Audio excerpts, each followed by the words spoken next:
Thank you for making Saint Central your black and gold home for the New Orleans Saints.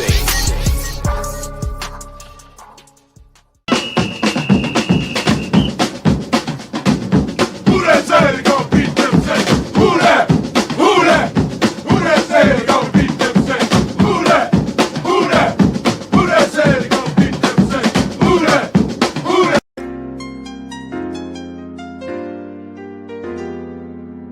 Yeah. Boogie like Benson, I'm a who that. I'm a who that. Long as I'm living, I'm a who that. Lose or winning, I'm a who that. Sports Coma, yeah, this is where we do that.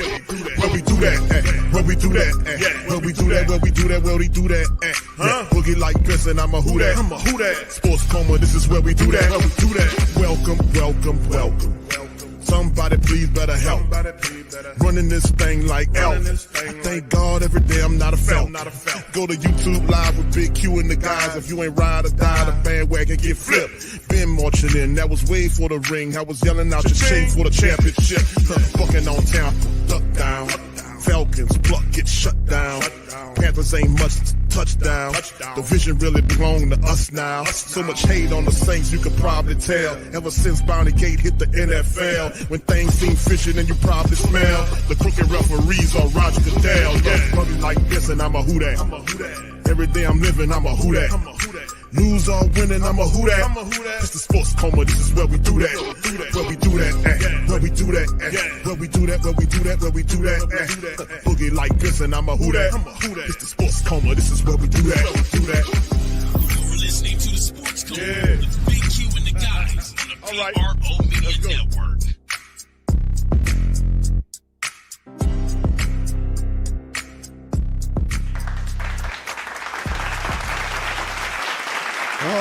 All right. Shout out to the fam. Appreciate y'all for being in this live. Welcome. You're now rocking with the Sports Coma with Big Q and the guys, where we have intense, entertaining, educating, and enlightening sport talk from your favorite sports fam. Shout out to you guys. Appreciate y'all for being in the live on this one, man. Listen, this is week number 9, I want to say. Sometimes you forget, man. Big ups to y'all, man. Appreciate y'all for being in this one, man. Much love to everybody out there, man. As we, man, what can I tell y'all, man? We in a strange season, fam. All right, so big ups to everybody, man. Yeah. So listen, fam. We gonna hit these inactives right away, man, to kind of get off into it. Big ups to everybody. I see y'all, man. GM Kev, Cartel, David Justice, shout out to you, man. Backwoods, Clint, what's up, bro? Brother Gundam, shout out to you as always, my man. Bobby Holtz, shout out to you. What's up, Debbie? Shout out to Debbie as well. AKZ Dino, shout out to you, my brother. Hope I got that right. Charles Smith, much love. Jason, what's up, man? Good to see you. All right, SJW, what's up, fam? Appreciate you for being in the stream as well. What's up, Desi, baby? Shout out to Bev. What's up, Bev? Uptown Stud, what's up, bro? Shout out to you. Redeem Rogue Molecules, what's up, fam? All right, what's up, Ash? Shout out to Ash. Beauty 393, shout out to you. Says, I better hear you.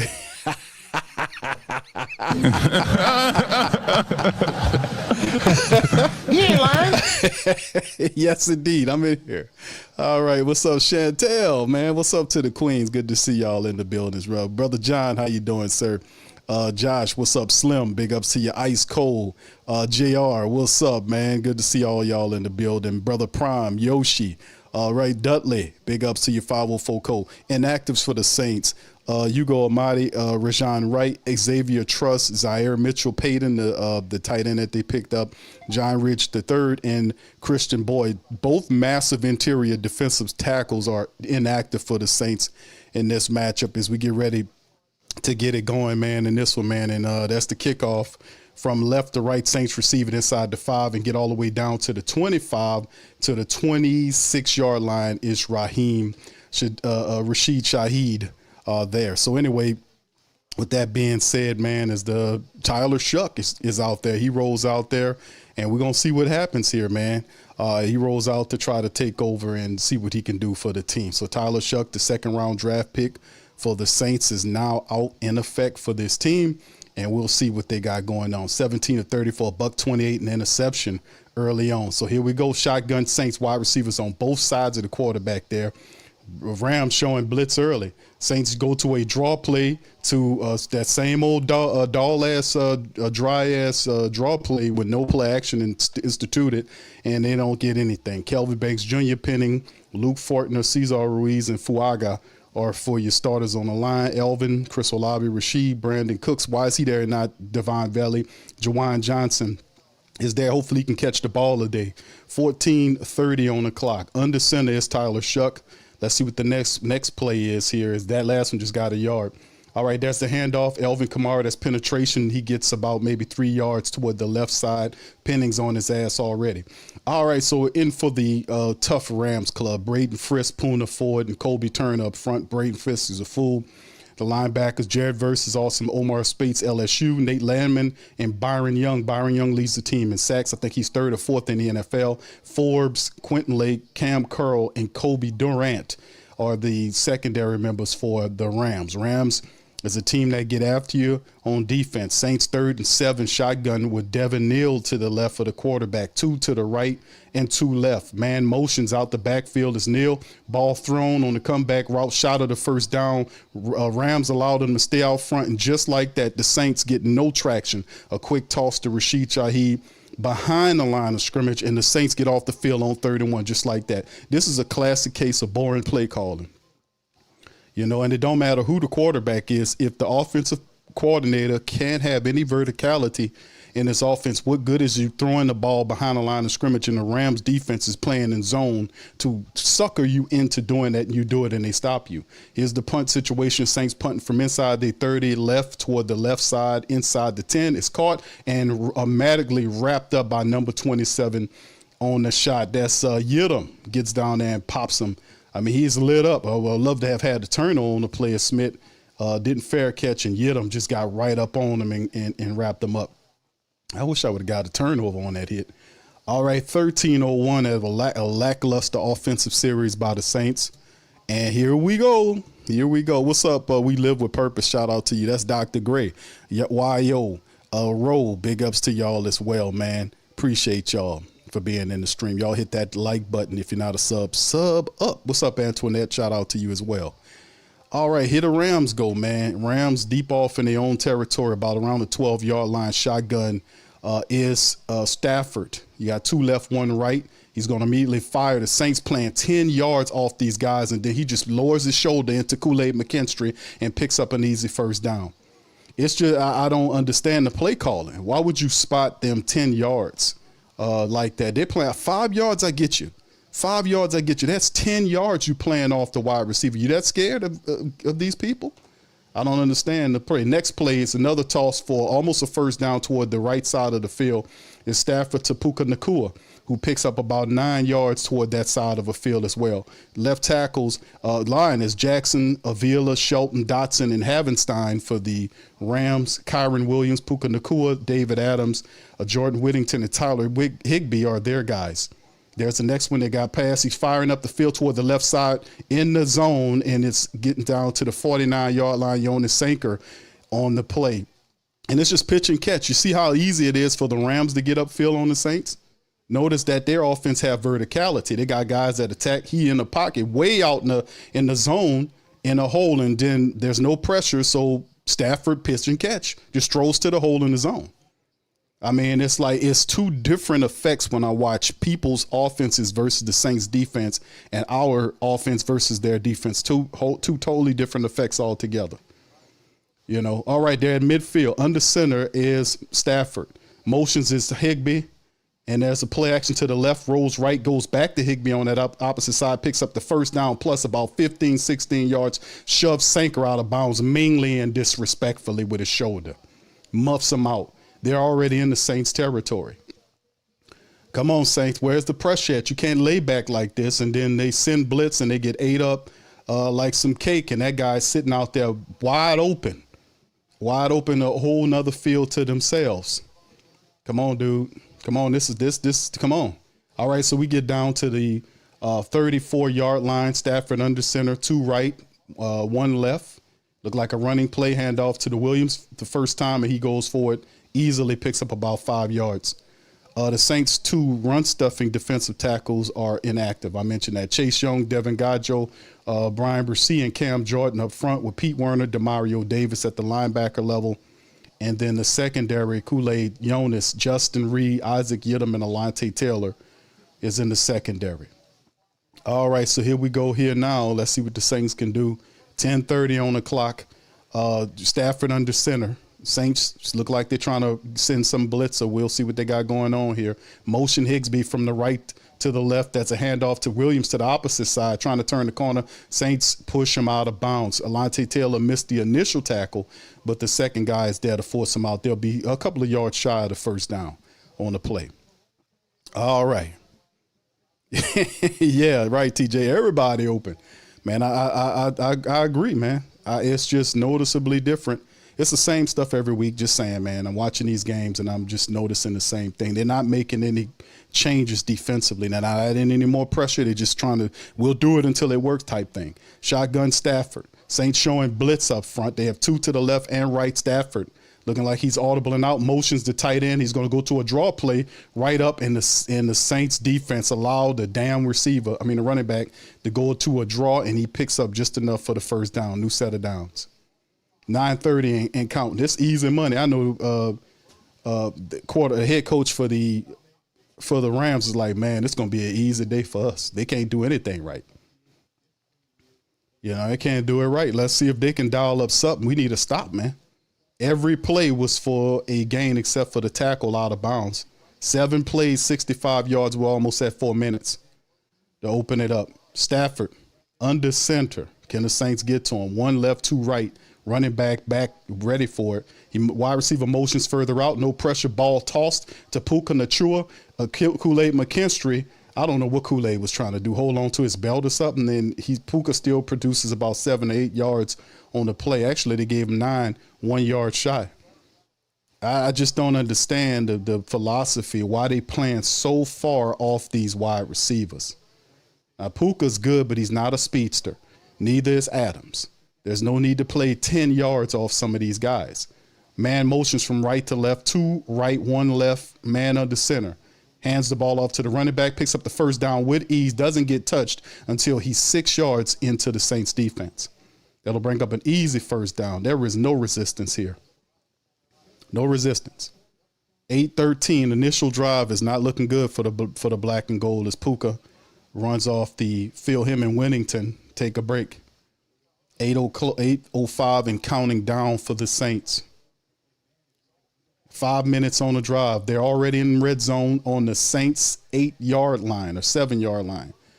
Under center is Stafford. Man motions to the right, play action left, right. Stafford moves, shakes the guy out, toss the ball, first down, not a first down, but he gets about 2 or 3 yards past the line of scrimmage with a pass to, I think that's Higbee with the catch. One of the tight ends caught the ball. I didn't see his number. All right, so far 6 passes, 4 rushes for the Rams. They're looking really, really spot on right now. The Rams offense is looking pretty good right now. They already chewed up a lot of time from the Saints, and Matthew Stafford is sitting up there 6 for 6 for 66. You can't make that up. Stafford right now is 6 for 6 for 66 yards. That's crazy. Shotgun. Stafford, wide receiver, reverses to the left. They have 2 left and 1 right. Man motions further out to let to set up the screen, and a missed tackle by who's number 29? Who's 29? Take him off the field. Missed tackle by number 29. 29 had the tackle and missed the tackle. I don't know how that's cool. That's Yiddom. That's Yiddom. Yiddom had him in the backfield and tried to tackle his helmet. He tried to tackle his helmet, and the guy just said, "What are you doing? That's not how you tackle." And then tried to rip his helmet off. I don't understand how we paying this guy $9 million to tackle like that and look like that. 3rd and goal now. Missed tackle, we could have stopped them, but once again, that's just what they do. Goal line at the 1-yard line. The Rams march all the way down the field. Stafford under center motions. The tight end, he gets it. There's play action to the running back, thrown wide open, wide receiver. Easy pickings for the Rams. The guy was absolutely wide open for a touchdown. Rams score. It's Tyler Higbee. You can't get any easier than that. You can't get any easier than that. Shout out to you. Thank you, Jason Chapman, man, for becoming a new member. Thank you, sir. Thank you very much. Picking me up, taking me back to this world. Shout out to Jason Chapman, man. Big ups to you, man. That's easy work. Easy work. All right, Bronze Flat Power Guy, thank you, bro, for being a member for 22 months. Very much. Picking me up, taking me back to this world. Months. Big ups to you guys. Appreciate you. Brother Byron, shout out to you. Says Rams blitz a lot today. This is the best pass rush, especially D-line in football. Verse and Young are the best in the sport. You are right, sir. You ain't lying. Thank you very much. Thank you very much. Picking Guess me what? up, The Saints gonna see taking it me up back next. to this world. It is one of them things. Thank you, Brian.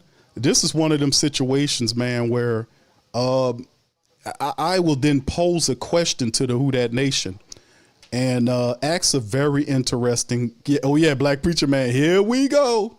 But this is the interesting thing about this whole thing we got going on called a professional football team. They practice all week, and listen, practicing and watching tape. The Rams are doing what they've been doing all season long. When I did the preview, I watched some tape on the Rams and did a preview. Came up with the keys to victory, 10 of them for the Saints to do. Now, that's the first drive, but that drive ate up a ton of time off the clock. It was 12 plays, 88 yards, almost 7 minutes. It ate up. Now, the Saints' offense can't come out there and go 3 and out. They can't go out there and, you know what I'm saying? They can't go out there and go 3 and out, fam. They cannot do that. You know, after a 7-minute drive, you don't put that old ass Demario or that old ass Cam out there for a 3. You better run out the defibrillator if you're going to do that, man. And the oxygen machine, the oxygen tank, the oxygen house, the oxygen spaceship, everything you got, you better put it out there if that's the case. All right, so the Rams, man, they had a little penalty situation. They re-kicking on the extra point. And let's see if they can knock it through. They go up and they easily knock it through. That makes it 7-0. Saints drive was easily. The defensive drive was equally as nasty and trifling as the offensive drive. And they practice all week with this. You see what I'm saying? I don't even think they're practicing. I think they let them stay home all week. And then what happens is when it's time to go to game, they say, all right, y'all ready? They send out the van, they pick them up, take them there, and that's what this looked like. That is absolutely what this looks like. These guys are not prepared at all. This play calling, people don't know where they are, and we're 9 weeks in, fam. At this point, it's more than just the players. It's the rotten, stinking coaches that's doing this, because this stuff is not hard to come by. Studying tape, man, it ain't hard at all. Come on now. All right, big ups to y'all. Thank y'all, man. For that. Let me get some more super chats in this thing, man. Here we go. Here we go. Thank you once again, Brother James and Brian. Shout out to y'all. All right. Anyway, man, let me keep it rolling to get from y'all, man, because listen, I want something competitive. I know we ain't going to win. I said we're not going to win the game, but I want to at least see something competitive. Show us that you learned something in practice. Come on, show us something you learned. So you can't blame Spencer Rattler, say he stank. Now, he was out there staring down people and all this type of stuff. But half of that was the play call, and it sucks. I've been saying it. Dr. Gray says, I'm only watching because you comments. Q. Thank you very Thank you, much. Dr. Gray. Picking me up, taking Shout me out to back to this world. Here we go. All right, Chantel says, Q, I can't believe the Panthers are I know that it's crazy. That is not good. No, it's not. Thank you very much. Picking me up, Lord. taking me back to this world. Oh, my goodness. Thank you, Chantel. KT, what's up, KT says, do we have enough sense to trade the top pick, Q? Trade it for what? I mean, the Saints are locked in, man, and people saying they tanking out, man, fam. This is just a crappy coach team. It just literally is. Now, I understand inexperience. You know, that'll show up in the game. Like he'll miss timeouts. I get that part. But the effort part is what really just kind of just pisses me off. You know what I mean, fam? Thank you, KT. Shout out to you. Picking me up, taking me back to this world. Whatever the top pick is, whatever first round pick they get, my brother, they better get an offensive lineman. They need guards, man. Ruiz is not it. Penning should be gone. McCoy's old and breaking down. They need help internally. You can't run nothing without that. Christian says next 3-0, play the Colombian. I want to say thank you very much. Taking me up, taking me back to this world. All right, thank you, bro. I'm sorely thinking about it, fam. Appreciate y'all. All right, the Saints hitting the field. Tyler Shough out for the second time. Let's see what he can do here. Can we get some verticality here? I've been using that word since this damn season. Verticality, rule of 3, verticality. We got to do that. We got to throw the ball down the field to test the defense. Stop east-westing it and going to draws when you haven't established anything yet. The same plays over and over again. They need to change it up, man. Too predictable. Tyler Shough in a shotgun, receivers to both sides of him. Taysom Hill flank rolls out to the left side. There's the shotgun pressure stands, ball batted at the line of scrimmage by the Rams. Davis comes through with his hands held up high and bats the ball down. That'll bring up 2nd and 10. Tyler Shough, and then, of course, Davis kind of gets beyond Cesar Ruiz. He splits Cesar Ruiz and Tali Fuaga. I don't understand how, what is Cesar doing? He guarding the gate, nobody's there. You got to double the guy that's there, bro. Double the guy that's there. Push him down. Don't let him split the double team on you, man.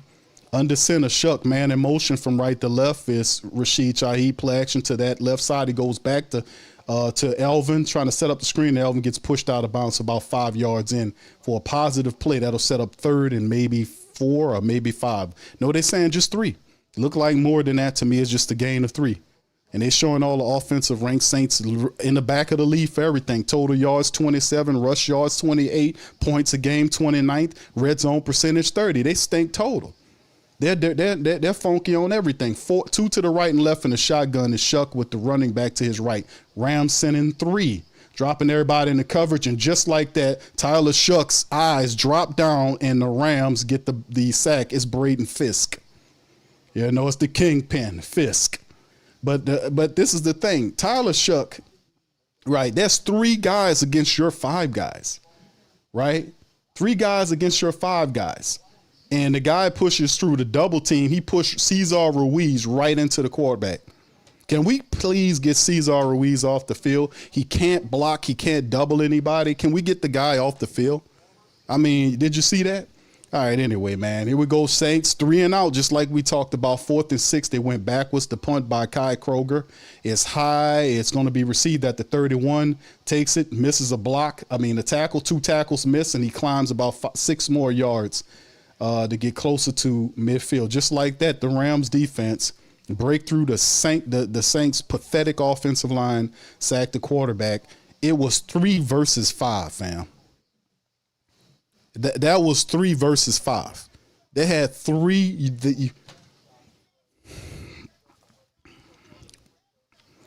It was 3 versus 5. You have 5 guys to block their 3 guys, and the guy still gets through. That is pathetic, man. That's pathetic. You had the upper hand. So the Saints now go 3 and out for the 2nd consecutive drive, and the Rams will now pick up the football and head on the Saints defense they just had on the field for 7 minutes. And you can't blame the clock on the Saints the first possession because they just stunk. There was no pressure. Guys playing 10 yards off the receivers. 10 yards, not 5. I can afford you 5 yards, but when you're basically saying I quit if you playing an NFL offense and you're 10 yards off the wide receiver. 10 yards. You quit. Then want them to run up and make a tackle. How poor tackles these guys. I hate to just sound like this, fam, but I just disrespect poor football so much so. But unlike my stinking, rotten, dirty, funky team that refuses to play good football and be accountable, I can't turn the stream off and go fish or go sit. I have a commitment to the mighty Who Dat Nation. Isn't that something? Isn't that something? So despite the fact that they won't represent, I represent because that's what you're supposed to do. So anyway, I'm here. I'm here for the duration. All right, so big ups to you, man. Yeah, I hear you, SJW, saying hit the clown music, bro. Hit the clown. It's a little too early to throw on the clown music right now because there's a lot of football left to go. But, man, I'm damn close to hitting the button. All right, Christian, thank you. Says bring in the circus cue and next score, Rams also. Thank you, bro. Appreciate you. Thank you very much. Picking me up, bringing me back to this world. This ain't cool, man. Dr. Gray says not the damn clown music. Play the. I want to say thank you very much. Picking me up, bringing me back to this world. Talk, boy. Oh, yeah, that's right. That's right. The Undertaker. Oh, man. Hey, Dr. Key, I will do that. I'm going to get the. Yes. The Undertaker theme. Dr. Gray, great comment. All right, so next run, the Saints allow about 4 yards on the run off to the right side. They're getting anything they want. Blake Corum, the backup running back, got about 3-4 yards off to the right side. Demario Davis there. I mean, they just literally get pushed around on both sides. Demario Davis and P. Werner need to come off the field. They need to just go into a youth movement. They are not doing anything. Cam Jordan doesn't need to be starting for them. I don't understand why Chase is not in there. They need to be playing other people. This is not making sense. You know, it's not making sense at all for them to be this stupid. All right, under center is Stafford, play action, no pressure. Got all the time in the world, taking a shot downfield on the Saints, and the ball's just slightly overthrown to Smith. So there you go. So Matt Stafford took a shot, but the ball was like, boy, he just overthrew him. Boy, he just slightly overthrew him. Because Sanker, he threw it out front of Sanker. There's nothing Sanker could do about that. But Stafford just slightly overthrew him, so incompletion. That'll be 3rd and 6 now. Can the Saints get their first stop of the game? Come on, black and gold defense. Do something positive. 3rd and 6, 3 left, 1 right. Actually, 2 right. Shotgun Stafford. Saints showing 5. 1, 2, 3, 4, maybe 5 sneaking up there. No, they send 4. Pressure, ball knocked away as it picked. Nope, and falls incomplete. Saints get a deflection at the line of scrimmage. That'll bring up 4th and 6. So Brian Bresee gets a hand up and knocks the ball down. The Saints defense get him off the field for the first time today. All right, Will, let's just kick the field goal for Sean Payton. Sean Payton's team is 7-2. They beat the Texans 18-15. Coach Payton got Denver 7-2. Don't tell me about good coaching. All right, here we go. The punt situation for the Rams, getting ready to punt off to the Saints. Saints get the stop. The ball is up, almost blocked. He got it away. It's up high, and it'll be right out of bounds around the 4 or the 3 yard line, somewhere along in there. Solid punt by the Rams, and it'll be a deep situation for Tyler Shough. And the Saints offense in the first quarter alone is now getting his 3rd opportunity to do something. So the Saints defense provide a stop.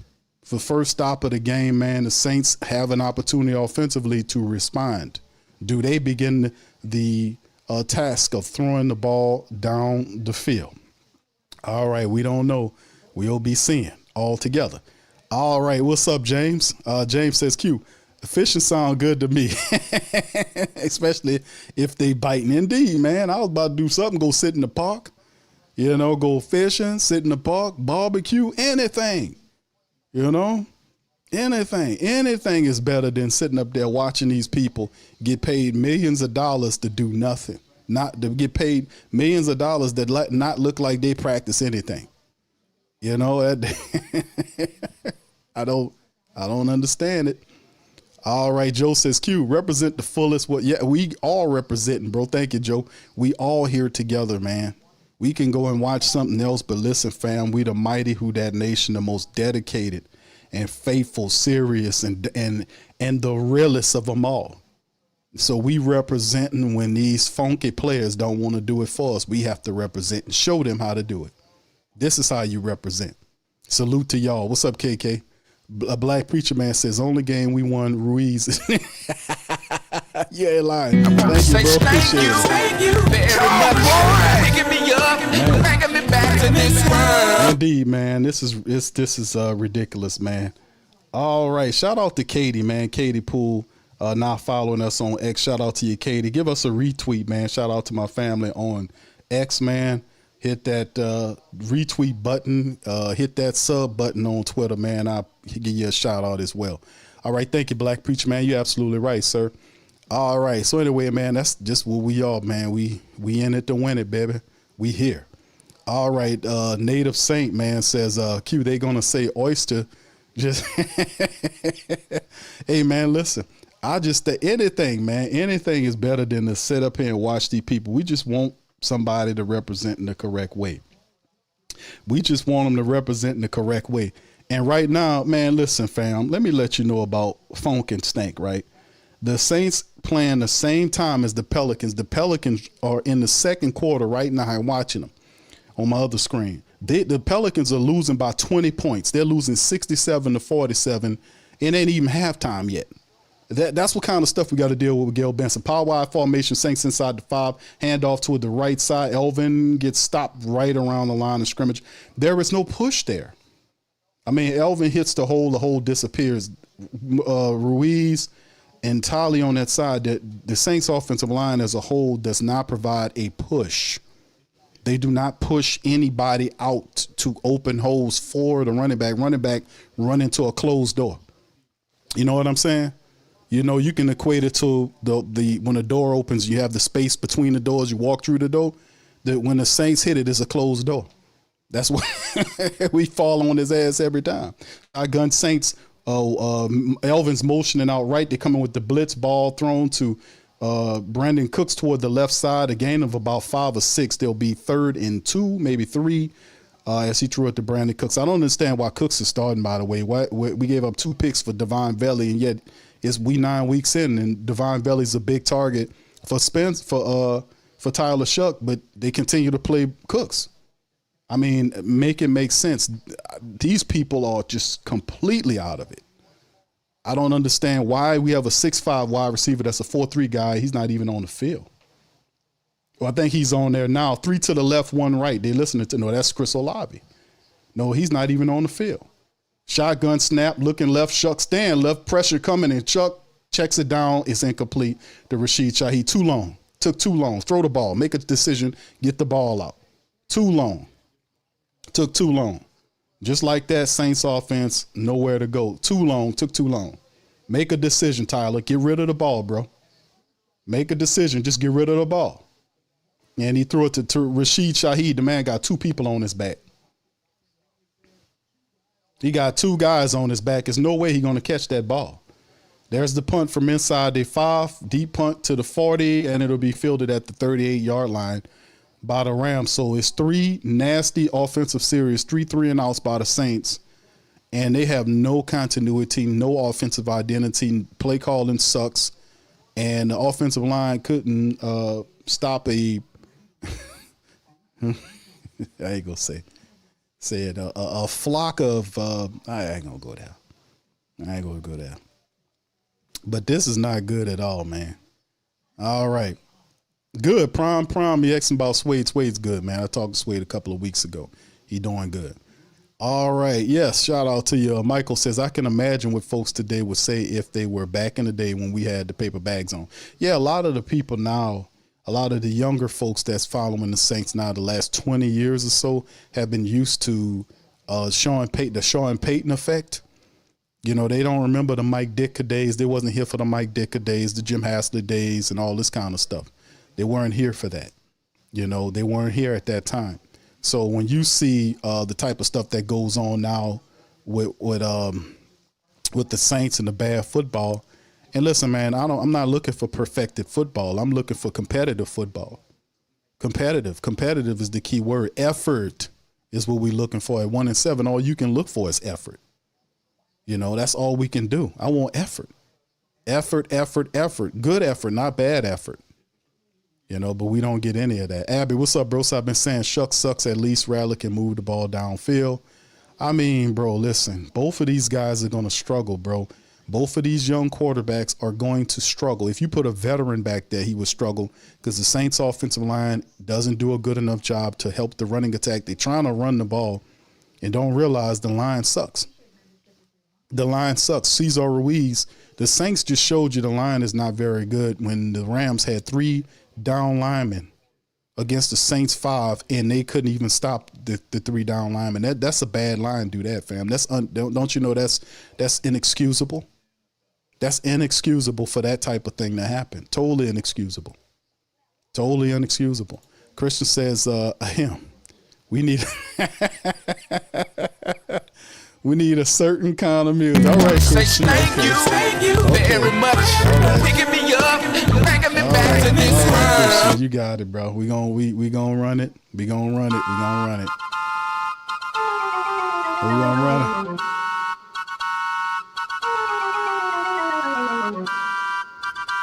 There you go. All right, okay. We'll come back to it. Rams with the draw play cut off to the right side. Both guys missed the tackle. Breaks down, gets tackled for about maybe 5 or 6 yards off to the right side. Rams run by Mr. Williams picks up about 5 or 6 yards off to the right side. A couple of Saints players, Granderson missed the tackle. Pete Werner missed the tackle. And at the end of the day, that's what it is. Was that Werner? But he gained 7 off to the run. I mean, man, we might want to start a youth movement now because these guys are horrible, man, up front. I mean, they're just terrible. 3 left and 1 right. Spencer under center. Matthew Stafford under center, tosses it right. Saints get in the backfield. It is Alontae Taylor. You got Alontae Taylor sighting. He gets back there, and the Saints defense is starting to warm up. Okay, you can see Coach Staley moved and put Alontae as a blitzer. He does that well, and he took Kyron Williams up off his feet on that hit. Took him up off his feet. Now, that's a good play by Alontae Taylor, man. Now, that's a good move, bringing Alontae down for blitz purposes. 3rd and 8. Can the Saints save themselves now? Can they save themselves now? Could we get a save here for New Orleans? Can they get them off the field? All right, shotgun Stafford, 3 left, 2 right. Saints showing blitz. Can they get to him? 4 is coming for him. Stafford looking left, staying left, firing left, and easy catch to, is that Whittington? Nope, it's Ferguson, the backup tight end. Easy catch for a first down. Easy catch. Who was guarding him on that side? That's who it was. It was the 9 at, well, hold on, that's number 21. And Justin Reed got beat by the backup tight end Ferguson. And it's just pitch and catch. It's too easy. That's way too easy. All right, 1st and 10. So Alontae Taylor makes the play, and they just get the yardage back quite easily. 1st and 10 for Stafford. He's under center now. He has 1 to the left. It looks like a running play. 2 to the right, running backs there. Tight end motions. It's a play action up the middle. Blitz comes, and that is a good play there because Chase Young gets through for the sack. Chase Young on the sack. So Chase Young gets through quite easily. I don't think anybody blocked him. Nope. He beat the tackle and got there to Matthew Stafford and knocked him down. So Chase Young on the sack.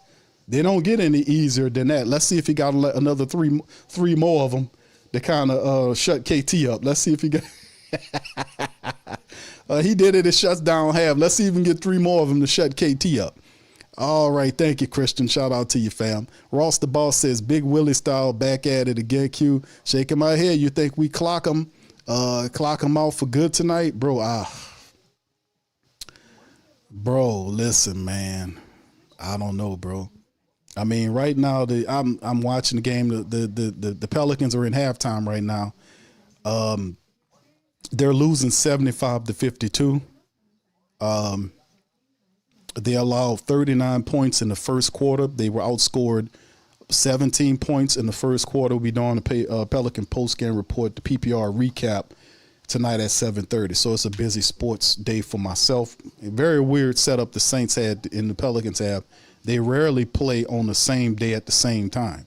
I don't remember the last time I seen that happen. They usually have a game early and one late. You know, it's crazy work how this ended up, but I got multiple screens, so I'm watching streams and screens, so I'm watching both. But anyway, thank you, Ross. Shout out to you, my brother. Appreciate you. I want to say thank you very much. Picking me up, taking me back to this world. All right, way under says, what up, Q, my man? They passed on Shador for Tyler. Sucks. It's crazy.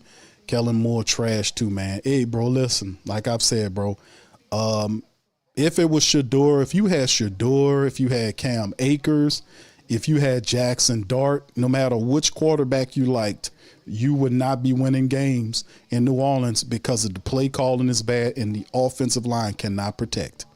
It cannot protect and it cannot open up lanes for you to run. That means all of the pressure is on your young signal caller, and that is terribly unfair. He has an unreliable $10 million a year safety blanket who doesn't catch the ball, who still suffers from concentration drops. You got a team that through 9 weeks has yet to call one damn players only meeting to discuss the state of the play for this team.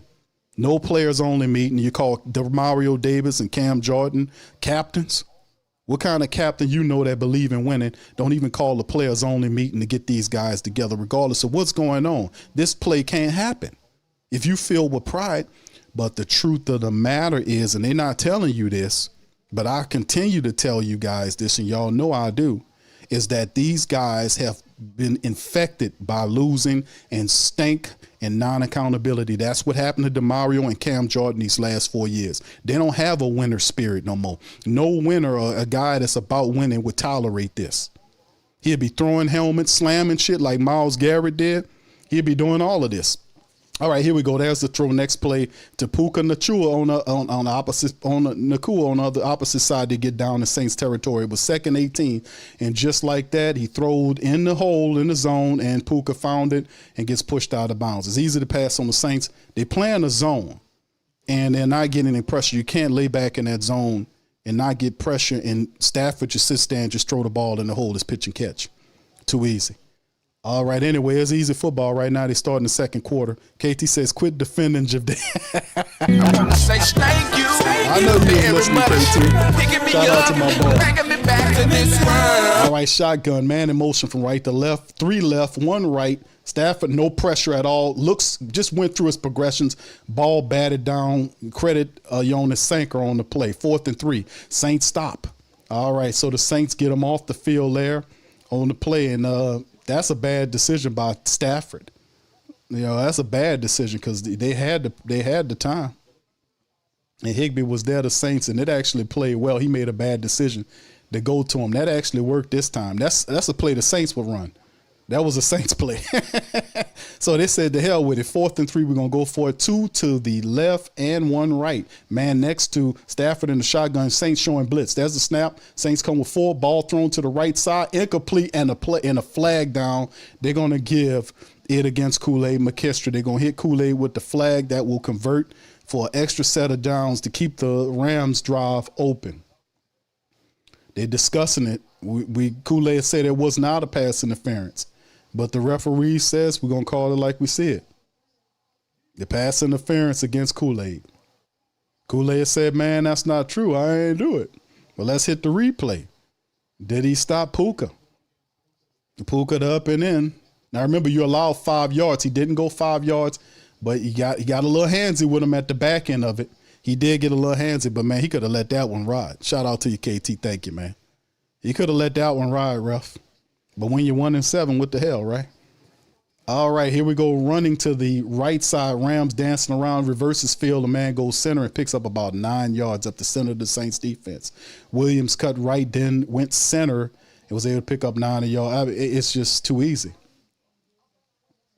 And the crazy part about it is just going over everything, fam. Like, you're not supposed to keep doing the same thing that made you a 1-17. Why aren't we not switching up these lineups in the starting lineups?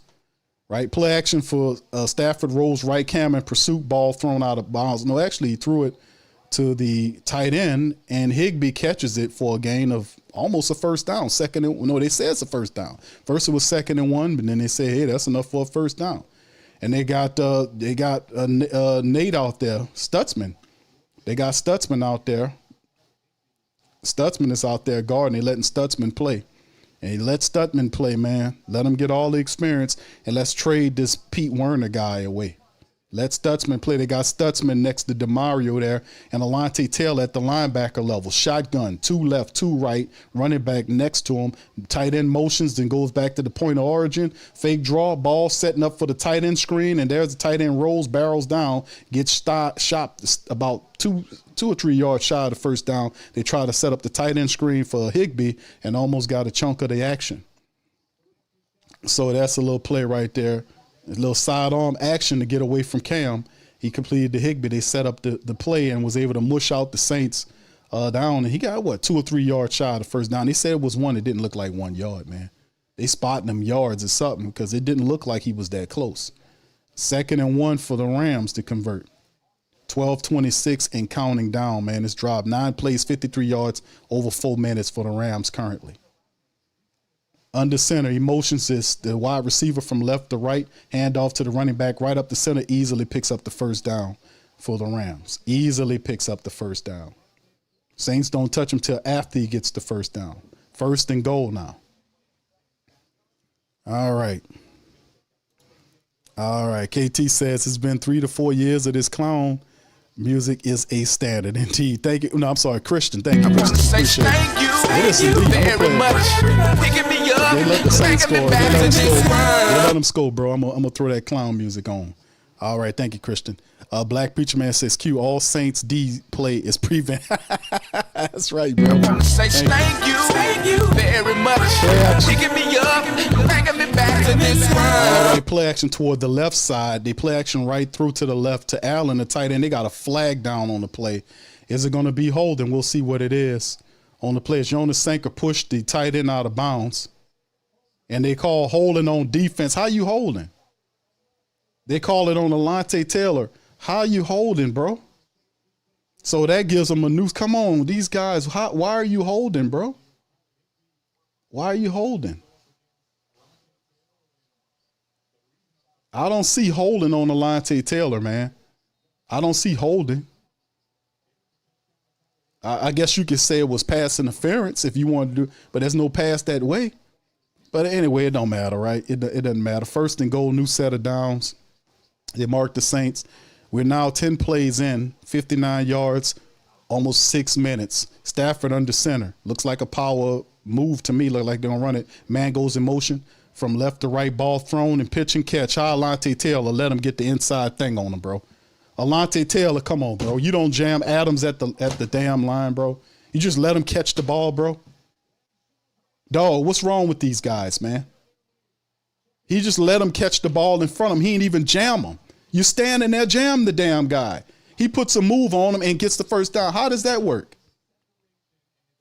Dog, jam him. You standing in front of him. That's man to man. You don't let Adams get into his route. Jam his ass. These guys, man, let him. That's crazy work. That's crazy. What happened? Did y'all see that? And then the guy kicks it far to the left. How Carty missed that? Carty kicked it all the way to the left side, man. That'd be peculiar, man.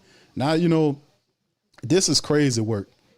Do we need to have the feds to investigate Alontae Taylor for giving up that? I be thinking all that shit now.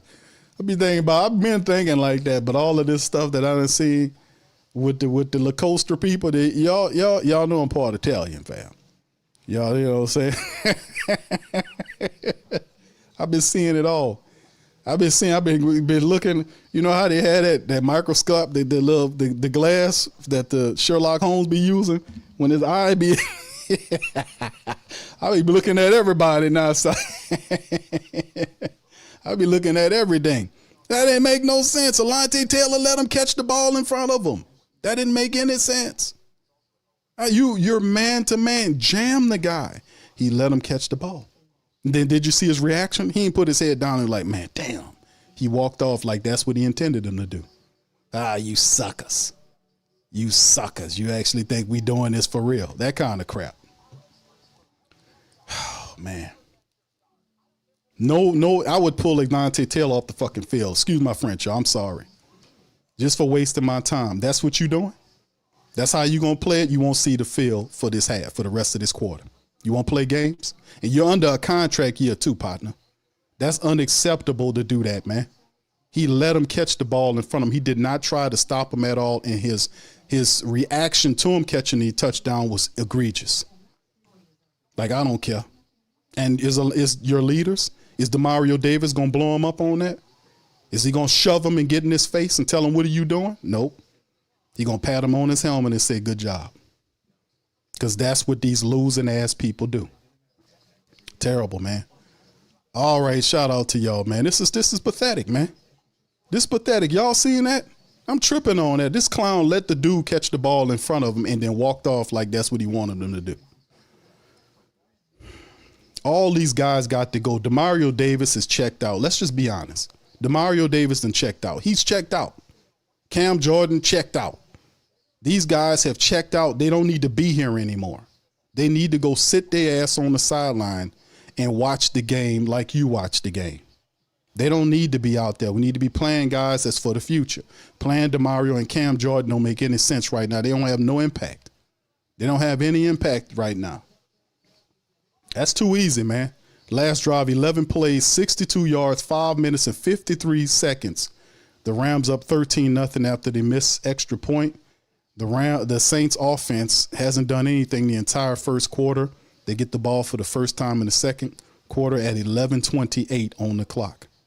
This is not good. Then people practice all damn game, all practice all week long, and this is what they turn out. This is what kind of stuff they turn out.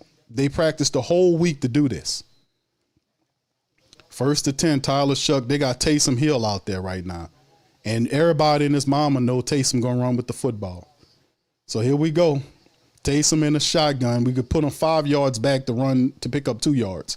Shotgun, there it is. Play action to Elvin. No, Taysom keeps it. And Taysom actually gets it, breaks the tackle, still on his feet. Taysom running, barreling down, and gets a 4. It gets a big chunk of yards, actually. So Taysom Hill, it works. Taysom Hill gets the biggest gain of yards probably the entire season. He had to run through tackles, the power of Taysom Hill. How dare I doubt Taysom's power?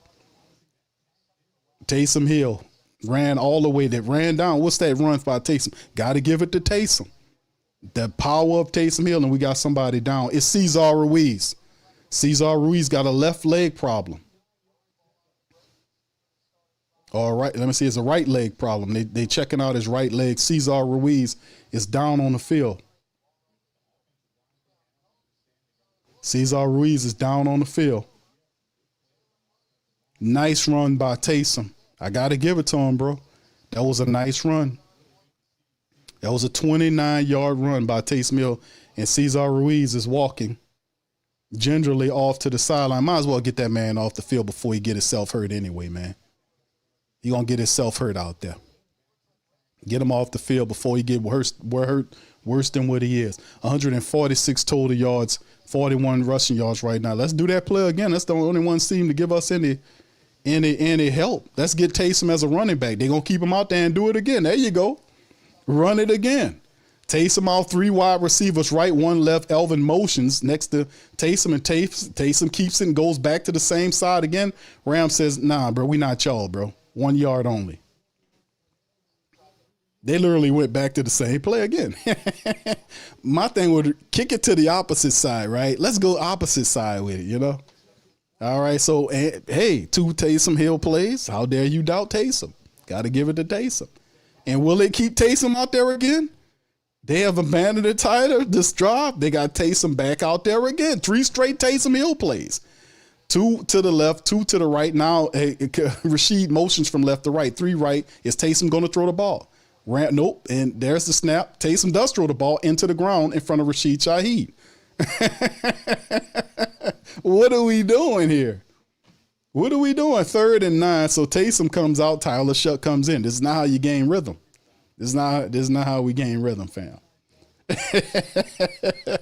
Can Tyler Shough push the ball up the field now? The Saints need 9 yards for a first down. All right, Taysom threw it right at the man's feet. Taysom is not a quarterback. He's a running back. All right, 3rd and 9. 10:18 on the clock. Saints had some positive production thanks to Taysom Hill. Shotgun Shough. 2 right, 2 left. Elvin's back there with him. There's the snap, looking left, firing left, ball thrown, almost intercepted. Cooks gets the first down. So nice throw. And Cooks dodges the hit and was able to pick up the first down. So not bad for Tyler Shough. Shough got him when he went up and in, and Shough was able to find him right there. And that should be a pass interference against that defensive back for the Rams.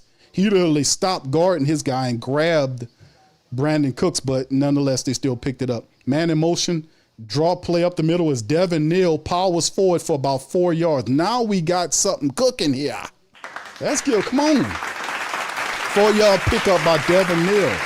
2nd and 6. Taysom sparking the offense. Saints seem to be gotten a little life to him. Shough 4 for 6 for 24. 2 to the right, 1 left, snap, handoff to Tyler Shough keeps it on the QB keeper and it stood up about two yards and they throw him down. That should be a flag on the play against the Rams, but the referee says, you could do whatever you want. That should have been a flag. The defender just threw Tyler Shough on the ground after the play, and that should have been a flag there. 3 right, 1 left, Shough in the shotgun. Running back next to him is Devin Neal. Shough is making an adjustment at the line of scrimmage. Let's see what happens here. The Rams showing blitz. They coming. Shough going back to the line, audibling again. Let's see what he got going on. Shifts running back from left to right. Clock at 7. Lifts leg. Snap. Draw play to Neal. Powers through and gets right at the 1-yard line to be 4th and 1. He almost have it. Good play by the Saints. Omar Speights is there to stop him. But I respect the call. They audible out and just the Omar Speights just had a hell of a tackle right there to stop Devin Neal shy. Shout out to Omar Speights. That's our LSU brother. All right, so Saints they got to go for it. 4th and 1. Saints say to hell with a field goal. We got to get this. Luke Fortner at center. Saints showing power. Taysom should be in the game right now. Rams up on the line. Can they do it? Man motions. There's a toss toward the right side, and there's a flag false start called and will kill the play. False start on the play. Who is it? It better not be Penning. Who is it on? It's on Kelvin Banks Jr. False start kills the play, and that is so Saints. That was going to shape up to be a good little play, but it's blown dead Saints. Blown dead, brain dead Saints. 4th and 6. Do the Saints go for it? Simpkins is in the game for Cesar Ruiz. Blake Grupe, 15 to 21, longest is 54th for the season, trying to get the Saints on the scoreboard. From 54 out, there's the kick. It's up and good, and the Saints get 13-3 by the black and gold. They're up there. You're on the board. But there's a positive there. The Saints got out of a malaise. They were able to kind of get downfield and make some plays. So the Saints got out of that malaise. They got out of that malaise. All right, so like I said, this not too bad. Not too bad. They didn't score. But listen, that's better than what we seen. Fam, that is way better than what the hell we seen the last, several plays? You know? I mean, I'm just gonna be honest with you, man. That's a lot better than what we've been seeing. It's a lot better. So they had a little bit of spark, and just once again, it's always with the Saints with the penalties. The penalty, the false start penalty, killed them from getting. They were going to convert that. Team not prepared, man. All right, big ups to the fam, man. At least they show some semblance of life, you know. All right, yeah. Black Preacher Man said that's a good thank you. Thank you, Black Preacher Man. I want to Appreciate say you, thank you very much. Picking me up, bringing me back to this world. What's up, Rich? Shout out to Rich, man. He says Q Mickey has destroyed this team from inside out. Mickey Loomis, and I've been telling people for a while now that Mickey Mouse Loomis is he was living off the Sean Payton fame. And y'all see the dichotomy. Look at what Sean Payton did in 3 years with the Denver Nuggets. They were the Denver Broncos. They were a laughing stock. That team is now 7-2. Built with not only your former head coach, but former players. Matter of fact, Will Lutz kicked the winning field goal today against the Texans. Sean Payton is 7-2. The Saints in the pair 1-7. Y'all want to know who was really the real? And all of the guys that couldn't win without Coach Payton, like the Pete Carmichaels and the Rizzies and all these buffoons, guess where they're at? They're in Denver. They can't do nothing without Payton. All of them up there with him. Guys that couldn't do nothing, Adam Troutman's, all of them up there with Coach Payton in Denver. They're 7-2, and the Saints 1-7. You don't think Mickey Loomis is living off the rep? If he was as good as you thought he was, then he wouldn't have hired Dennis Allen, and this team would have been constructed better than what they are. So absolutely, Rich, appreciate you on that, man. You're absolutely right. Thank you very much. Picking me up, bringing me back to this world. Gail Benson is not going to do anything about it. That's why it's a push to get her ass up off the team. Just letting y'all know. All right, another JLJ benefit. Shout out to you, says, like Ricky Jackson used to say, they ain't got no thugs on the team. It's just nothing but church boys, straight snowflakes. Absolutely. Thank you. I want to say thank you very Ain't no leaders on this team. Picking me up, bringing me back to this world. Ain't no leaders on this team, man. You no leaders on this team. Ain't nobody cussing out nobody. Did y'all see the footage last week of Justin Reed and some other guy congratulating the Tampa Bay Buccaneers at midfield, talking about it? They had no upsetness in their spirit at all. These are bums and losers, man. These guys are bums and losers and check cashers, man. Nobody don't have that kind of positive vibe. You're getting your teeth kicked in and you're 1-7. You're supposed to be mad. And the Most High gave you anger for a reason. Sometimes you got to use it. You don't use too much of it, but you got to use it to motivate yourself. Okay, here we go with the Rams with the toss toward the left side. Kool-Aid McKinstry on the hit of Smith. He picks up 4 yards. Saints still playing way off the guys, off the wide receivers. Still playing quite a bit off them. I'm not cool with the 10-yard cushion. I don't like that, man. That's showing you a complete wuss if you got to play 10 yards off a wide receiver. This is professional football. All right, here we go. Stafford under center. You got Kool-Aid McKinstry playing off the man and still backing up. Hand off toward the right side, runs through the Saints. He's still running down to the 40-yard line and the wall. This is just ridiculous. It's ridiculous, man. Off to the right side, big run. No resistance. Demario Davis sitting up there right there, gets blocked out of the play. He's the guy supposed to stop, and he calling for the referee to block. The guy didn't hold you. He got to the point where you're supposed to get. And then whoever it was, it's just they're a group of clowns, man. The guy got a big gain on him up the field, a gain of 21 yards into Saints territory at the Saints 39-yard line. Under center, Stafford 3 left. 1 right, man in motion from left to right is Puka. Play action. Stafford has all kind of time taking a shot downfield and a caught by Puka inside the 5, and he said it was a touchdown. Just burned 2 Saints defenders on the same side of the field. Referee said it's a touchdown. Kool-Aid McKinstry saying it's not. Ridiculous. They're now up 19-3. They had 2 guys over there. The safety and all, Kool-Aid McKinstry, never looked behind him. And they're gonna have to challenge this because it don't look like he caught the ball inbound. No, that he touched this. That's close, man. He got 1 foot in and he touched the goal post, so that's a touchdown, man. He made contact with the goal post. With the little marker, the goal line marker there. That's a touchdown. You touch that, that's a touchdown. And they go up. So there's the kick for them. Can they make it 20-3? The Saints are in trouble, man. 6:25 on the clock. There's the kick, up and good. Rams up 20-3 on the Saints. 2 guys, Justin Reed and everybody running over there. And they got 2 guys on that side, and Stafford put it right in there to Puka, and Puka makes the grab. Saints trail 20-3. This is going to get nasty. This is about to get real ugly. About to get ugly. All right, Chris says QO. All right, Christian. Okay, Christian, you got it, fam.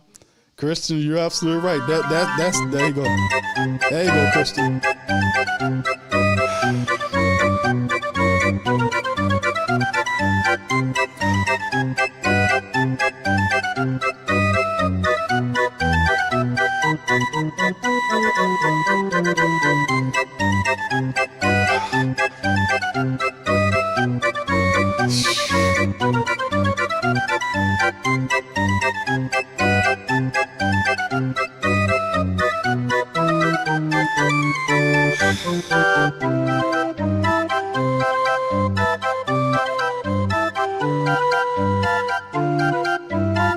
Where my circus people at? Where my fair people at? Don't this take y'all back?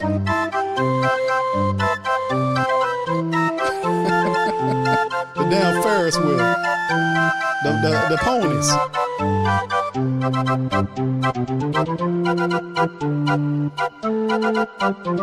This is a whole clown show. Whole clown show. A whole clown show.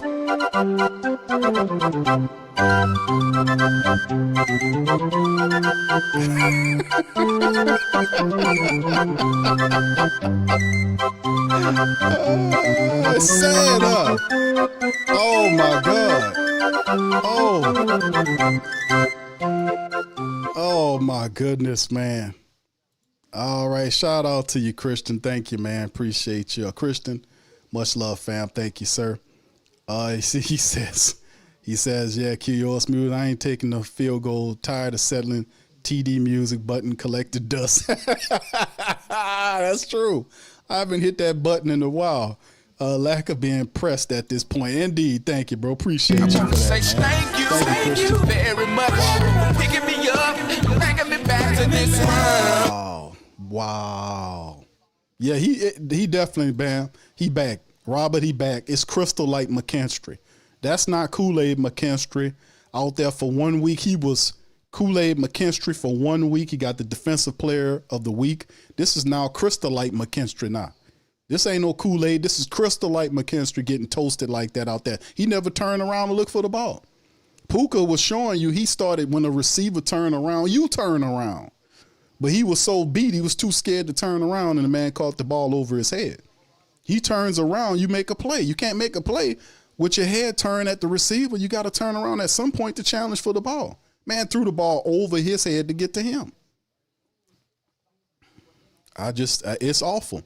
All right, Black Preacher, we got to be insane expecting anything different. I know, bro. Say It's thank you very much. Picking me up, bringing me back to this world. All right, here go the Saints with the ball at their own 35-yard line right here. There's a snap. It's a play action. Rams coming forward, ball setting up and thrown in. I don't know what was going on for the play. Alvin Kamara shook his head like he didn't know what was going on. Alvin Kamara turned around like, what we doing? I mean, these guys don't practice. This is you telling me they practice in these plays? They practice in these plays? Damn, Matthew Stafford got a gang of children. He got all girls? Is that all his babies? He got 4 girls? Oh my God, bro. Dog, how you got 4 girls, bro? They twins or something? Bro? That boy there better be happy he a football player with all them babies. All right, off to the left side, Alvin Kamara for a gain of 3 or 4 yards, roughly, as he's brung down. So, yeah, that's all his babies, man. Good Lord. Got a lot of baby girls over there, man. And all of them look like they twins. All right, Darkfather 504 says, what up, Q? I know, brother. I don't know where he is. Thank you, bro. Say thank you very much. Picking me up, bringing me back to this world. Thank you, bro. Appreciate you, man. I mentioned that. I don't know where Valley is. They're not playing them. They keep Cooks in there. Cooks is in there. They got Taysom lined up like a wide receiver. 3 left, 1 right, running back. Back there's Elvin. Elvin starts to space out. There's a snap looking right. Man, right up the center, throws the ball low to Elvin, drops the ball at the first down marker. That'll bring up 4th down. Ball was thrown low. Blitz was in Tyler Shough's face. Ball was delivered to Elvin, thrown low because the defenders was in his face. And guy got through basically easily. Got through easily, threw it a little low. Elvin couldn't get it. That'll bring up 4th and 7. Saints offense off the field. Disaster. This is a disaster, man. 5:35 punt team out for the Saints. Just like that, they off the field. They about to blow the Saints out the water, man. Shotgun, there's the punt by Kai Kroger. Deep punt inside the 20. Fair caught at the 16. Rams will work from the 16 back. Saints' only hope here is to try to force a turnover, but the way the Saints defense is playing, they're not stopping any running situation right now. They're not stopping the pass consistently. They're not man-to-man at this point. I mean, just switch it all up. Let them play man-to-man. Let them get gritty. Let them get that frustration out. Let them put hands on these guys, and all this kind of stuff. The Angry Corner says, we out here playing like the Mud Dogs, Shit, where is Bobby Boucher? That's right. Say thank you, bro. thank you very much. Picking me up, bringing me back to this round. Yeah, bro. Like we'll at least get a laugh with it, right? we get at least get a laugh with it, you know, man. Fam, this is horrible, man. I know I'm gonna get it. I have to set it up, bro. I got it. I gotta get it, man. I gotta set it up, man. I'm gonna set it up for y'all, man. I promise. I'm gonna get the Undertaker theme set up for the family members, man. Because they about to bury the Saints, man. They about to bury the Saints, man. I got a feeling, man. They just getting going. This has the potential to be one of those games, fam, where they 50 burger this sad ass squad, man. Because these people don't have any pride about themselves. They don't have any pride about themselves. They're gonna let a team handle them like this. You know, ain't nobody fussing mad. Look at Elvin Kamara. Elvin Kamara in give up mode. He one of them. He another one of them. He another one of them little dudes that be out there doing that too. You know, supposed to be one of the stars of the team, but it's patting people on the helmet as opposed to dressing them down and blowing them off for playing stupidly and horribly. He one of those guys that be doing that. It's a horrible situation we in, man. You know. Because, at some point, like I said, fam, all I'm looking for is just some competitiveness, man. Just be competitive, man. That's pretty much all we can ask for as a support base, just to be competitive. I picked them to get blown out this game, and I really didn't want to see that, but obviously that's going to be what happens here. But you want to see your team at least attempt to, at least try to handle their business and don't look so bad and so stink, so to speak. All right, here go the Rams, set up at their own 16-yard line, handoff up the center of the defense. Man, ran right through the Saints defense and got 6 or 7 yards, ran right up the defense. Demario Davis on the back of it, sitting on his ass, blown out of there, pushed completely out. And the Rams just run. There's nothing. And the Saints had the nerve to deactivate 2 defensive tackles that can actually help them in run support. Cam Jordan is old, can't get nowhere. Kool-Aid McKinstry getting burnt. They're showing a collage right now of it. It's just crazy talk. Handoff to the left side, gets it, runs right through it, picks a first down up. Pete Werner sorry ass missed a tackle, and he was able to get the first down +1. These guys missing tackles and everything out here. Missing tackles and everything. Mickey Loomis going to stand up here and make excuses for this? You going to stand up here and make excuses? For veterans, it ain't the young people that's failing. It's the veterans. The veterans are the ones missing tackles. Pete Werner dropping the passes. It's the veterans doing this. Veterans not holding up at the point of attack for the blocking. It's the veterans. From the 31-yard line under center is Stafford. Motions the guy slightly, hands off to the right side. Gains another hole and pushes through, picks up another 5 yards right up the center of the Saints defensive line again. So it just keeps on going and it keeps on going, right? All right, here we go, fam. This one for y'all, man.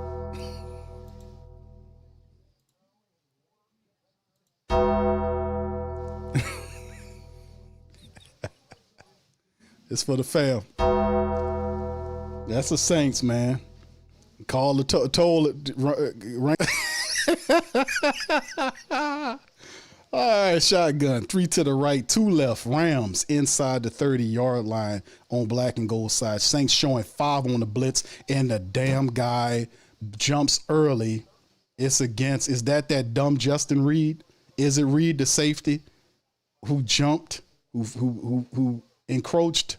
Let's see what it is. It could be against the offensive line. Let's see what it is. He gonna call it? It's a neutral zone infraction. No, that's not. That's against Chase Young. They're saying Chase Young jumped there, and they're saying not the truth. He's shaking his head saying no. 3rd and 3, man. Good Lord. Oh, 50 burger. Okay, M. Dot says it's gonna be a 50 burger. Thank you, bro. I wanna say thank you very much. Picking me up, bringing me back to this world. Thank y'all, fam. Appreciate you. All right, so let's see. It's a 2-minute warning right now, and they're marching. You very well. They're gonna blow the Saints up. That coach for the Rams, man, he likes to throw the ball downfield. They're gonna blow the Saints up. This is gonna be a 40 burger plus. All right, American Made says, Q, Saints got the first pick in next year's draft of Mickey. Well, I wouldn't doubt it, bro. I would not doubt it, man. Listen, fam, I have zero faith in Mickey Loomis. Absolutely no faith at all. For me, I have no faith in that man. No faith in him because he's protected by incompetence and non-accountability, and I disrespect that. I disrespect that. Nola Ball says, Big Q, 2 rushes first down. Yeah, in reverse. I don't like that. I had a shirt. It is still available on the Pro Shop. 2 rushes first down, which is what I was trying to do. The shirt I made during the time when Coach Payton was here to promote Coach Payton to run the ball because he get pass happy. He get the pass and Holy Ghost. So what I did was I created a shirt called 2 rushes first down. I don't like that shirt if they're using it against us. I don't like that shirt if they're using it against us. Right? But man, listen, man, this is just, it's just horrible, man. But if we're going to watch horrible football, I do my best to kind of jazz it up, fam. And listen, man, listen, let me tell you how bad it's been for us right now, fam. For the Who Dat Nation. Y'all know, I don't know if y'all know this or not, but a lot of y'all know it. Maybe some of you people, the fams don't, that we do another show called the Pelican Postgame Report, right? We cover Saints and Pelicans. I cover them all. We cover LSU, Pelicans, Saints, and I do my boxing stuff, right? And then, of course, I do little trending stuff and all that kind of stuff on Patreon. But listen, what I'm saying is that right now, the Saints are losing 20-3 to the Rams in Los Angeles. And at this very same moment, the OKC team is beating the New Orleans Pelicans 107-82. So the Rams are busting the Saints up 20-3. And the Thunder are beating the Pelicans 107-82. You want to talk about incompetence as ownership, leadership? You want to talk about incompetence? So it's ridiculous, man, on so many levels. Even the LSU, it don't have nothing to do with the Saints. They doing stupid stuff. Anyway, that's the next play by the Rams. It's an easy pitch to the right side and a catch for a first down off to Smith. I think that's Tyke Smith, the wide receiver, gets an easy catch. It's a rollout to the right side for about Matthew Stafford, and they pick up an easy first down. Coach McVay's he calling the play. He possessed right now. He motivated on that sideline. And he look at his face, man. He got a little smile on his face. He said, "It's gonna be my day. I can roll out the plays that I really want to roll out." Because this is Bush League. This is Bush League stuff here. Shotgun Rams, 3 to the left, 1 right, running back next to Stafford in the right. Tight end motions goes across, and it's a draw play up the middle and mistackled at first, but eventually Carl Granderson, we have a Carl Granderson sighting. Carl was able to grab him and drag him down 2nd and 8. So there you go. We got a Carl Granderson sighting. Carl kind of fell into a black hole somewhere, man. Good to see him out there playing, man. He was doing good at first, All right. What's up, Abraham? Shout out to you, brother. Good to see you in the chat, man. King Chosen One, I see you, fam. All right, King Chris says, I'm convinced it's coaching and Kellen Moore is not a coach. Bro, it is definitely coaching, my brother. Under center there's the handoff. No play action to the right, throw to the left. Tight end pushing the face of Jonas Sanker and powers his way in. That should be coming back against the wide receiver because his hands to the face and he gripped the face mask. That's coming back. He did too much. Allen, he did too much. And that you have to call that. You can't let the tight end, the defensive player cannot do that to an offensive player. An offensive player cannot be allowed to put his hands, and literally grab the face mask of the defensive player. They put hands to the face on defensive players. You can't let the offensive players do that either. So they made the correct call there and took it away. Good call by the official on that one. because Allen was doing too much. The stiff hand is one thing, but you can't grip his face mask like that. You can't do that, man. Good call, refs. You did too much. All right. Doing too much, bro. All right, so that pushes them back here, man. All right, under center, it pushes them all the way back to the 21. Under center is Shough. 2 to the left, 1 right, running back waiting on him. Clock going down. And they let the clock at 0, so they let it tick and collect they called the timeout. I guess Stafford lost an idea where the clock was. I thought they was trying to collect it, but Coach McVay astutely, a smart coach, we got those every now and again. He was able to do that and kind of help the team out. So 2nd and 15 now. We almost picked up a 5-yard delay of game and pushed them even further to the back. So there you go.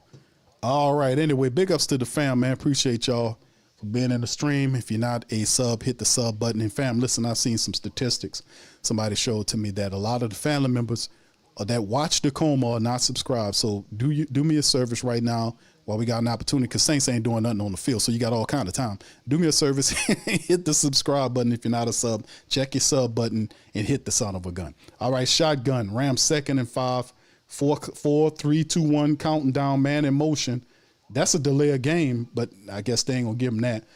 There's the flush out. Stafford rolls and throws the ball out of bounds. That'll bring in 3rd and 15 now for him. So a couple of these plays, all of a sudden the Rams look a little disjointed here. But Chase Young pushed Havenstein back, and that's a hold and should have been another call on Havenstein.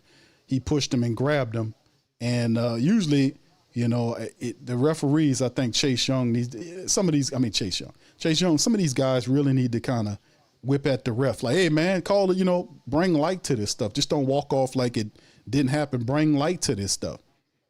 Bring life to it. The squeaky wheel thing. Shotgun. Rams, 2 left, 2 right. 3rd and 15. Saints showing blitz 4 coming. You got time. Ball thrown to the left side of the field. Incomplete. Thrown in triple coverage. Stafford, these last 3 plays after the penalties, Rams look really disjointed after having a promising drive. The Saints defense gets him off the field. He threw in a triple coverage incomplete. It'll bring 4th and 15. They'll send out the kicker. The Saints defense make a stop right there to prevent it from happening. All right. So anyway, all right. What's up, Chantel?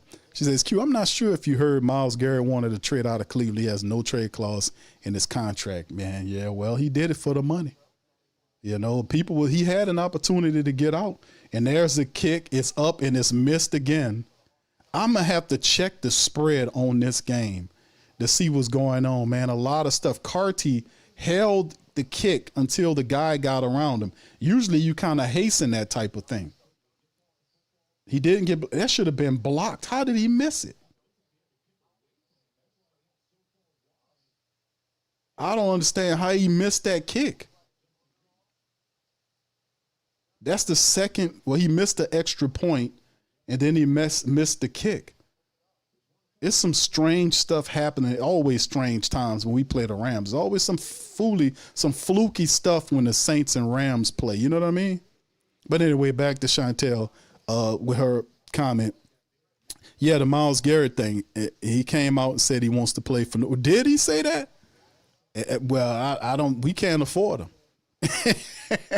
It'd be perfect if we can get him, but I don't think we can afford him.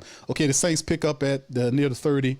They're on yard. Shough fires the ball to Rashid Shaheed, and Rashid gets right around the 43-yard line. He go to 2-minute offense for the Saints. They got 3 timeouts left. Let's see him operate. He might be able to get a score here. And Kellen Moore says, no, let me call a timeout and stop your momentum right quick. All right, so there you go.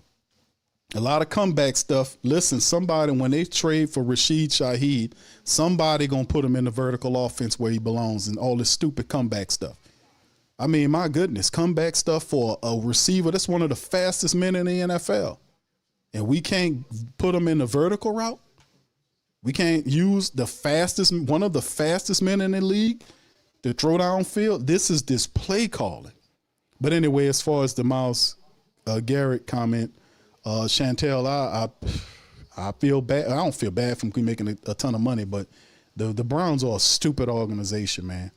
Shotgun Saints from the Pharaoh 40. He has times. Tyler's taking a shot. Shaheed is down there and it's overthrown down there. And Shaheed didn't even look like he was running full speed.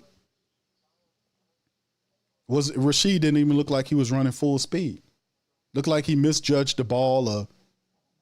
I don't understand what's going on here. What he misjudged it? Why wasn't he running full speed? He misjudged the ball is what he did.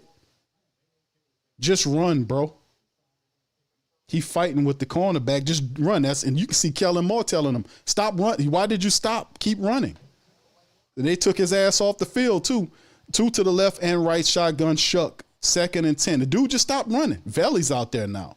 There's a snap. Tyler looking. They're trying to throw the ball downfield. Another throw, and it's to Juwan Johnson, who stopped. He picked up about 6 or 7 yards. That'll bring up 3rd and 3 or 4, depending on where they mark the ball at.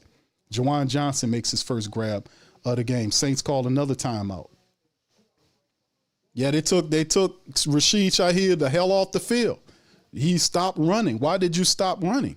Thank you, Chantel. Appreciate that. I want to say thank you very much. We can't do nothing with Myles Picking me up, bringing me back to this world. We signed this other guy we got down here, Chase Young. I wish we could get Myles Garrett.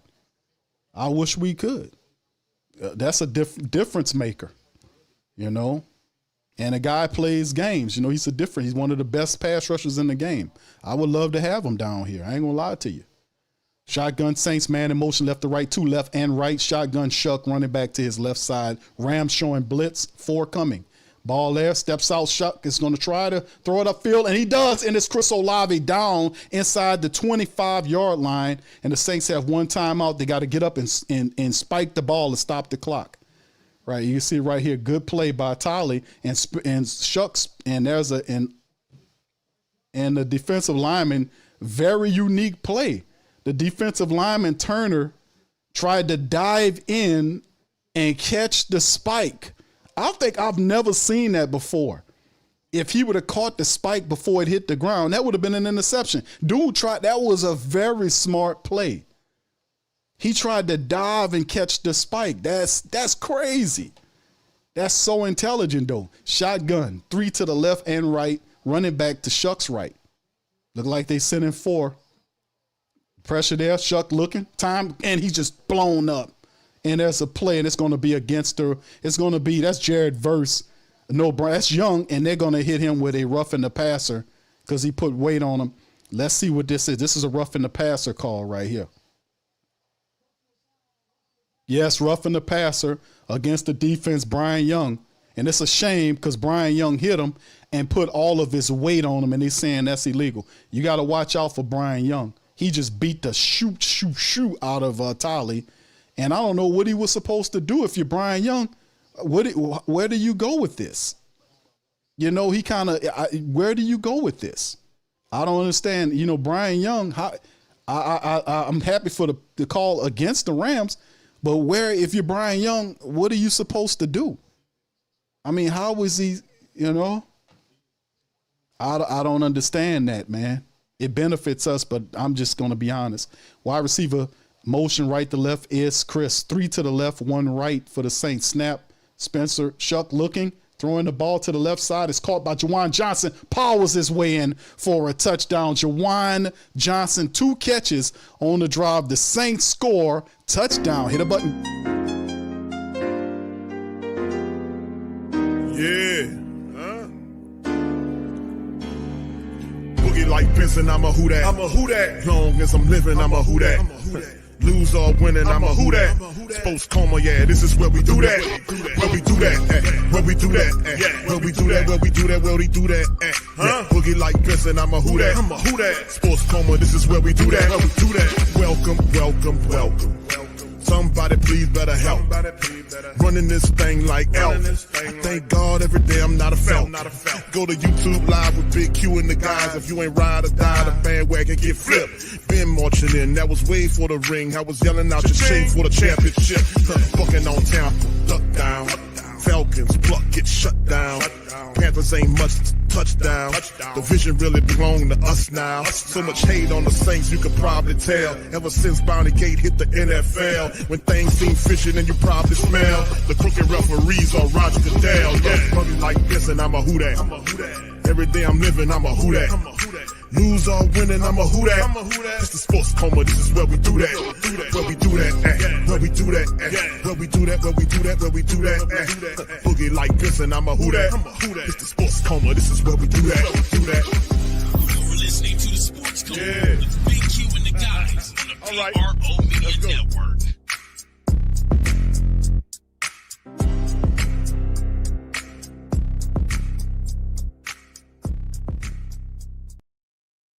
All right.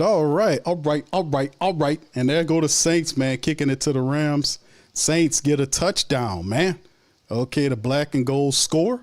And right now, the New Orleans Saints kind of cut the lead in half, 20-10 right now. 7 seconds remain in the second quarter. Saints march and score. Tyler Shough, 8 of 14 for 84 yards right now. Still trying to get back into it. Taysom Hill is the top rusher. Will hit the halftime stats as well moving forward in a few seconds. Big ups to the fam, man. Yeah, that touchdown button been sitting there dusty as hell for a while as the Rams sit on it, run the clock into halftime, and the Saints trail by 10 as we get ready to go. So big ups to the fam. Appreciate y'all for being in the stream, man. Much love. All right, Christian says TD button actually is a Texas, Xmas miracle. Yes, indeed. It is. Hey, man, I was surprised. I was like, hit the button. Yeah, I'm out of practice with that touchdown button. All right, so big ups to y'all, man. All right, shout out to Deborah, man. Good to see Deborah chilling in there as well. Much love, Queen. Appreciate you. Much love to everybody, man. Let's get into these stats, man. Y'all know what's crazy, fam? You know what's crazy? What's crazy is the Saints were looking stank. Remember that? Until we played that Undertaker music. Huh? Come on, tell the truth. Tell the truth. Tell the truth. Come on now, y'all be honest with me now. When we played the Undertaker music, is something changed? Wasn't it? Wasn't it? Because I was playing, we played the Undertaker music, and after that, the Saints started to wake up. It was like zombies out of the ground somewhere on Halloween at a cemetery. Be honest, huh? I mean, that's crazy. I'm serious, right? You know, Dr. Gray says, Q, forget the clown music, play the Undertaker music. So I was like, okay, so y'all know how I am. Y'all know I got to have some fun with y'all, man. We got to have some fun. All right, anyway, man, let's hit the halftime stuff, man. That's crazy. All right, anyway, fam. The Rams right now leading the first down battle 17-6 right now. You see the third down efficiencies, 3 of 6. The Saints are 2 and 7 on third down. That won't cut it, obviously. The Rams have 40 plays versus the Saints 25. Total yards, 283 versus 123. The drives are all 6 up. The Rams are averaging over 7 yards per possession, per play versus the Saints, who just at 5. 207 to 75 right now is the passing attack. As you can see, the Saints aren't running the ball that well. That's simply all of that is Taysom Hill. Taysom Hill is the main reason. He has 30 of the 48 rushing yards for the Saints, 9 carries at 5.3 yards. It's just one basic run by Taysom, which is like a 29-yarder. That accounts for all of that.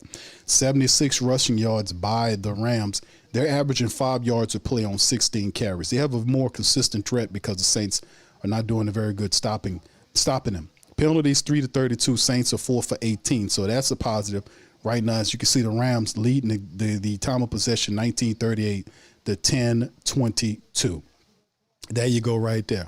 All right, in terms of the box score, you take a look at what's going on with the Saints. Tyler Shough, 8 of 14 for 84 yards, 6 yards per throw, touchdown, sack once, 98.5 rating. Matt Stafford, 18 of 23 for 215, averaging over 9 yards per throw, has 3 passing touchdowns right now, has been sacked just 1 time in the game, and his rating is a ridiculous 145.2 for the Rams. Taysom Hill is the top rusher for the Saints, 2 rushes for 30 yards. His longest rush at 29 account for the majority of the Saints rushing stats. Alvin Kamara, 4 for 9 for 2.3 non-effective. Of course, Elvin's dealing with an ankle issue. Devin Neal had 2 for 7. Tyler scrambled one time for 2 yards. Kyron Williams for the Rams is 12 for 51 for 4.3 yard average. And Blake Corum, the backup back, 3 for 26 for almost 9 yards per rush for him. And they have a very healthy rush stack right there, averaging 5 yards per run. Now, Taysom Hill, the Saints need to get Taysom Hill more involved in a running attack, maybe putting Taysom in as a running back and using him back there in combination with Elvin, kind of switch roles, so to speak, right? Move Taysom in at the running back, Elvin as a wide receiver, but you got to get those guys involved, together in the Saints offense. They're mismatches. We got to utilize it. Chris Olave thrown at just twice in the game. 1 catch for 27 yards. Juwan Johnson, 2 for 19 in the score. Rashid Shaheed, 2 for 19 as well off of 5 targets. Cooks, 2 for 16 off of 2 targets. Elvin has 1 catch off of 3 targets. Right, not looking good. Puka Nacua has 6 catches for 87 yards and a touchdown, averaging over 14 yards per catch. Ferguson, 2 for 54 as well. Davis Allen had 2 for 24. Could have had a touchdown if he didn't grab the man face mask. And Graham, 2 for 23, including the touchdown that he got in front of Alontae Taylor, who basically let him catch it. Higbee, 3 for 13 on the day. So anyway, that's how it looks for them. The top tacklers for the Saints is Jonas Sanker, 8 total tackles for him, followed by Kool-Aid McKinstry. Crystal Light McKinstry. Justin Reed has 5, DeMario 4, Alontae 3. And like I said, 1 sack by Chase Young, no interceptions going on right now. For their side is Kareem Kitchens, the defensive back. He has 3 tackles, tied with Braden Fisk, who also has a sack in the game. And they're doing their thing. Brian Young had got one, but I think that they kind of robbed him on that play right there. That kind of helped the Saints drive alive too. Blake Group A 1 for 1 from 39. Kai Kroger kicking his legs off. 4 punts for 184 yards. He's averaging 46 yards per punt. Put 2 of the 4 inside the 20. Longest was a 49-yarder. Kai Kroger is punting the hell out of that thing. But anyway, the roughing the passer benefited the Saints. It helped keep the Saints on course to score that touchdown. Can the Saints carry the momentum, because they're only trailing by 10, can they carry the momentum into the second half of the game and keep operating and see if they can keep that going? Can they do that? That's a big point of contention for the Saints moving forward. Keys of victory going into the second half of the black and gold. Y'all share y'all's with me. I'll give y'all's this now. To me, the keys of victory for the Saints is they have to keep emulating whatever they did on that last drive, man. They showed some spunk on that last drive, And like I said, fam, I played the Undertaker music and things changed from that point. You see what I'm saying? I ain't kidding. The clown music, they know they're a bunch of clowns, but when I put that Undertaker music on, it all changed, didn't it, fam? It changed. Now, can they keep this thing going moving forward? That's the whole point. They have to be able to keep it going. Now, if they can stretch the field, defense make a few more stops, this could change in their favor. But once again, the Saints average 16 points a game. So what we see from them is probably maybe a couple of more field goals, because it ain't going to cut it. The Saints have to put a couple of touchdowns together at the very least in the second half to give them an opportunity to shock the Rams. But like I said, fam, this is a very weird type of game here. If you're a bettor, a lot of people would take the Rams who have a bet on the Saints. Saints are with their strike conditions. If the Saints win this game, somebody gonna, and I ain't gonna even be talking. I'm just on my game now, fam. Y'all put one in the chat if y'all heard that. I know my Patreon family members, man. I put some information up for them, a video up about the recent stuff that's happening with Billups. See, they trying to use Billups and Damon Jones and Terry Rozier. These are just pawns in the game. What about them other 300 people and them people you connected to them, the Costa Nostra people? They're not telling you about them. I put up some information on Patreon that kind of blew the cover off that, because that's where the real story was at, the deals that's being made. So, like I said, when we start seeing stuff like what happened with Alontae Taylor, especially when the Saints and Rams, it's fun. It's funny style. It's some funny style stuff. You remember the NFC game when that happened? They didn't call it. And even Boomer Science came out and said that we need to investigate that. Oh, yeah. And also with the NBA, keep investigating. I want you to investigate their technology. That's what I want you to do, too. Blow the cover off all this stuff, man. It's enough is enough. All right, anyway, man, let's get back to it. Keys to victory for the black and gold coming into this game. Keep doing what you're doing at the back of the game. Keep attacking. Switching up plays, throwing the ball downfield like they try to throw it to Rashid Shaheed. Hey, fam, listen, that was good. Remember, they threw it to Rashid Shaheed. Rashid Shaheed stopped running and lost the ball. Remember that? They pulled his ass off the field. And then the next play, the Saints were kept attacking and they got positive. That's accountability. You know, and you can see Kellen Moore was talking not little nicely, you know, Mr. Tifus, you know, he was over there. He was talking. He was not being aggressive, but he's like, why did you, you know, just why you stop running? Took him off the field. That's accountability. You can't go back out there and think you're going to run a play and you missing out on that. No. After I just said, hey, man, you got one of the fastest guys. I just jiffed for his ass. And then he get out there and make me look bad. So get him off the damn field. And then once the accountability kicked in, the Saints was in the Undertaker music. You got to add that with it. And then next thing you know, boom, bam, beam, touchdown, Saints trail by 10. Now, like I said, they haven't showed what we've been asking for this entire season. They haven't showed that correctly and responsibly this whole damn season. So to ask them to score a couple of touchdowns when they average 16 points a game, it's a lot to ask for against a Rams team who you cannot score with. But they're going to need at least that to beat the Rams. So we'll see how it looks, man. We ain't got that long to wait for the second half. So that's my keys to victory right there, man, with the Saints. All right, anyway, let me hear from you guys in the chat. Much love. Christian says, Q, maybe crazy, but maybe we should go air raid West Coast offense, bro. I don't even know. Bro, listen, whatever that takes, bro, because they used to you going east to west. All this inside stuff within a 10-yard parameter, right? 10, maybe 12-yard parameter. The Saints do all this east-west stuff. It's ridiculous. It sucks. No, throw that out. Start attacking downfield because that's not your IQ. Do something different than what you're accustomed to been doing over these many weeks. Do something different. That's the key to it all. We got to do something different. They started doing something different in that last series. Can we come out and do this stuff down the field? Because that makes it fun. Shough has the arm to send the ball deep. He really does. The Saints have the wide receivers to go and get it. Why not start putting this together? What do you got to lose? What do you got to lose? Shock the Rams. Their secondary ain't all of that. Shock them. You see? All right. You say, Big J says the best passer rating you can have is it. I know, bro. You seen that? That's ridiculous. He started the game off 6 for 6 for 66 yards. I said, oh, they about to send the Saints to hell. I seen them start off the game. Y'all remember that? And I keep peeing pilled. I said, fam, this dude 6 for 6 for 66 yards. They about to send the Saints to hell. He taking 6. Come on, 6 for 6 for 66, man. Saints going down. But they fighting, man. They fighting. Just air it out, fam. Like fam said, air raid it, throw it out. Whatever you got to do, attack downfield. We got to do it. What's up, Charles? Charles said, hope they can, that last drive, to give him some life. Something needs to spark in him, bro.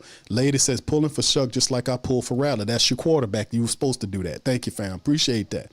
All right. AKZ says, facts. Thank you, bro. YO says, face mask by Rams was 5 seconds long. All right. Black Preacher Man says, man, I started watching the Pelicans. Where they got, hey, fam, right now, fam, a quick brief on the Pelicans. Are losing by 30 points. It got 3:35 left in the fourth quarter. The Pelicans are getting destroyed by the OKC Thunder, 130-97. They're losing by 33 points with 3:11 left in the fourth. There's a rumor we talked about on Pelican Post Game Report. Y'all sign up. If you're not a subscriber, hit PPR on YouTube.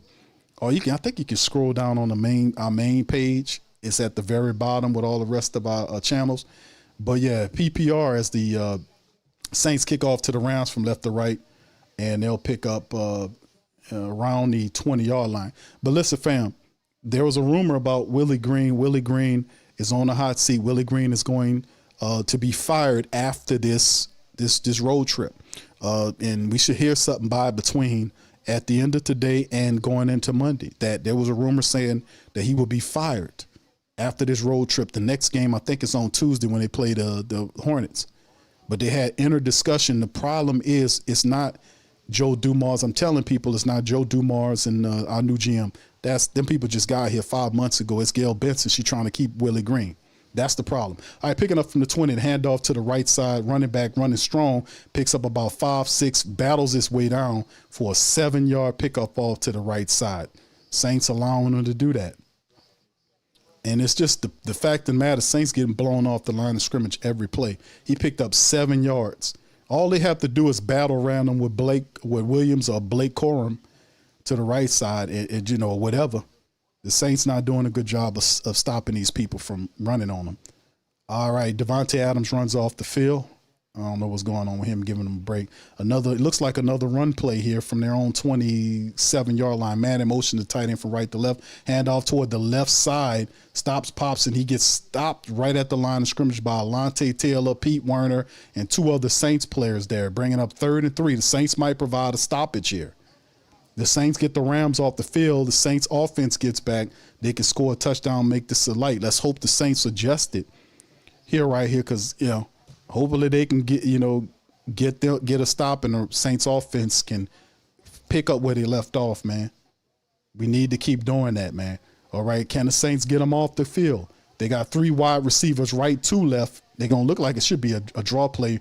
It looked like Stafford's adjusting his play. Might be a draw up the center. Saints showing blitz. Nope, they're coming with it. Ball out quick, first down, easy. Easy work because the Devontae Adams located the hole in the zone and quick dart play. And Kool-Aid McKinstry almost got like 10 yards off the man. That's one man. And they playing this zone, and how you playing the zone and you trying to stop them from scoring or getting the first down, but you give the wide receivers the area for the first down. Would they expect the man to drop it? I just don't understand the principles of which they're playing. You're not supposed to spot them the first down. I mean, the coordinator is crazy. Under the center, man in motion from left to right, number 10. Play action. Got all the time in the world. He's going to take a shot down the field, and the ball is knocked away by number 21, Justin Reed, on the play. He gets up grabbing his helmet like he had a chance at the interception. You know, the ball was underthrown, and Reed was in position, and it went right off the tip of his fingers.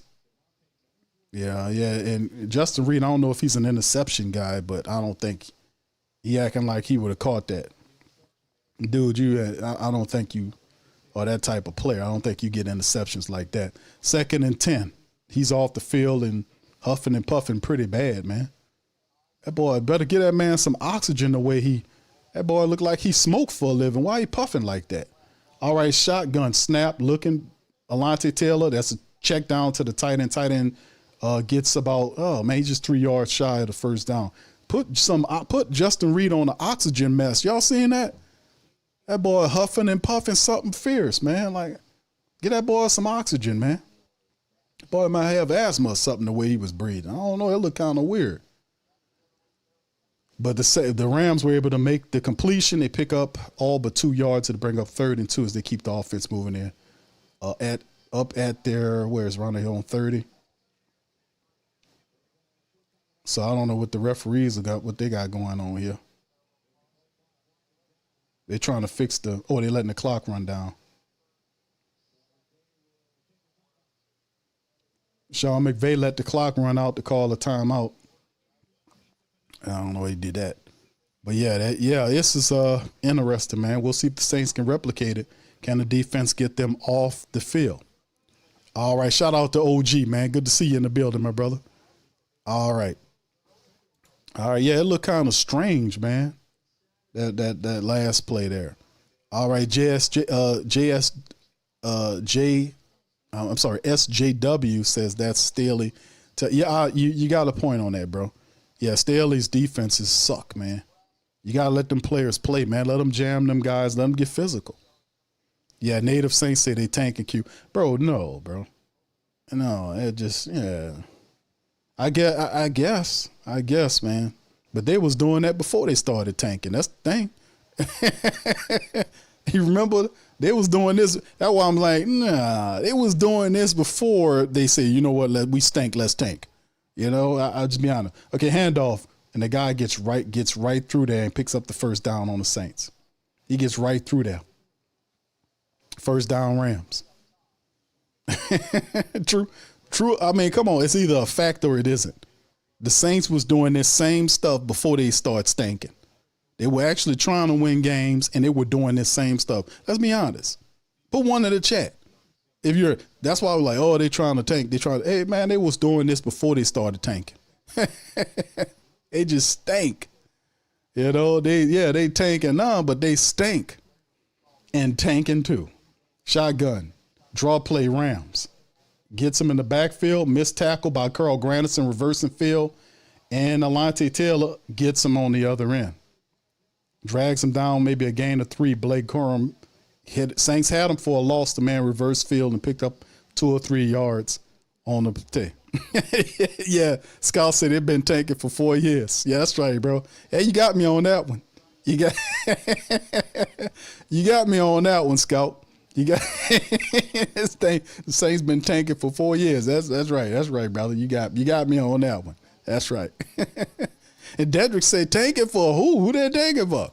Who they tanking for?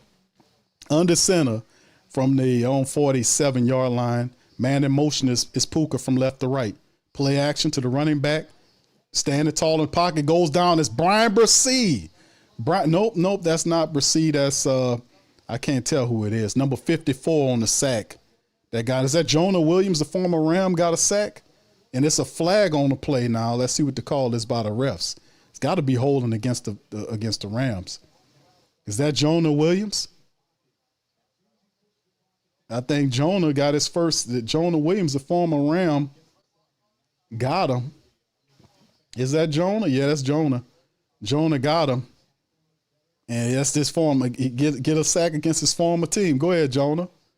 All right, 3rd and 11. Jonah comes in at the end, gets on the defensive line, gets a sack against his former team. And that's big, man, because it's 3rd and 11 now. 9:51, the clock stopped. Here come the ref he's talking to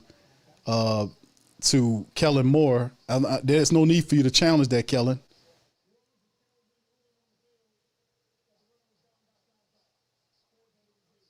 Okay, he's saying the runner was down by contact.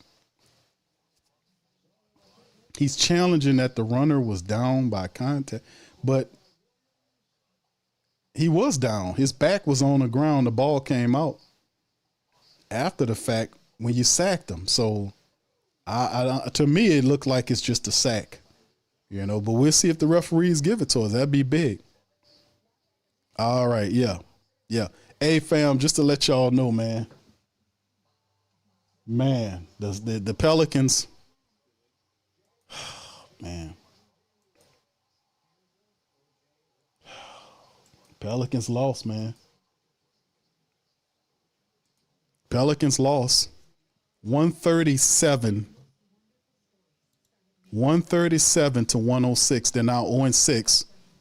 Pelicans now 0-6. And fam, you know, we do over PPR, we do these things for the previews. So I'll be looking up and doing research and coming across some interesting statistics.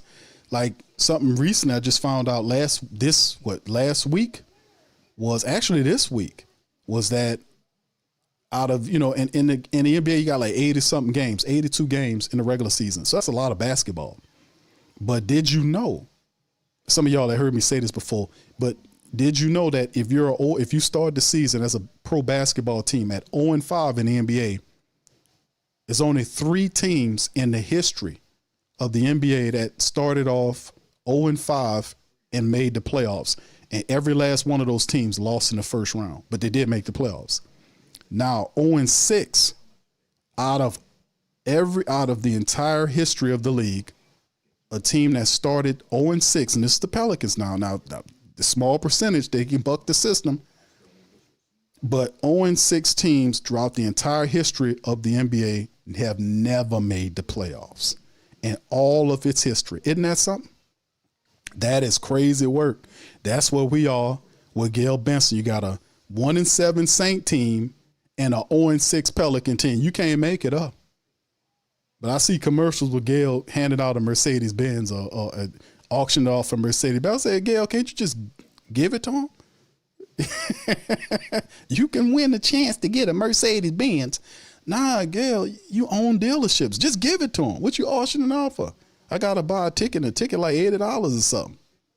Like, damn, you got all these tax breaks. Just give it to them. You can't take it all to the grave with you. But this is what we dealing with. But anyway, here we go back to the Saints on their own 40-yard line. Pass rush coming. Shot down the field, caught and wide open. Devontae Adams down to the Saints 30-yard line. Saints can't even get him down. They finally tackle him around their 31-yard line. 3rd and 11, and the man running in the holes of the zones. Saints not getting home. He just threw it right over the top of Demario Davis. He just fitted it right into the hole. And when you don't put pressure on a guy like Matthew Stafford, and then you had Saints missing tackles back there.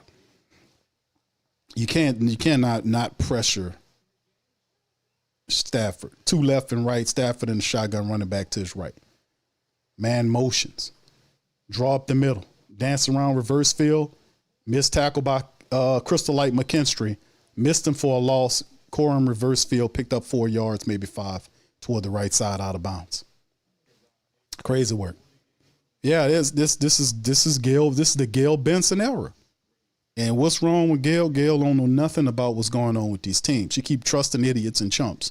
At least hire, or they got companies you can call to hire proper people.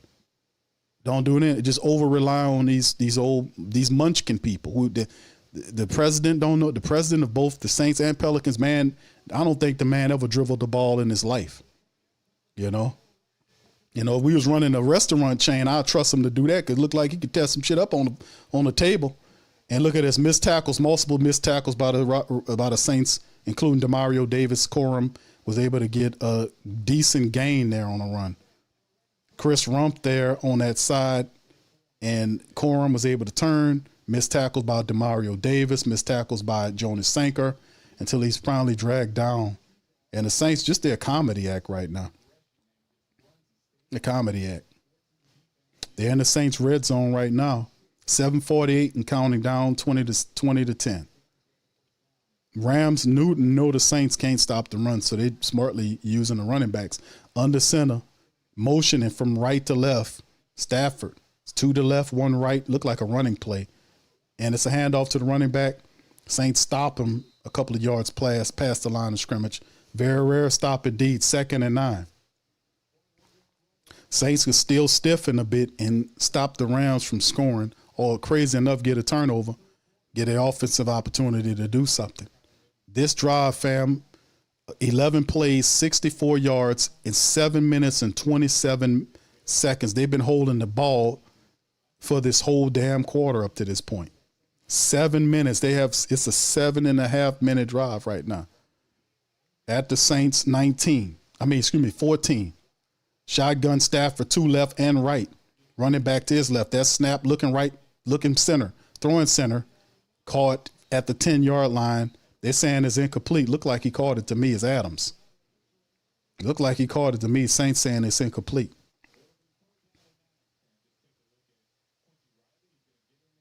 No, that's a drop. It's a drop hit. Ball came out. Yeah, the ball came out right at the last minute. Good play by the defensive back. The ball came out. So that'll bring up 3rd and 9. Now that we just need a stop. Quincy Riley on the play. 6:44 in the third. Shotgun. Running back to Stafford's left, 2 left, 1 right. 1 left, 2 right. Man in motion. Always watch the motion man. There's a snap looking right. Pressure in his face. Ball thrown, caught. And he right at the line.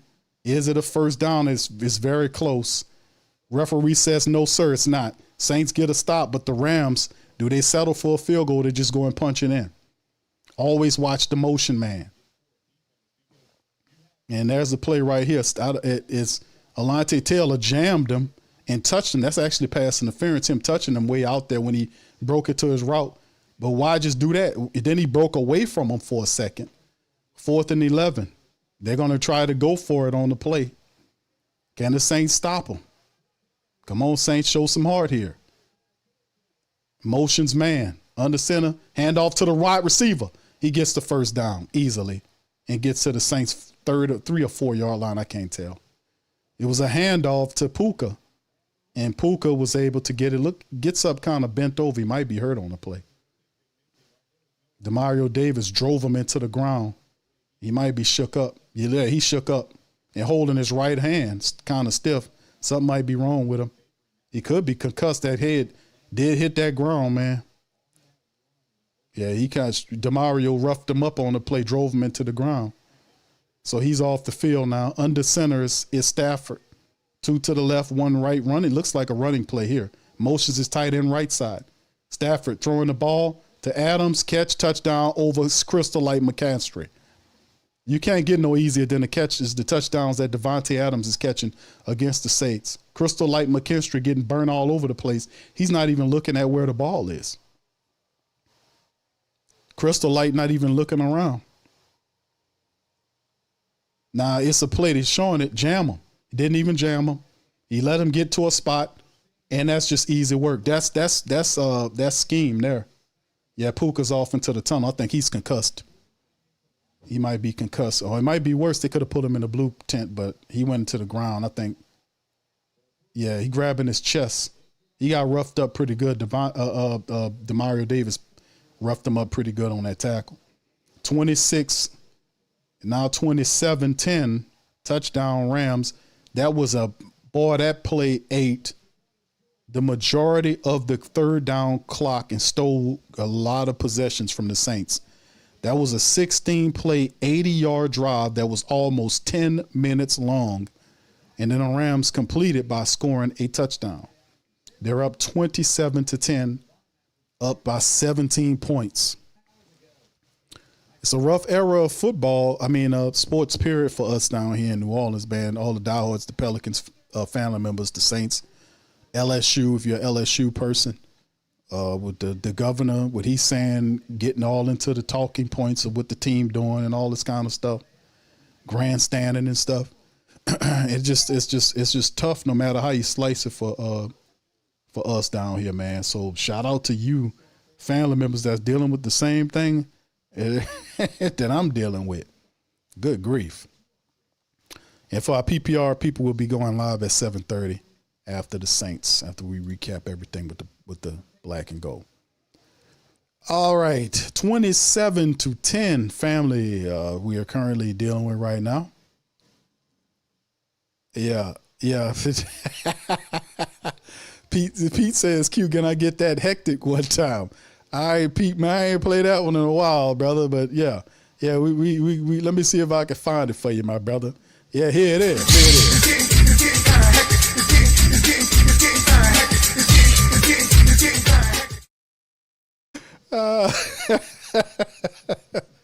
Yeah, it's been hectic, bro. We about a million miles past hectic. You know, we done got way past hectic, bro. We way up in the past the hectic. You know. All right, yeah, Kool-Aid McKinstry, man. Yeah, Crystal. Yeah, you know that SJ. That's what we call him here, man.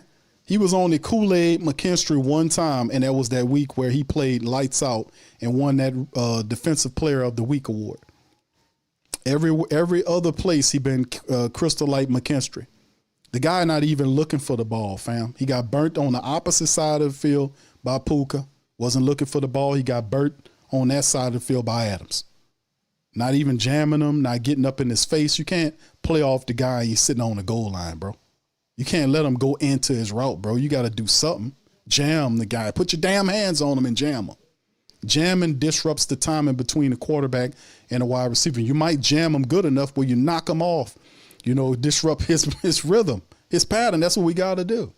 Here's the kickoff from right to left. The Rams ate up almost 10 minutes off that drive and left the Saints with 5 minutes in the play. They saying it's a chest injury. It looked like he fell on the ball. That's what it looks like to me with Puka.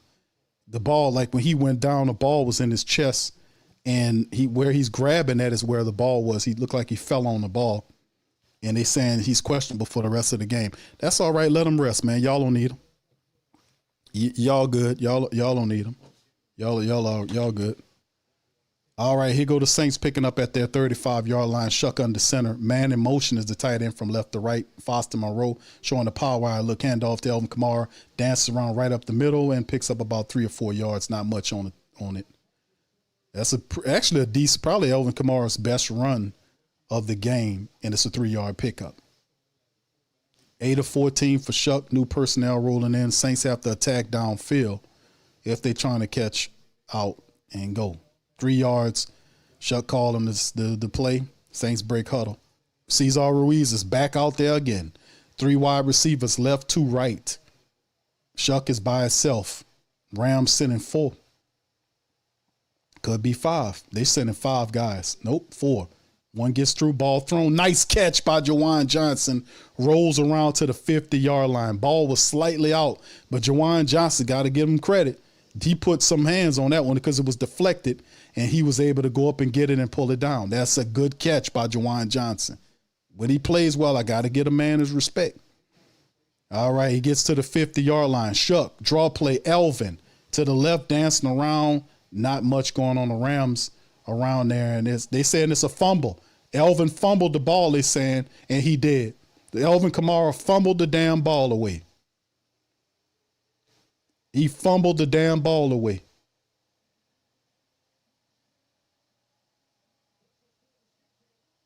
And the Rams got the ball back some kind of way. Can we see a replay of this? Elvin Kamara, ball punched out. Punched right out through the ball and punched the ball out. Elvin Kamara was holding it in one arm and trying to brace his fall. And the defense player just punched the ball right out of his damn hand. Picture perfect. Saints give up the ball at midfield. Elvin Kamara fumbles the ball. Rams ball. Yeah. So there you go. The veterans.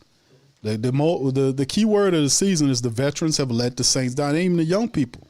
It's the veterans. The fumbles, the drop passes, missed blocks, non-leadership, non-accountability. You know, it's the veterans. Veterans continue to fail the team. You know, I hope people remember this too. They talking about the young people. CQ, the young people. No, it ain't the young people, family. It's these dog-ass veterans. It's these veterans fumbling, dropping passes. These veterans that we got all this money invested in them, not producing, hurting the team. These are the people that we need to pay attention to. Mitchell ain't gonna say he's the worst cornerback ever, but he'll get better, man. But he doesn't deserve the nickname Kool-Aid right now. It is Crystal Light. And I'm really sorely tempted to give Elvin Kamara a nickname too. He knows better than that, to hold that ball, trying to brace himself up with the other hand. You're supposed to protect the ball at all costs. All right, first aid McKinstry, yeah. Oh, man, I don't know. It's just, boy, I tell you, boy, these people can't get right, man. They cannot get right. Saints trail 27-10, and they've just fumbled the ball away, and they just get up and walk off the field. You see anybody complaining? I'm going to pay attention. Y'all tell me if y'all see anybody throwing helmets and punching and fussing at each other. You don't see none of that. What you're supposed to be seeing on the sideline when you're losing like this, or you're a bad team. You're supposed to see like what Myles Garrett did. Like Chantel talked about Myles Garrett earlier. Myles Garrett slammed that Browns helmet on the ground where it bounced. The frustration, the upsetness. You know, a guy that wants to win, you're not going to see anything like that from the Saints sideline. You're not going to see none of that. And I bet not see no Demario Davis come out at the end of this game talking about you don't need no hammer. You know, we just need a little screwdriver. Man, shut up. Remember he said that foolishness? Set me off, man. That triggered the hell out of me, man. You don't need no hammer. You just need a little screwdriver. A little twitching, man. You shut up. Talking about that damn basket on top of your head. Shut up. Screwdriver. This team need a hammer. They need Thor's hammer. They need, what you call the other one that the Beta Ray Bill have? What you call it? What's the hammer that the other hammer, man? We got the hammer Uru or whatever it is. And what's Beta Ray Bill's hammer that they use? What's it called? Thunderbreaker? We need that type of stuff on this team. Bust this team to hell. Burn them up and take them to hell, because that's what this team is. Garbage, man. Garbage. All right, the Rams inside Saints territory at the 46. Stafford under. They might as well take Stafford out the game. He done did what he got to do. Reverse field, opposite side, missed tackle again. Running back gets all the way to their Saints 32-yard line. They're not even setting the edges. Man, reversing field. They're not even setting the edges. Jonas Sinkers missed another tackle. You know, they just suck. They just suck, man. They just suck. They just suck, man. Set the edge, man. Set the edge, bro. So you mean to tell me I can't stop you from running inside, and I can't stop you from running out, dog? Man in motion, left to right under center, handoff to the right side this time. Saints had him in some kind of way. He stiffed arm Saints and got 9 yards up. I mean, come on, bro. This is horrible, man. Kyron Williams, they had him in the backfield. They had him. And he was able to find a way. Missed tackle by Demario Davis. Missed tackle by number 21. I mean, these guys, I mean, they suck, man. These guys suck, man. 2nd and 1. Had him in the backfield. He found the lane and climbed and made some plays. And you got a timeout for the Rams. They're going to burn their second timeout. They got one timeout left. I don't know if McVay need to stop playing around, man. We got to get this right. Man, you're going to get the time. You're going to get the score. You're going to get it. Stop being extra calling all these timeouts, man. You're about 17 points. Yeah, player only meeting. Yeah, AKZ, you know, for what? You know, there is no leaders on this team. You don't see nobody upset and mad, but at the end of the day, they're going to check their phone to see if that money was deposited because they get paid after every game. But they'll pitch a bitch if they don't get that check. But how do you as a person collect this kind of money and turn out this type of performance and have the right to look in the mirror in the morning? How do you do it? 2nd and 1. Stafford under center, handoff to the running back, dancing around and falls forward right at the first down marker. The offensive lineman helmet comes off. It'll be 2nd and 1, probably 3rd and 1 or 3rd and short. They're close. They're third and close.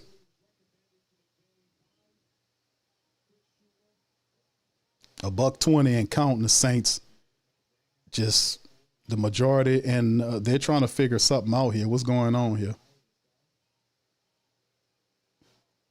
It looks short to me, but in the way the game go, they'll probably just give it to the Rams anyway. They're going to get it on the next play the way the Saints defense is doing it. Let's get the game going. They said 3rd down, 3rd and 1. I love to hear what Staley's saying, man. What he's saying. I love to hear what he's saying. And remember, Kellen Moore can hear everything, all these plays that he calling, and could override any play. Under center, Staley. Man in motion from right to left, handoff to the running back, gets the first down anyway. Just gets the first down anyway.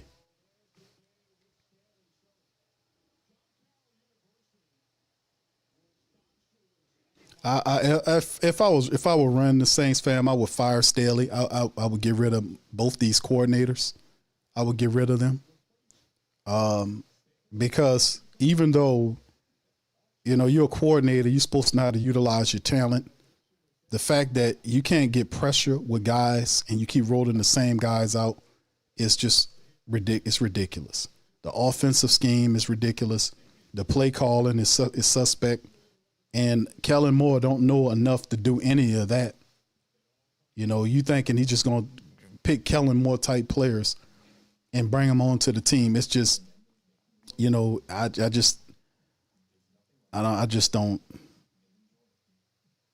This scheme is not a good scheme offensively, and you're supposed to recognize that And it don't take an entire season for you to do that. Change don't take an entire season. Change is incremental. You make changes here, here, here. You don't just do it all at once. So if you see something needs to be changed, you change it. This type of philosophy won't cut it. It worked for the Philadelphia Eagles because, number one, they have a different skill group there. Barkley had a phenomenal season last year. We haven't seen that type of season that he did last year in a very long time, if ever. He broke records last year and made these people look better than what they actually were, especially Nussmeier. Because Nussmeier is he's too east to west. He's too east to west. You got to stretch the ball out. We have to, and then of course, recognizing problems on the offensive line. This line is a problem. I get it. Our rookie guys like Tyler don't even look the same, bro. For what he looked in his rookie year. Now you can charge it up to it being a sophomore slump. He definitely going through it. He get beaten all that this year. Kelvin Banks is a rookie. You give it to them, but them interior guys like Penning on the last year of his contract can't block.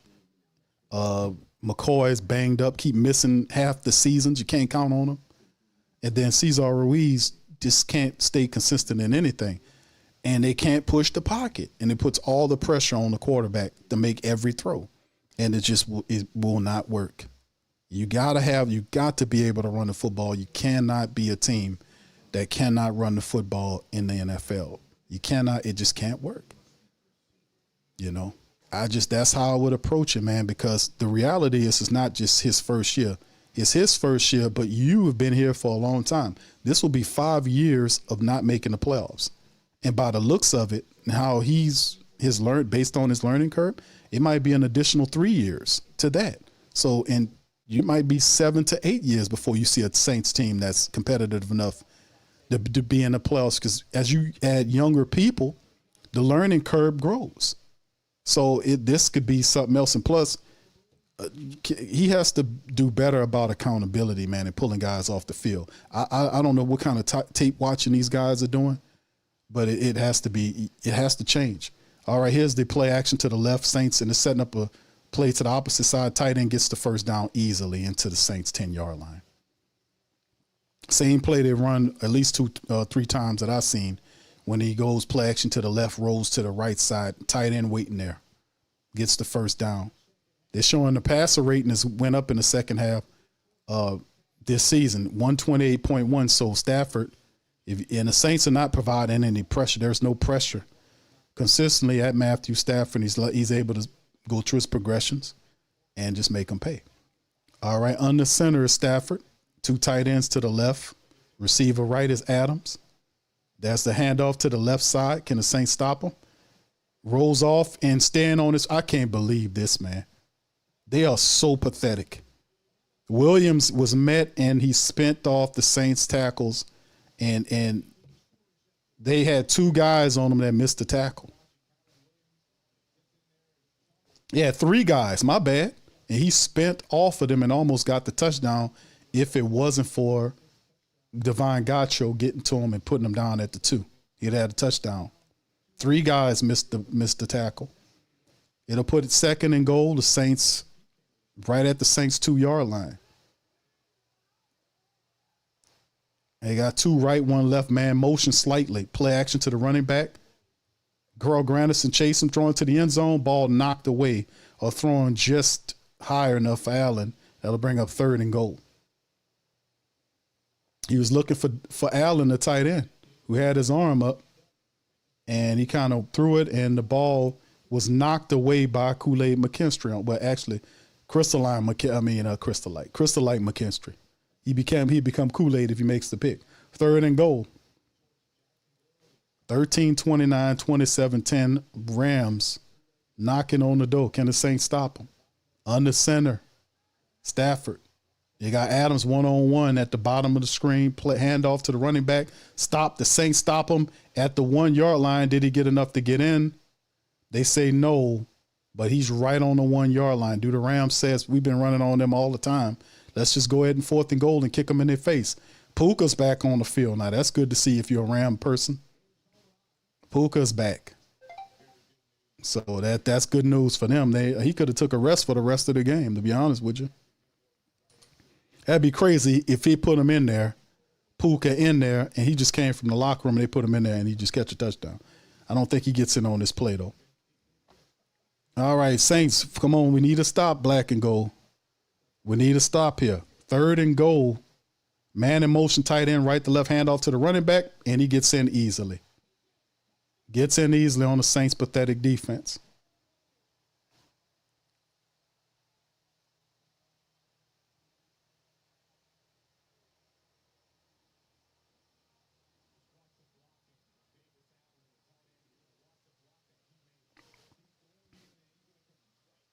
Gets right in. But the thing is, the reality is, why Jonas Sanker hit him with a shoulder. Jonas, why you ain't wrap him up, bro? Don't hit him with a shoulder, dog. You got to wrap him up, man. But nonetheless, 33-10, the Rams get it in on the goal line, and they're up by 23 points, make it 24 now with the extra point. And they just like the Pelicans. They stink too. But at least the Saints got to win. The Pelicans are 0-6. The Saints are going to be 1-8. So at least the Saints can say they got to win. Boy, oh boy. Yeah, it's still a lot of time left. And it's in the 4th. It's a lot of time left in this game. And McVay Petty, he going to go for the 40-burger. Don't go for the 40-burger on the Saints. All right, KT says, Q, draft DJ McKinney, Delaney, yeah, Davis, Malik Muhammad, Will Lee. Bro, they're not going to get all these guys, bro. They're not going to get all of them, man. They got a bunch of good players in college, man. But like I said, when you get younger and the Saints are going to get younger next year because Taysom Hill's contract is up, if they keep him, because he can also be traded because they're not going to re-up with him. But if you can get something for him, like if Coach Payton says you're going to keep Taysom, we're not going to keep him, but we got to give up picks for him. We can give up for whoever we got. These DeMario contract, Cam's contract, those guys' contracts are up. So a lot of Foster Moreau, a lot of these older guys fall off the team, right? And guys like Pete Werner don't fit on the team. They got Danny Stutzman out here running around right now. So, that means your boy so he could be a trade candidate and should. Pete Werner should be a trade candidate, as well as Cooks and all these other guys, Rashid Shaheed, all these guys that got to go. And when you get rid of them, you get totally young, then that means it's your curve. Because if you wanted to win like this year, the Saints had a mix of youngsters and veterans. And if the veterans were accountable and did what they were supposed to do, the Saints wouldn't be sitting up here at 1-7. That's not how they wouldn't be doing that. But it's just one of those things where they have no pride. They have no pride at all. No pride at all. Yeah. No, you can't blame Shough. You can't, because the thing is, you can't blame, Rattler and Shough are a product of the offense. Like if the offense, their bad play for people that's untrained eyes, the casuals don't understand that Spencer Rattler's out there. If he's throwing interceptions, or Tyler Shough's throwing interceptions out there, and they making curious plays. Like if you look at the film and they checking it down, or they throwing to the middle range or the intermediate area when they got guys one-on-one or guys running downfield with their hand up, you can hit them with that charge. But like I said, a lot of this is 50-50 all across the board. And a lot of it starts with the coaching. There is no coaching when your team is 1-7. There is no principles, no foundation, none of that. And that's when you start making coaches, whoever have their positions, you get the assistant in there and see if they can do better. Because that it's no excuse for none of this. There ain't no patience in the NFL. It stands for not for long. You got to win. That's why they pay them so much. You're not going to trick me into saying, oh, yeah, well, it's that. No, we've been waiting for 4 years. This will be the 5th year this team is not going to make the playoffs. Shotgun Saints 2 to the left and right of the formation. Running back is Neal next to him. Draw play, nope. Shough finds it, throws it downfield. Good pass to Rashid Shaheed, gets pushed out of bounds around the 40-yard line. Shough is throwing the ball down the field. Call the vertical plays. This is a positive. You got to stretch the field. So there you go right there. The Rams was in the zone, and Tyler Shough was able to make a good throw to Rashid Shaheed, who did a little good job of breaking it down. He turned that corner around. Good play. 1st and 10, Saints get it. And just that fast, let's see what happens here. Can the Saints keep this going? Brandon Cooks is out there. Chris Olave's out there. Foster Monroe is out there. Saints have 2 to the right, 2 to the left, and it looks like a running play. Devin Neal is the running back. Man motions from right to left. Handoff, nope, play action. Shough looking, firing down the field to the right. Caught once again. Chris Olave down inside the Rams 15 yards. Why were we doing this earlier? This is what I be saying. This could have been done earlier. You got to get vertical. Nice play. Found him again. Nice throw toward the sideline of Chris Olave from Tyler Shough. Now this is what I'm talking. We could have been doing this earlier. Nice play.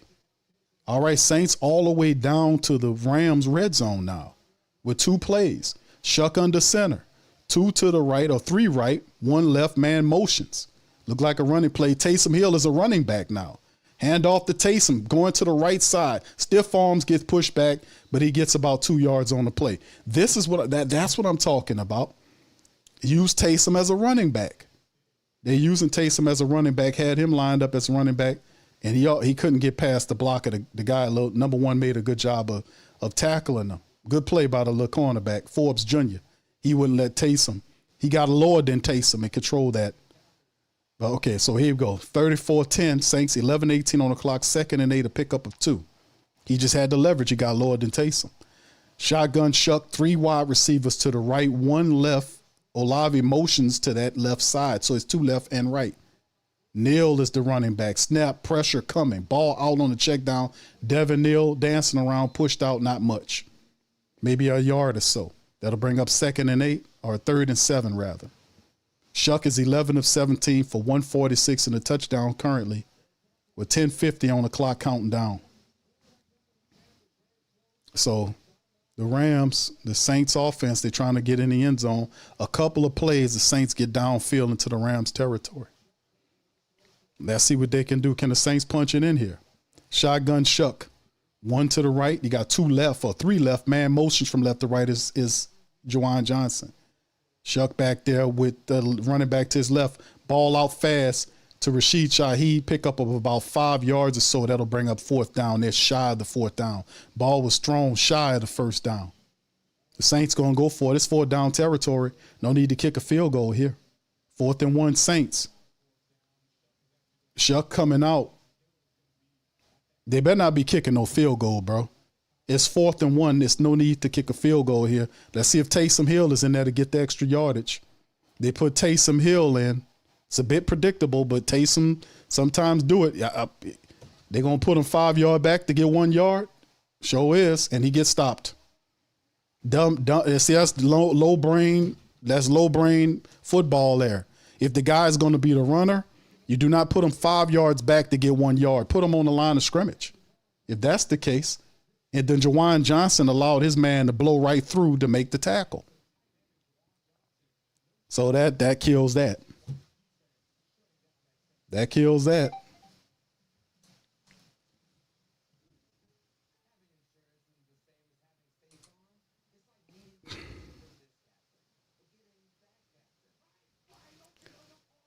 That's low brain football, fam. Low IQ football. Taysom Hill, 5 yards back to get 1 yard. Put him up under center. Let him power through that way. Go 5 yard, have him in the shotgun 5 yards back to go get 1 yard. And then a guy gets through. It's too much that can happen. Juwan Johnson gets pushed out on the block, and his guy makes the stop. That's our $10 million tight end. Anyway, a shout out to you guys for being here. Brent says play sledgehammers. So Brent. I don't think I had that one, bro. Very much. Picking me up, bringing me back to this world. I don't think I got sledgehammer, bro. I'm gonna have to dig it up, Brent. I promise you, bro. When I find it, I'm gonna go ahead on and put it on there for you. Old boy be jamming on that sledgehammer, though, bro. I ain't gonna lie to you. Old boy he be jamming on that sledgehammer. Yes, indeed. That's what I'm talking about. All right. Black Preacher Man said the Saints only ran 3 plays the whole third quarter. I know, bro. They dominated that quarter. Man. So Yeah, man. Man. Yeah, Jamario Davis talking that craziness about you need a screwdriver. Man, shut up, man. You definitely need a sledgehammer. You definitely need a sledgehammer. I ain't gonna even lie to you, man. You need a sledgehammer, man. You know, we gonna need a sledgehammer. Man, y'all remember that? Y'all remember that throwback, man? Sledgehammer. Yes, indeed. That old boy be jamming on that sucker, boy. I ain't gonna lie. All right, shout out to you, Brent. Shout out to you, man. Sledgehammer. Yes, indeed, man. I'm going to play a little bit of let as the game get closer, fam. All right, so here we go. Rams pick up inside the 10-yard line. Saints stopping right at the line of scrimmage. Maybe the pickup of one on the play, running back, 2nd down and 9 for the Saints on their way to their, unfortunately, the 8th loss of the season. And it is what it is. All right. Yeah, nobody don't fit on this team. What's up, Joe? All right. Desi says, we are prisoners. We the prisoners. Okay. All right. Ghost says, we should have honestly checked out some of these receivers from San Jose State. Yeah, and part of it, bro, is that it's just a lot going on for the Saints that's wrong, bro. A lot. And, you know, if you're not strong enough to correct it, then it'll all snowball on top of you, and that's what's going on here. Handoff to the running back. Saints looking to stop, climbs up to the next level and picks up about 4 or 5 yards. He's about 3 or 4 yards shy of the first down. So it'll be 3rd down and maybe 3 somewhere along in there, depending on where they spot the ball. But they said 30 plays, 145 yards, 4 touchdowns, almost in any game this season. They setting records against pathetic Saints. The Rams, they're showing the graphic here. This is the most of any of their plays, yards, and touchdown this season. The Saints is medicine for a team looking to get a lot better. You know, unfortunately. You know, if you don't have everything, you still got to play with pride and passion, man. This team lacks all of that. Shotgun Rams, man in motion. 3 to the left and right, draw play to the running back, stopped in the backfield, and the Saints chasing them down, and they're going to get them for a loss of about 5 yards backfield. So the Saints do a good job on 4th down of stopping Blake Corum, who's then talking about he got a face mask. Rams, the referee said, no, sir. So the Saints get them off the field. Chris Rumpf and Jonah Williams playing with some passion. 4th and 8, so they'll get a punt. The Saints get to have an opportunity to play offense again. Let's hope Alvin Kamara don't fumble at this time. All right. So anyway, that happens on many drives this season, come to think about it. The turnovers the Saints had. I remember there was a game where they had like turnovers on back-to-back drives. That's ridiculous. That's ridiculous. All right, punt here from the Rams. We don't often see this guy punt today, but there's the punt from inside their end zone all the way to right around the 40-yard line for the Saints. And Rashid Shaheed tackled by about 5 Rams people. That man was tackled by 5 Rams. He turned, and it was 5 Rams. That means you are zero blocking going on. You tackled by 5 people. Jeez Louise. I got to give it to the family. When they tank, they really tank, don't they? Christian says, FD's I'd rather watch paint dry. All right, thank you, bro. Appreciate it. Sad, man. Thank you, bro. All right, James says Q, and with the number 1 pick, the Saints select. Man, listen. I don't know, bro. Whoever it is, it got to be an offensive lineman, man. That's, to me, a lot of people say, Q, we can use a wide receiver. Q, we can use a QB. Q, we can use some secondary help. Q, we can use this. You know? To me, I just think that we need to really start all over again with them lines, fam. I'm gonna just be honest with you. I think our line really need to be synced about. I'm just gonna be honest with you on that. I think our offensive line really needs to be retooled again. That's what I think. I'm just gonna be honest with you on that. I think our line really needs to be retooled. To be honest with you. I think we need to retool our offensive line. Interiorly speaking, I like the guys on the book end of offensive linemen. We'll get better. Inside, fam, that's the crazy. The part is the offensive line is inside of that is a problem. Ruiz sucks. Penning is undeveloped, and McCoy is injured too much. McCoy's good when he's good, when his mind right. Like this past year, he wasn't nowhere near what I remember. I was like, people was giving McCoy accolades. I'm saying, for what? This is not the era. Go back and watch what he looked like 2 years ago. Go back and look. Y'all look at how he playing, man. He's trending down. He can't stay healthy no more. He's worn out. And I like Eric McCoy. I'm just keeping it real, man. But you know what time it is, don't you? I watched the tape. And the tape, you can't run from the tape. He ain't the same guy. He ain't the same center. It's the guy standing him up. I showed people on Patreon. I was like, look at him get stood up. Well, you know McCoy to stand up. The year before that, he spent more time on the ground. I thought he had a landscaping business, how often he was on the grass. Remember I used to joke about that? I like McCoy on the ground again. I thought he was running a landscaping service. He was on the grass so much. I joked about it, but I'm saying it happens to the best of them when the game adds up. You got to see that, and you got to prepare for it. That dumb Mickey Loomis is not paying attention to none of that. But I am. I'm telling you. Shotgun Saints, 2 to the left and right, running back to his right. Emotions, Jawan Johnson. It's a draw play to Devin Neal. Pushes the pile for about 2 or 3 yards, not much. Not much. That's what I'm saying. The pile is not much. It's not much of a push going on there. We need to retool the center of the Saints offensive line. That's what I would say. What's up, Scoob? Shout out to my brother Scoob out there, man. What it do, pimping? Shout out to him. Saints next play. Thrown to the left side. Nice throw by him and a toe touch by Rashid Shaheed up the field for a completion. The Saints get a nice throw and catch from Shough to Shaheed.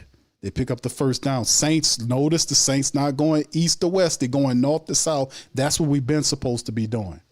Nice little toe touch there by Rashid as he gets out of bounds. 6:24 on the clock. Saints 2 passes. A big pass gets into on the Rams side of things. All right, shotgun Saints, 3 wide receivers to the right, 2 left. Man motions further out. Snap.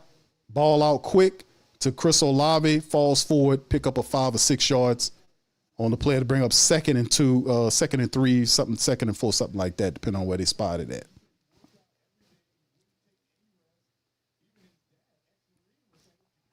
Shotgun Shough, draw play, pressure coming. Shough shakes off a sack, looking, fires it upfield, and overthrown. And maybe if that was Valley, it would have been a catch trying to throw to Brandon Cooks. But, man, listen, it's versus universe because, man, the guy was the rookie. They showing his graphics. He was rookie of the year last year. And then they got Williams there. That's one thing about the Rams, man. They know how to get players that fit their system. You lose Aaron Donald. You get Braden Fisk. You get Jared Verse. And you get these other guys, Davis and all these guys, and you put them out there, and you keep your defense going while your offense still thriving. And then you see Stafford is just aging gracefully. Shotgun Shough, 3 right. Motion man is Jawan from right to left, 2 left, 2 right. Shotgun running back to his side. Snap. Pressure coming. Ball out quick. Jawan catches it and drops the ball. Drops the ball on the 3rd down play is Jawan Johnson. I knew it was coming. Hit him right in a bad spot, his damn hands. This is what he does. How did he even miss that? How did he miss the ball? See, this is the thing with that guy. He makes some plays, and he dropped the 3rd down ball there. Hit him right in his hands. There was no reason for him to drop that pass. 3 to the left, 1 right. Shotgun. Elvin's back to Shough's left side. They coming with the pressure. Saints need 4 for a first down. Can they get it? There's the pressure coming. Shough has time. Looks, steps forward, throws to the left side, intercepted. Picked off. And that'll do it, trying to throw it to Rashid Shaheed. And Forbes Jr. closes the door on the Saints TD attempt to kind of make it look less yeah. I don't know what Shough was looking at on that. It ain't looking good, though. All right, shout out to you. What's up, my brother Scoob's in the building. Shout out to you. What it do, pimping? Kellen is on the 3 to 5 pole, my God. The season is mostly about player development, seeing exactly who got to go, nothing more. Should we win along the way, fine, but not necessary. It's not. It's the thing is like you don't. What you get is what you get. You know what I mean? What you get is what you get. If you win the game because you plan, take the game. But I don't believe in no tanking, bro. And a lot of what I see from the Saints is not necessarily tanking because it's consistent. Bad football was consistent on what I've seen from the Saints all season long. There's the running play, draw by Williams up the center, pick up 4 or 5 yards. What I see is a team that's given up. So, you know, when people say they tank and Q, well, I mean, but they looked this way week 1, week 2. They wasn't tanking to start the season because the rhetoric didn't reflect that. And we got to remember too, the Saints are they're not a well-planned team. They're not a well-planned team at all. They really aren't. All right, so 10 Saints give away, as they say, 10 giveaways by the Saints. 2nd and 5, 4:54 remaining. Under center is Stafford, and they're trying to get that 40 burger, huh? Hand off to the running back up the center, moves around, pushes the pile, and gets near the first down. Look like he might have it. He might have it. Yeah, he does. First down. They just get it. And look at the Saints defense. They losers. Head down, walking slothfully.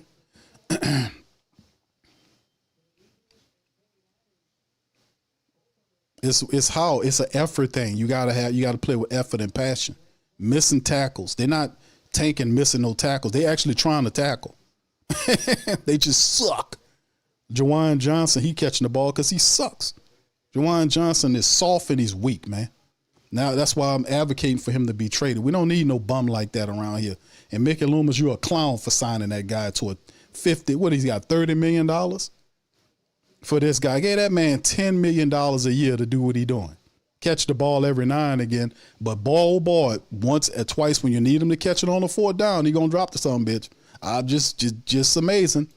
Tim says it's as simple as that our tight ends and inside line cannot block. Absolutely, Tim. Thank you for that, sir. No blocking the ball. Destroy the inside of the offensive line. I'm warning y'all. It don't take a whole season to figure out what was on the Saints. We were saying it at the start of this season. If we could see it, they could see it. I would think. All right, hand off to the running back. Saints stop him in the backfield. That's a flag down, probably holding against the Rams. It's going to be holding against the Rams. Or it might be face mask against the Saints. We'll see what it is. 3:19, clock stopped at.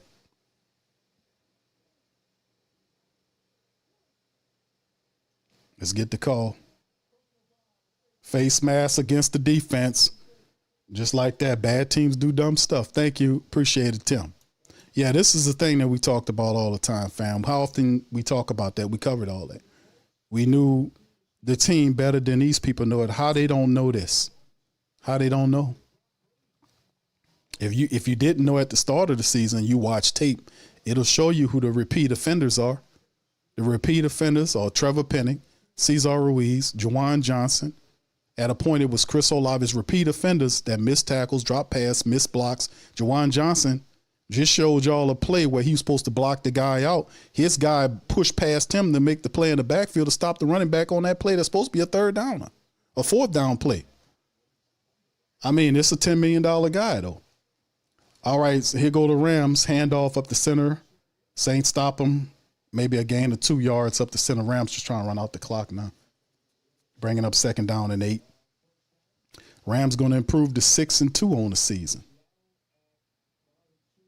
They got a tough division in 5-2, 5-2, 6-3. They're going to improve to 6-2 by beating the Saints down. So Seattle, the Rams, San Francisco, and Arizona, the entire NFC West dusted the Saints off this year. Just looking at that, the Rams finished them off in fashion. The 49ers beat them. The Seahawks beat them. And Arizona beat them at the start of the season. Under center now, 2 to the left, one left, 2 right, handoff to the running back, dances around, missed tackle, and picks up the first down in Saints territory easily. Doesn't get touched till he passed the first down mark. First and goal for the first and 10 for the Rams. Yeah, Black Preacher Man said Honey Badger must have seen. I Yeah, wanna say thank you, That's right. thank you Thank you, very Preacher much. Picking me up, bringing me back to this world. man. Yeah, this sucks. They just, and it's the 2-minute warning now, fam. So they just grinding it down. Saints about to pick up that 1-8, and like I said, man, I picked them to lose the game, but I'm looking for, when I watch the Saints games, I'm looking for something competitive, but they're not good. They're not Sherlock Holmes, and that's what you got to be a little bit of Sherlock Holmes, Mr. Tifus. You got to have to come out there, and when you find the stuff, you can't bury it back up. When you uncover the funk and the filth, you have to clean it up and throw it away. You don't find it and cover it up. I liken that to sweeping trash under your rug. It's still there. You ain't get rid of it. It's like cleaning your toilet. You're cleaning the outside of your toilet with the water inside your toilet. It's like doing that. You're like, Q, what you talking about? Who do that? Y'all know who did that. That's like cleaning the toilet with the water inside the toilet. No, cleaning it with the water inside the toilet, outside the toilet. That don't make any sense. But Mr. Tifus, you're gonna have to do something about this, man. It don't take 3 to 5 years, bro. If you operating in a system of accountability, then hey, it's easy when you operate in accountability, family. Whoever don't do their job consistently right gets benched, right? Check.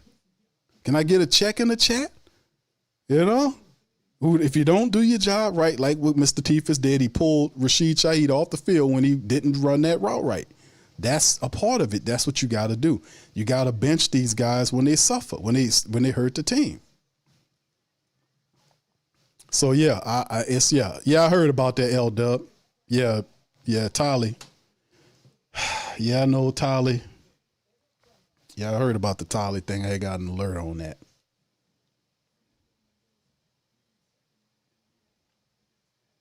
Yeah, man.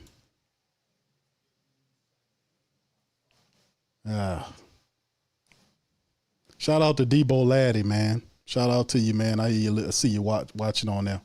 Much love. All right, Katie. Shout out to you, Katie Poole. Yeah, it's one of those things, man, where you kind of just see it and they gonna sit on it, man. That's 2 minutes.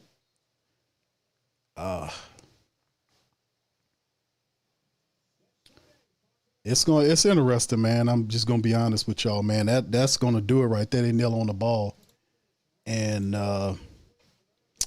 man, unfortunately, we lose another one. And like I said, man, I'm here for the family.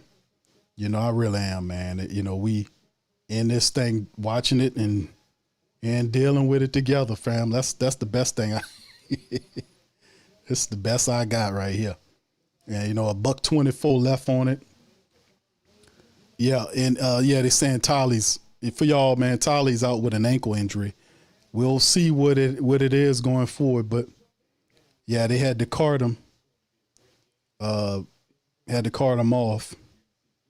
and he limped out of the tent with his shoe off, and then they had to cart him off. So Tyler is that ain't good. So we already dealing with rough offensive line issues already. And it'd be tough to kind of grade your quarterback when we don't even have a line, bro. Right? Scoop says, Q, I bet Carr is home with his Turning Point USA under rules. On saying Who Dat D. he survived one. I give him to that, bro. Shout out to you, bro. Scoop. Thank you, Scoop. Thank you, Scoop. Shout out to you, man. That's the final right there as the clock ticked down 18 seconds, man. I might as well go ahead and play it, fam. So, and this is dedicated to Demario Davis, because Demario Davis says the Saints don't need a hammer. They just need a screwdriver for tuning purposes, which is utterly ridiculous. But nonetheless, this is dedicated to Demario Davis. Sledgehammer. Here we go. For you, like we show for them. So, we definitely need to take a sledgehammer to their ass and get them on the body, man. No doubt about it. All right. Anyway, we're going to hit these team statistics. We're going to have the Saints interview, fam. To be honest with you, we'll have the Saints interview popping up here and after a while, man. And to hear from Kellen Moore, I'm pretty sure you might hear from Cam Jordan. He might feel inclined to want to pop up and say a word or two to the Who Dat Nation. You never know. But when you lose as bad as they lost today, like if they get blown out like that and then the Pelicans get blown out by 30-something points, it's just a bad look, man, on so many levels with this team and the people that work for the Saints. You could paint a pretty picture all you want, man, but this is a sorry product. Even if you say, like I said, the tanking situation, I get that, but they were playing the same crappy way at week number 1. Either they are master tankers or they master stinkers or a mix of both. I would say more stank than tank. You know what I'm saying? More stank than tank. All right, so anyway, man, y'all stay right where y'all are. Y'all hit that like button for me. We'll have this press conference up momentarily. We're going to bring up Pop's Q in just a second. Let's hit these statistics first, and then we'll kind of run it down, man, and see what's going on. Shout out to you. Thank you, Ro. Yes. Sledgehammer. Yeah, that's that jam, y'all. That's that jam, man. Y'all know it. All right. Anyway, here we go, man. All right, 31st down. 31st downs the Rams had. Now, remember, there was a graphic that said that the Rams had all highs. They scored more points, had more yardage, more plays, and they were number 1 against the Saints in terms of just a regular season average for this year. But 30 to 10 on first downs, the Saints were 2 of 9 on third down and 0 for 2 on 4. The Rams were 7 of 4, 50% and perfect on fourth down. They had 77 to 40 on the plays, 438 yards to 224. The drives were 10 of 9. They averaged 6 yards a play. Saints were 5.6. They were 267 versus 167 in terms of the pass. The rushing attack, they put on 171 yards against the Saints. Remember, the Saints allowed 200 yards. They only gave up 171 off of 43 rushing attempts. The Rams 3 penalties for 32 yards there. Saints 5 for 33. The red zone, Saints was in the red zone 3 times, was 1 of 3. The Rams were down there 5 times, were 4 out of 5. You can't ask for nothing more than that. Look at the time of possession, fam. Look at the time of possession. They had the ball for almost 44 minutes in the game. The Saints didn't even have the ball for 16. Remember, they averaged 16 points a game. They are regressing in points. They went from 18 to 16, and they're going to dip again. They had 16 minutes, fam, of a 60-minute game. That is absolutely ridiculous. That is bad. That is bad. And then, of course, you look at the individual numbers. Tyler Shough was decent, very decent. Tyler was 15 of 24, except for that interception. 15 of 24 for $176. He averaged over 7 yards a throw and was throwing the ball down the field. His rating was 81.2, touchdown and a pick. The rushing attack was Taysom Hill, 4 carries for 30 yards. That disappeared. The Saints could not get anything going in the second half. They finished with 57 yards off of 14 carries. And a lot of that is due to the fact that the Rams just hoarded the ball. Over 40 minutes time of possession is utterly ridiculous. Rashid Shaheed was thrown at 9 times, was 5 of 68, averaged over 13 yards per catch. Chris Olave was 3 for 57, averaged 19. Jawaan 3 for 4 for 31 yards, and he did have a touchdown. Brandon Cooks 2 of 3 for 16. Elvin was thrown at 3 times, 1 for 3. Devin Neal 1 for 1. Justin Reed, the top tackler, 13 total tackles. Demario Davis had 13. Alante had 5. Jonas Sanker 8. Stutzman had 8 in the game. 2 sacks. Jonah Williams and Chase Young got sacks today. No picks, no turnovers. Rashid Shaheed on the return game once, and the kick return, punt return. Blake Grupe 1-for-1, 39-yarder. Kai Kroger kicked it 4 times for 184, 46-yard average, 2 inside of the 20 out of the 4. For the Rams on the day, Matt Stafford 24 of 32 for 281. Almost 9 yards per throw, 4 touchdowns, and a rating of 140.8. That's ridiculous. He was sacked 2 times, didn't matter. Kyron Williams, the running back, 25 carries for $114, almost a 5-yard average and a touchdown. Blake Corum, the backup back, 13 for 58, averaged 4.5 on the run. They made it easy work against the Saints' pathetic run defense. Receivers, Puka, 7 catches, 95 yards. Would have had a bigger day if he'd been left the game. 1 touchdown. Devontae Adams was just the 2 of the easiest touchdowns you can ever get as a wide receiver in the NFL against the Saints' rickety secondary. 5 for 62 touchdown, 12-yard average. Ferguson, the tight end, 2 for 54. Davis, 3 for 37. Tyler Higbee, 3 for 13, and a score for the Saints. So there you go. Then they top guys in terms of tackles, Kitchens, Landman had 5, the sack from Braden Fisk. And, of course, we knew Byron Young had a sack that they took it away from him. I thought they kind of robbed him of that sack.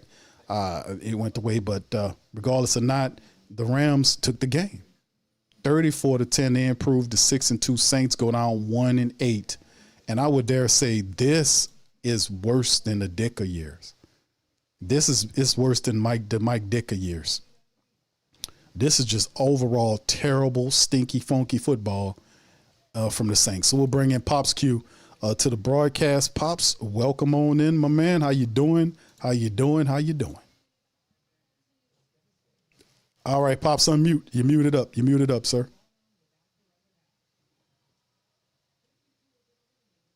Unmute, Pops. There we go.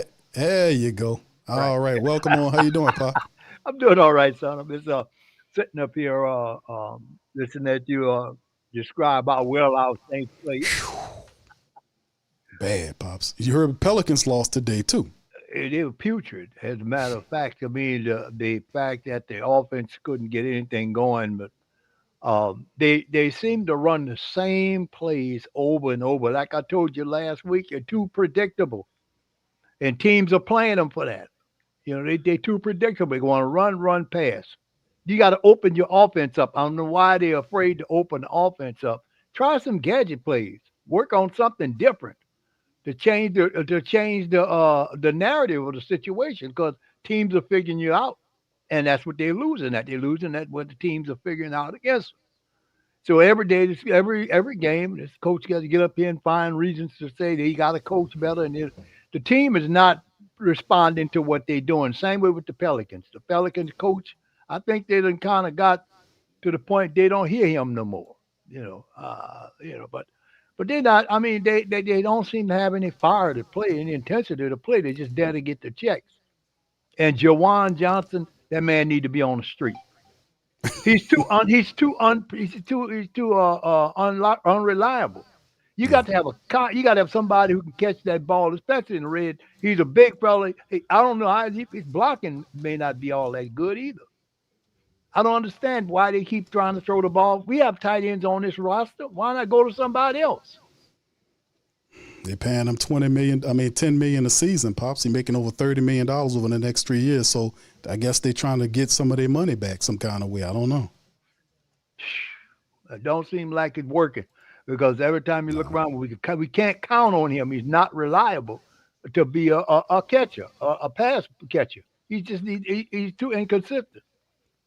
He's got stones for hands, so he can't catch the ball. He got stone hands. You got to be able to catch the ball. There's only limited opportunities in the game for you to excel, and he's not doing that. I don't like the fact that they go down the field only once or twice a game. They don't stretch the defense, and teams are playing them for it. The guys that who should be watching the Saints wideouts, if they release them down the field, they can play up inside, and they can rush the passer. And they've been playing them for it. Tampa did it to them last week. The Rams did it to them this week. And then the next team coming here, you're going to do it to them when they come here. You have to change the narrative. They're not changing that. I don't know who the offensive coordinator is not making. Well, let's come up with some plays that we can talk to our players about. You know what I'm saying? And maybe make see if we can come up with some different type gadget plays. I mean, if you're gonna put Taysom in there, give him something different to do instead of just being a runner. He can throw the ball a little bit. You know, he can throw but they gotta open up the offense more. The offense is stuck. And as long as it's stuck, and these defenses are smart enough to figure him out and figure this out. That's why we're sitting up here at 1-8, and we ain't gonna be winning pretty soon. We ain't gonna be winning too much more. Even Carolina won. You know, they were at the bottom. Even they won. We're the only ones still stuck at 1 win. I think the whole league, the rest of the league, at least done got off of 1 win. Yeah, it's an unmitigated disaster to put it mildly, Pops. I mean, it just sucks. It's terrible. It's terrible for what we watch and dealing with the Saints. And what do you say to some of the family members saying, yeah, Q, they tanking? What would you say to the family members? I addressed it already, but you give your take, Pops, on what would you say to the family members that are saying, yeah, Q, they look this bad because they tanking? What would be your response to that? It's a combination of several things. The number one thing is they don't have the players the team doesn't have heart. They are going out there and they're just going through the motions. I believe they tanking. They ain't got no choice. They just don't have the talent. The talent when Moore got here, he didn't have really a lot of talent to work with. I mean, look how on the fumble Kamara made. When Kamara was going down, Kamara should have had both hands. I noticed that when the Rams ball carriers got tackled, they made sure they had both hands wrapped around the ball when they were dropped. Kamara, he was trying to run through traffic, and he had the ball in one hand because they put it on screen. I'm looking at this, and the guy just reached in there and punched the ball out. He was still trying to fall forward, and the guy knocked the ball out. And the ball was right there by him for a few seconds, and he reached at it like a chicken trying to claw at it, and his claw missed. And the Rams fell on the ball and recovered it. But see, they don't have no heart. Don't have any heart. You got to have heart to want to be a winner. You know, the coach can't teach you how to be a winner. That's something that you must have inside of you. They need to hold a team meeting. They don't have that no more. Even though when they were winning, they had team meetings without the coach being there. You see what I'm saying, son? They had team meetings. Right. They just get together, and then they said, well, let's try to see if we can do to iron this out. This team has no leadership, and guys are just going through the motions. And it's really getting to be a sad situation to watch. Yeah, you ain't kidding, Pops. This is some of the worst football I ever seen since the Dicker years. I'm gonna skip right past the Haslett time because we did a little win in there. But last time I seen this type of foolishness, I mean the missed tackles, the fact that they show no outward signs of frustration at all, like they totally cool with what's going on. Even if the tanking philosophy don't have nothing to do with the players on the field, they're getting paid to do a job. That's right. You see what I'm saying? Yeah. That might be a philosophy for Mickey Loomis and the head coaches, but that has nothing to do with the players on the field. Tanking doesn't benefit some of these guys on 1-year deals and trying to prove themselves to an NFL team. So that don't factor in there. It shouldn't anyway.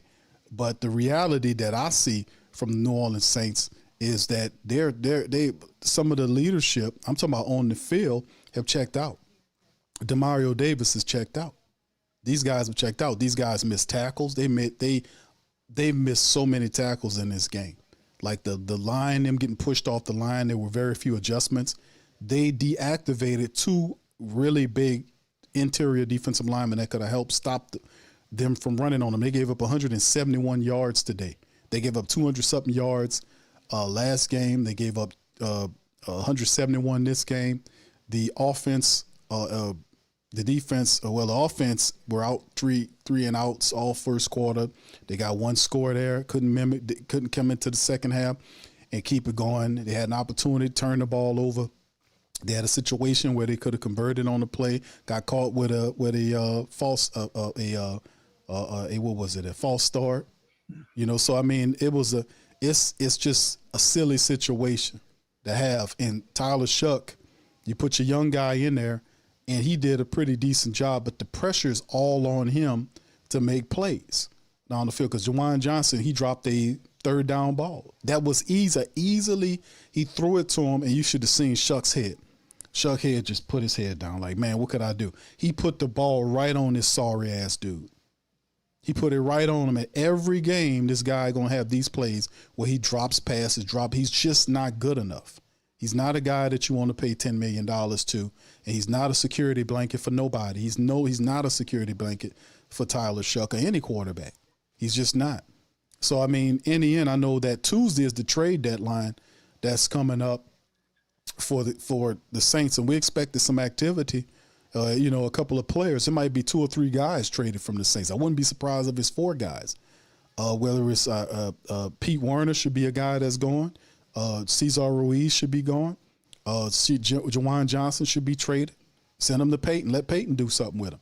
I mean, some of these guys need to be gone. Cesar Ruiz needs, Penning. These guys need to be gone because until you address the center of the offensive line and build from the inside out, you're not going to win in the NFL. You cannot put all that pressure on your quarterback to make plays, and you can't even run the ball effectively. Most of the Saints' yardage came on a Taysom Hill play, Pops. When he broke through the line and got like 29-yard run. That's the most of the running plays. You remove that play, nothing else is going on there. So it's ridiculous, man. But, so from your perspective, Pops, like watching this kind of stuff going forward, and I don't know who they play next. I don't give a damn who they play next, to be honest with you right now. I'm just because it's not competitive at all. What do you need to do if you're the Saints to get some type of competitiveness out of this team and them to show some effort and some courage and some passion? What do you got to do if you Mr. Tifus? I mean, head coach Kellen Moore. What do you got to do to do something to get this team to play with a competitive? Even if they lose the game, the effort has to be there. How do you get them to play with effort, Pops? Break that down. The coach got to get mad. One thing, he's got to get mad. He can't continuously set up Kellen there and Moore? look at that. He got to get mad. I know he missed a nice guy. I said it before, but his team is getting waxed every game. I mean, this was a wax. They got their ass kicked. And it's been like that. It was like that with Tampa last week. It's been like that almost the entire season. You're getting waxed, getting beaten out by guys who's not playing hard enough. They're not playing hard enough. You gotta be able to stop them teams. The tackling has been poor. I've seen guys spinning out of weak tackles and picking up extra yardage when they should have been stopped. Soon the first guy gets to him, they got to be taught. Whoever gets to that guy first, they got to stop him and put him down. Don't let him spin out your tackle. Reach up there and grab the man. Tackle somebody. Like Jim Moore used to say, Jim Moore used to pour oil on those guys. He said, tackle somebody. Don't let them just run over you like you ain't there. And we see that. We've been seeing that all season. But Kellen, he's not addressing. He's not mad. You don't get mad. You got to get mad with these guys because they got some talent on the team. I mean, for guys dropping, and then the trade rumors all around. I mean, they may have to get some of these guys. They're probably going to end up tanking the season, or it's on the way to being tanked because they're not going to win nothing like that right now. I mean, half the season is almost over. All they can do is try to win a few games before everything goes out. And then the guys that do their evaluation, and when they do the evaluation, see the pieces, I would start with that offensive line because you can't win on passing alone in the NFL. You have to have a running game. And that was proven today. I mean, the Rams and I expected that. The Rams are too good of a team. I expected them to lose to the Rams, but I didn't expect them to lose the way they did. It seemed like there was a lot of, I don't know if Alvin Kamara wants to get traded. If he wants to get traded, just come out and say it. Don't sit out there and turn the ball over. You know, you're a running back. He's been in this league for a long time. Why do you want to run the ball? And then when you're getting tackled, you're trying to make extra yards. Why don't you wrap the ball up so a guy don't come from behind you and punch the ball out and you're holding it without putting a double hand on it? To your knee, because if your knee gets down, then the play stops. But if you still up and they're trying to hold you, the guy just reach in and knock the ball out, And then the ball came out, it was right by you. Why you didn't grab it? He knew that ball was out of his hand. All they had to do was reach over there and grab it because it didn't go that far. It was right within hand grabs. All they had to do was reach out and grab it and pull it back in. It'd have been okay. But he let it go. He reached for it, and he wasn't fast enough, or he was lazy, and the guy got it. So the turnover. Well, you putting your defense back out on the field. The only way you stop that Keller, he's gonna have to, whatever his name is, Moore, he's gonna have to get in there and get mad. You got to get mad. Like in the old basketball days, the Lakers and Celtics and those guys, when they were losing, getting it behind wax, after a while, the key player would step up. Key players would step up and get mad. Hey, what we can do? Let's just turn this thing around. Everybody, hold your spot, hold your water. Yeah, hold your water. Yeah, because they're not playing with passion. They don't care. They're getting their check now. See, the game's over. They get their little game check. That's right. They'll pick them up. They'll pick them game checks up before they'll be deposited in their account before they get home. After they come from the end of the game, and it's a sad day, a sad state of affairs because people pay too much money for season tickets and people who actually buying the tickets. It's too much. So the only other thing I can say, son, Keller got to get mad. He's gonna have to get mad. He see what's going on. They have the meetings. I would be Jawan Johnson would be on the street if I was Keller. I have to find somebody who's willing to catch the ball and somebody who can block. I need my running game and get rid of these guys. The salad man need to go. The offensive line is too porous. Defensive line is too porous. Yeah, Cesar Ruiz is a problem. Penning is not good. McCoy is backward set. Talk, boy. So I mean, it's one of them things, Pops, where we what's up, T Mama? Shout out to T Mama. How you doing? Derek White, what's up, brother? Backwoods, I see y'all. What's up, fam? Appreciate y'all. I see you, Cam. FJ Son, what's up, man? Gundam, I see you, brother. Knox Villain, much love. Christopher, how you doing, bro? Big ups to y'all. L Dub, what's up, bro? I mean, the whole bottom line is to me, Pops, it's just one of these situations where we've seen this. We talked about this, and even though it seems a little simple to us, it's not simple to the Saints leadership. It's not, family, because Mickey Loomis is the leader of this team. Mickey Loomis is still in control of this team. He's stubborn. He's pig-headed. Yeah, I think he's suffering with some type of dementia. He's an idiot. So at the end of the day, I don't have any faith in anything that the Saints are going to do in terms of turning it around, because the vision, you would think that Kellen Moore would be the guy, like you count on Kellen to do some stuff, but watch him sound the same way he always sound. Listen to this. Here we go. Controlled so many of the situational football plays. They're able to play a lot more efficiently, run the football better, but certainly, third downs, red zone, fourth downs, they really control the game in so many ways. And so we didn't get enough shots at it. We didn't get enough opportunities. We got to play obviously a lot better. A lot of this comes down to, the details and the fundamentals of the football game. And so, sometimes it's a simple game, and we got to play better and same stuff. Opportunities. And so, when you look at it, we had 40 snaps on offense. Probably an all-time low, and then they had 77, so they obviously controlled the ball for much of this game. How much did you find that the third quarter was kind of a big cause for the result of this game? Yeah, they controlled the whole third quarter. Essentially had it, and we had one quick possession, turnover, and they got it back. And so obviously they controlled, we got a little bit of momentum going into halftime with that touchdown. Felt like there was, we're right back in it. We have a chance, and then for them to kind of control the entire quarter of it, go ultimately score, put themselves in an extended lead now, and we weren't able to capitalize. It looked like I think it was 4 of the first 5 drives were 3 and out. Fast starts have been a big issue for you all so far this season. Why is that continuing to be something you struggle with? Yeah, obviously if we have a solution, we haven't found it yet. We got to play better, and I got to give us the best opportunity possible to be successful. We got to just play clean football. We just got to play clean football, execute plays, and put ourselves in position. You only had 40 snaps, 40 offensive snaps. But how would you just assess how Tyler did in those 40 snaps? I thought there were some positives that came out of the game from Tyler's perspective. I thought he threw it well. delivered. I thought that 2-minute drive was big-time football before the half. Even at the end, I thought he made a couple really good plays to quickly get us down in the red zone, and weren't able to run the football and get a first down there. I know it kind of follows up to that third quarter, but you felt like because the Rams held the ball so long in that third quarter, that momentum that you had offensively kind of deteriorated at that point. Yeah, I mean, real time it had been 40 minutes by the time we got back. So obviously we got to do a better job there, and then when we do have our opportunity, we can't fumble the football. So we fumbled it and turned it right back over to them. I know they happened late. Do you have any updates on the two guys who left the game with injury? Yeah, we'll keep an eye on that. Obviously, Jack and Tolly, they had an ankle, and so we'll just see how that goes. Was the decision for Alvin Kamara to see the field a little bit less after the fumble intentional? We're just trying to get things going, and so Alvin's a big part of this thing, and so it was unfortunate we had turnover there. They won the battle 2-0 today. Obviously, like a lot of things go into this, but who went into the decision to kick or keep the ball after winning the toss? Just receiving. Just want to start.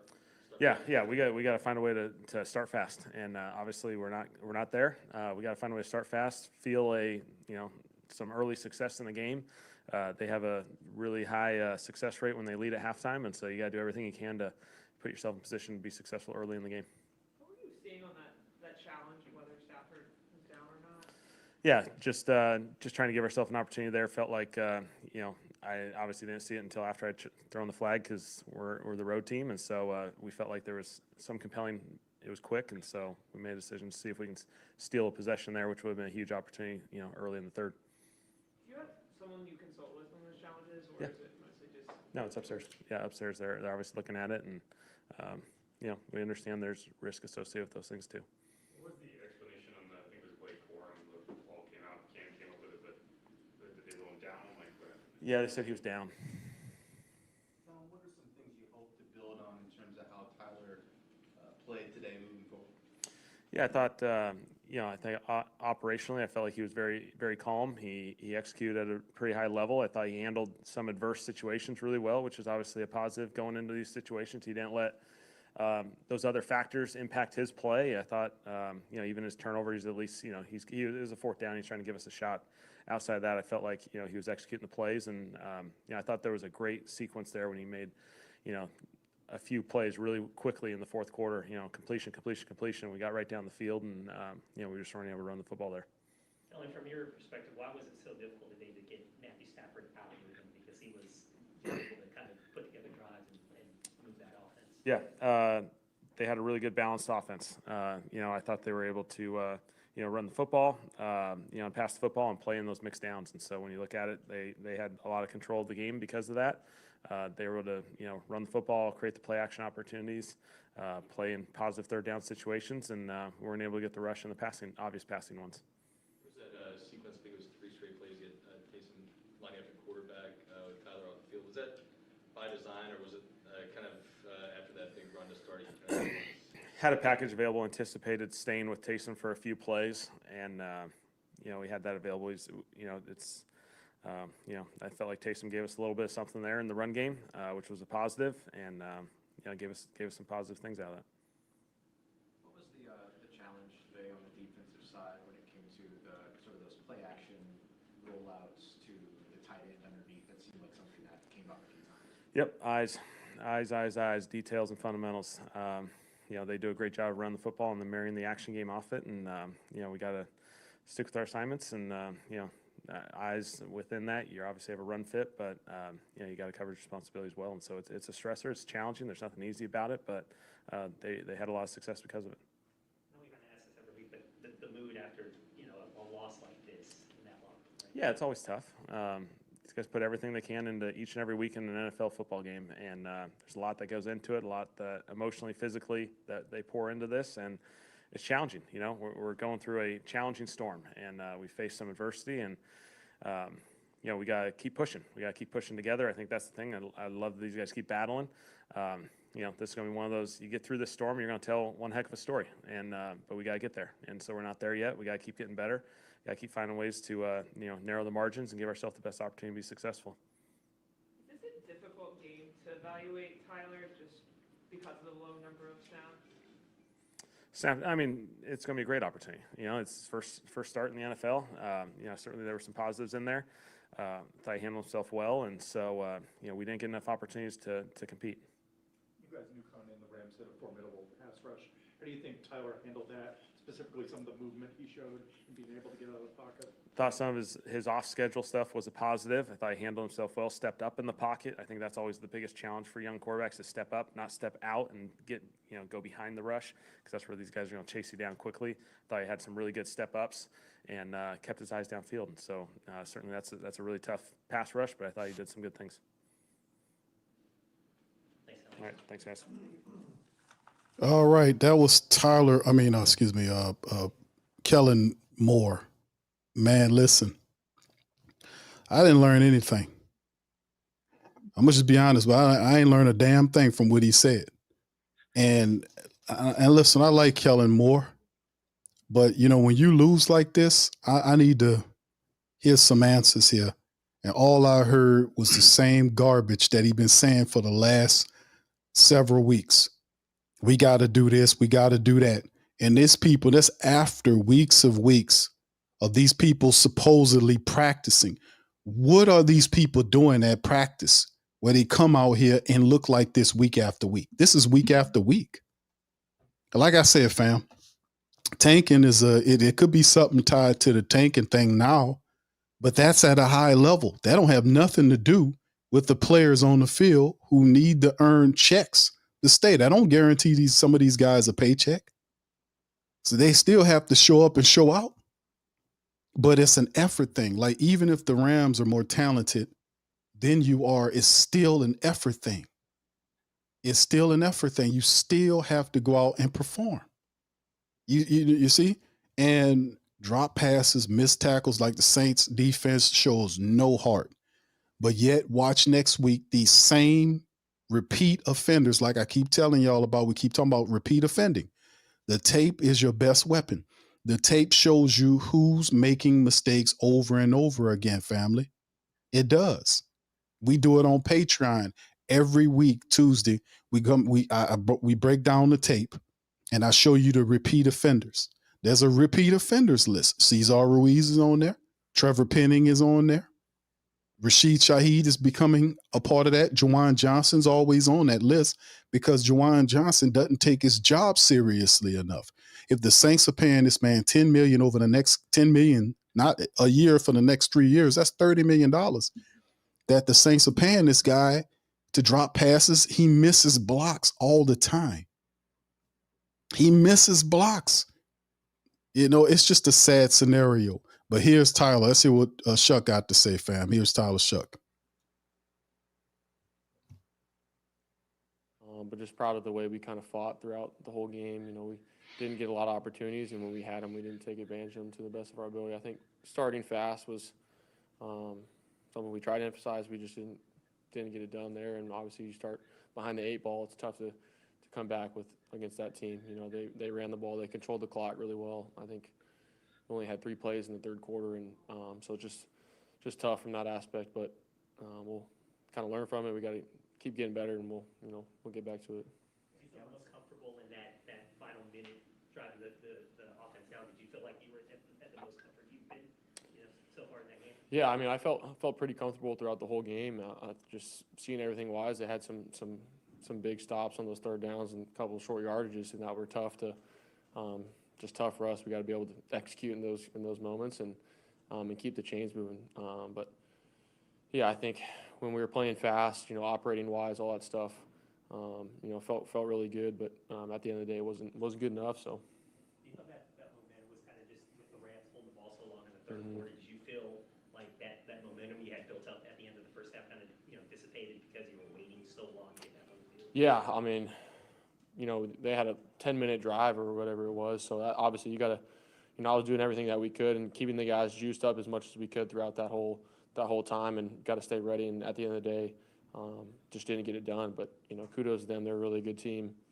Just holding on to the ball, operating, driving. But at the end of the day, we got to be better as an offense when we get those ops. So starts from me, and we'll continue to get better. It seems like there's been a lot of times this season where it's like a 3rd and 6 play, and you'll end up making like a edge or like a lot of stuff short of the sticks. Is that just some of the options that you're looking for aren't there beyond the sticks, or like how would you kind of? Yeah, just kind of football happens that way sometimes. You're, I think operation wise, everything that you're looking for, it's right there. You just come up, that much short, and whether that's, I don't know if that's on anybody other than they just made a good play right at the sticks, and we just got to find a way to get past it, and as a whole unit. But yeah, I think we'll look at it and see how we can kind of be better there, because obviously those third downs are crucial, and then fourth downs we got to convert as well. So. Yeah, I'm not sure, at least looking at it right now, but I think it sucks when you come short in those moments when it's kind of everything that you were drawing up, and it was right decision, right footwork, right read. But yeah. What did you, can you walk us through the play you stepped up and found Chris Olave? I think it was right before the half. You found him for a big game. Can you walk us through that? Yeah, it was just, they kind of dropped out. In cover two there, was looking to throw it to Sheed on the quick option route, and then just kind of that was a big emphasis with this pass rush that scramble drill was going to be alive the whole game, and so stepped up and found him over the middle. It was a really good play by him, just staying alive and getting some yards. So it was good to kind of get an explosive there, and we got to find more ways to kind of extend those plays, find those quick options, but it was really good by him. Going back to the end of that first half, that touchdown to Juwan, just what did you see there? Yeah, we were trying to get Vele an option. He ended up getting double there, sitting back in shell, and just kind of went back to that third progression. And Juwan was sitting there right over the middle, and he made a really good play after the catch to get in the end zone. So wasn't exactly what we were trying to dial up, but it was just kind of great from the whole offense. Great by the job of the O-line, hanging in there so we could progress to him. Can you walk us through what you were seeing on that fourth down interception? Yeah, we were trying to get the ball to Chris there one-on-one. So was really kind of selling out there for that. We had a route dialed up for him, reset back, and then it was the under to Taysom was probably what I could have ripped. Ended up losing sight of him, and fourth down, I just got to get out of my hand, so I wasn't, can't end that drive with a sack. So I was just trying to give Sheed a chance, and he made a good play on it. You were able to get some completions late and kind of get into a rhythm. Is that something that you can kind of build on moving forward in terms of that kind of feeling? Yeah, 100%. I think operation-wise, was feeling good the whole time. We just were short on a couple third downs early on, and didn't get a lot of opportunities. We only had 40 plays, and that's on all of us. So it was good to kind of get in a rhythm there, and we just got to find a way to finish those drives. What was your mindset coming into today? I mean, you had a whole week to practice. Like, were you feeling good coming into the game? Any nerves for your first start? Anything like that? No, I think it was just good to get out there and operate, and just kind of that was my whole mindset. It was just, it's a football game, what a great opportunity to go against a great team, and obviously somebody who I looked up to growing up in Stafford. But for me, it was just don't make it bigger than what it is. And I think at the end of the day, just going out there and operating felt really good, but sucks because we didn't capitalize on a lot of it, and we lost. So we're going to keep kind of getting better each week in practice, and it'll kind of stack and kind of continue to grow. You were asked about the end of the first half a few times, but finally getting that first touchdown, did you feel like you needed that for confidence, or at that point was it just like, okay, that's one, we have a lot more we need to do? Like, kind of what was your? Well, I guess a little bit of both. It's obviously great when you score a touchdown, especially to Juwan, who you got some history with. But at the end of the day, it was good to kind of understand that you operate, and we kind of get those plays, and it's anything crazy. It's when you're doing your job, that's what we expect. So, and we got to be able to create more of those opportunities. So, like I said before, we got a great opponent in Carolina, and a divisional game, and especially to go out there and can kind of stack this week, figure out where we can be better, and go operate. So, appreciate you guys. All right.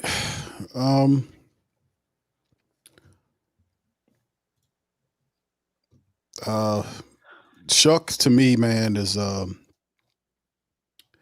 he's a guy, man, who gets his first start, really didn't do all that bad based on what I seen today. The interception was a bad decision, but you expect that out of a young quarterback. But the Kellen Moore, just kind of go to the Kellen Moore thing. I was looking for or listening to see if I can find that he had any idea of how to fix these situations, and the guy don't have no clue. He don't have no clue. His superpower is locate the problem and stop him from playing, or trade him. You can't if this is your team and you really thought some BS about a player when the tape show you what time it is. And this guy, you got to move on past these guys because it's just time, bro. It's time. Pops, you heard these two interviews, man. I think that's probably gonna be it for them. What do you thought on Kellen Moore and Tyler Shough's interview?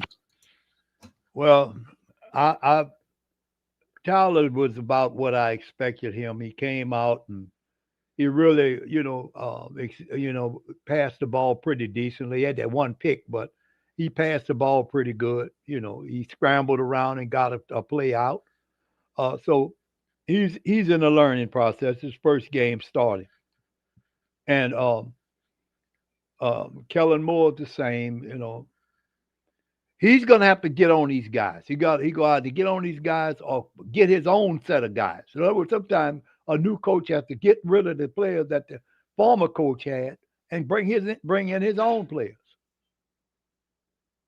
And that's what this man need to do. He need to get his own players out there. Because if you played with guys, you know how they play. You know they devoted to you. All these washed up players, the Saints have too many washed up players on the squad that have been in the system too long, and then it become trough feeders. They just perform for the game check. They're not interested in the team winning or trying to help the team win. The defense played okay in spurts, but the offense turned the ball over. I mean, like I say, Alvin Kamara, he's done that a few times this season, carrying that ball in an awkward position, and the ball gets knocked out. You're going through the line. You're going through the line, and your hands coming, fists flying. You got to cover that ball up. I can understand him trying to get, but he knows how to play when you're running through the gauntlet. Guys, they're trying to punch the ball out. They're slapping on it, they're pulling on your arm. You got to tuck the football next to your body and run with it. And then get down. If you see guys coming to tackle, you get down on the ground. Get your knee down at least. Then if they do knock the ball out, well, you're down by contact. So, like I said, Kellen got to either get mad or get rid of some of these guys. And he's going to have to, I think he's going to have to do a slate with this defense. All them older guys that are not able to contribute, they need to be, shipped out. And he's got to get mad. He's going to have to get mad with these guys. You can't let these guys continue to play awkward the same and then be like a teacher. You got to coach them and teach them. Because the play is really atrocious. They can't even stop nobody. They can't stop anybody. Their run defense is atrocious. I mean, the Rams run the ball at them and run the ball straight up the guts on outside sweeps. They ran around and picked up guys are unblocked. Plenty of space for guys, those young running backs, fast ones running fast, running the first downs. Every time they caught the ball, they got on the run. They got at least 7-8 yards. The very few times they stopped them with a few yards. They give them a few yards, no less than 5. So until you stop that running game, that needs to be the defensive line need to be addressed as well as the offensive line. And the only way you're going to do that, Kellen got to get mad to see what these guys can do, or ship them up out of here and bring some players in that he can work with. Yeah, it's the young players definitely are. I definitely feel that. T Mama says give some of them grace. I agree. To some of our younger players, the Tylees and the Kelvin Banks Juniors and the Tyler Shoughs and the Spencers and all these type of guys and the Quincy Rileys and Kool-Aid McKinstry's or Crystal Light McKinstry, the Jonas Sankers and all these types, Danny Stutzmans. Yes, You know, these guys are definitely guys I would allow grace, but I'm not. It's people are when you get the money, like we seen Jawan Johnson get. He's the subject every week of something because he doesn't the dirt. The man, it was a bad decision to give him that kind of money. To be honest with you, I don't think he will ever improve more better than what he is right now. He's always be an inconsistent tight end that drop passes. He got the touchdown today, but when you're close and your quarterback needs you to make a catch on a third down, you can't drop the ball if it hit you dead in your hands, and you got on sticky gloves where you're supposed to be able to catch the ball. I mean, that's just to me the it's guys that don't want to show up to the camera. I mean, you seen Tyler came because he had to. He's a starting quarterback. Kellen Moore came because he's the guy. He comes out with a pre-written script of the same stuff he says every week. We got to clean it up. I don't understand how these guys, they practice throughout the entire week and they still come out and they look this trash. They come out and they miss tackles and they do all of the stuff. They're non-competitive and it just stinks. And it's really hard to watch, man. It's sad. And the Who Dat Nation, man, like you afforded, like Kellen Moore is going to be afforded a certain amount of time, but fam, it's about to get real hard on Kellen. Even for our people that are thick with patience, that got the patience, that's real patient, it's about to get real thick because we have not played the Falcons. That's in 2 weeks. We got the Falcons coming up. If the Saints get swept by the Falcons, could you imagine how the Who Dat Nation it's just a whole nother thing. We hadn't even played the Falcons yet. The Saints are headed to a 3-win season if they're lucky. They don't have any answers from week to week. There are no answers. Guys are still doing the same things that they've been doing all season. The offense still looks like they don't practice. People are disjointed, don't know where they're supposed to be. There's still not harmony there and these guys practice all week. They just didn't call them on today and say, y'all, come on, we're going to play a game. These guys been practicing all week, and this is what they turn into. I mean, it's just how are you rolling these same guys out here and you're getting the same effect, meaning that dude Kellen Moore is not learning anything. I mean, he's not studying the film because the repeat offenders are on film. How you keep rolling these same guys out here if you're about change? And they're not changing, but you talking about change. It just doesn't make any sense to me, which makes him look like an absolute boob. Yep. He's saying the same stuff week after week over and over again. I said, fam, listen to what he says. Saying the same stuff all over, week after week. He trying not to say clean it up because we hit him with the cleanup button. Every time he say that, every time he say cleanup, I hit him with the cleanup, man. So he tries not to say that and tries to shift and say some other stuff, but it's all the same message. I'm listening for hints that he knows what he's doing and he don't know what he's doing. That's the truth. He over his head and he's not looking at this team in a way where it's productive, obviously. Like I would be pulling guys out. Guys would be getting cut because you ain't going nowhere. You're 1-8. So some of these guys get traded. Some of them get cut. I'm bringing new guys in. I'm doing that right now. I'm not just waiting till the draft to come around. I'm cutting dead weight. There are guys here that's collecting checks that shouldn't be here. The veterans are collecting checks. They're not getting upset. You're not getting upset. They're not slamming helmets down. When they release the videos of them in this locker room, watch how they look. They're not mad at nothing. They're not mad. You mad. You frustrated. Them people ain't frustrated. They check their bank accounts. They got that game. They check they good. That been going on here for the last 4 years, at least the last 4 years. And I was saying the same scum that was on this team, that's all when they good about collecting checks is the same trash that's on this team right now. Who not called. They not have Pops mentioned players only meeting for what? That's DeMario Davis and Cam Jordan. They were supposed to be doing that 5 weeks ago. When the team was beginning in the hole, none of them dogs did that because they don't give a damn about that. As long as that check cash, they done already checked out on the team. They done checked out. It's over with. So like I said, man, I would handle it different. But Kellen Moore is a beta. Ain't no doubt about that. He ain't no alpha. He definitely a beta guy. I'm gonna even cut you on that. The guy, if one of the family members said in the chat, he definitely a beta guy. Ain't no doubt about it. Because ain't nobody gonna be doing this shit to me. And I'm sitting up here as the head coach, and y'all making me look bad. Oh no, shit got to roll. You know how this go. You can't be here like that. That's an offense to the team.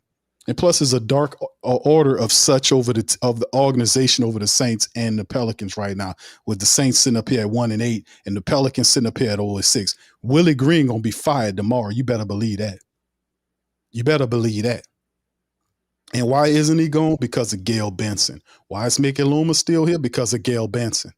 Gail Benson don't know what she doing, and she don't hire the proper help. She's still rolling with these clowns who taking advantage of her that was left over when Tom Benson closed his eyes. These guys they wasn't operating like that when Tom Benson was alive. They wasn't. But all these people care about is enriching themselves and keeping power like Mickey Loomis, sitting up there suffocating the team, been there 20-something odd years and refused to let people become the general manager. And he got a job already as the VP. What sense it makes? What sense it make? It's just one of these things, man. We got to continually to deal with bad leadership here. Now the season is in jeopardy for the Pelicans because Gail would not let them people fire Willie Green because she likes him because he's a nice man. So, I mean, in the end, it's just insufferable dealing with these clowns, man. And then all they want to do is just make money and they don't care about winning. Well, we're going to teach your ass something in a little bit. We're going to show you what time it is. Not going to turn no money over to you and you putting this product out here like this and it's trash. Talking about tanking. Even if they do tank, that do not guarantee success, fam. You still have to take what you tanking for and turn it into something. Look what they doing with the people they got right now. Do you really believe they'll make the proper picks and not only making the proper picks, but develop them in a way where they'll be successful to the team? Do you really believe that? Or are you just self-soothing right now?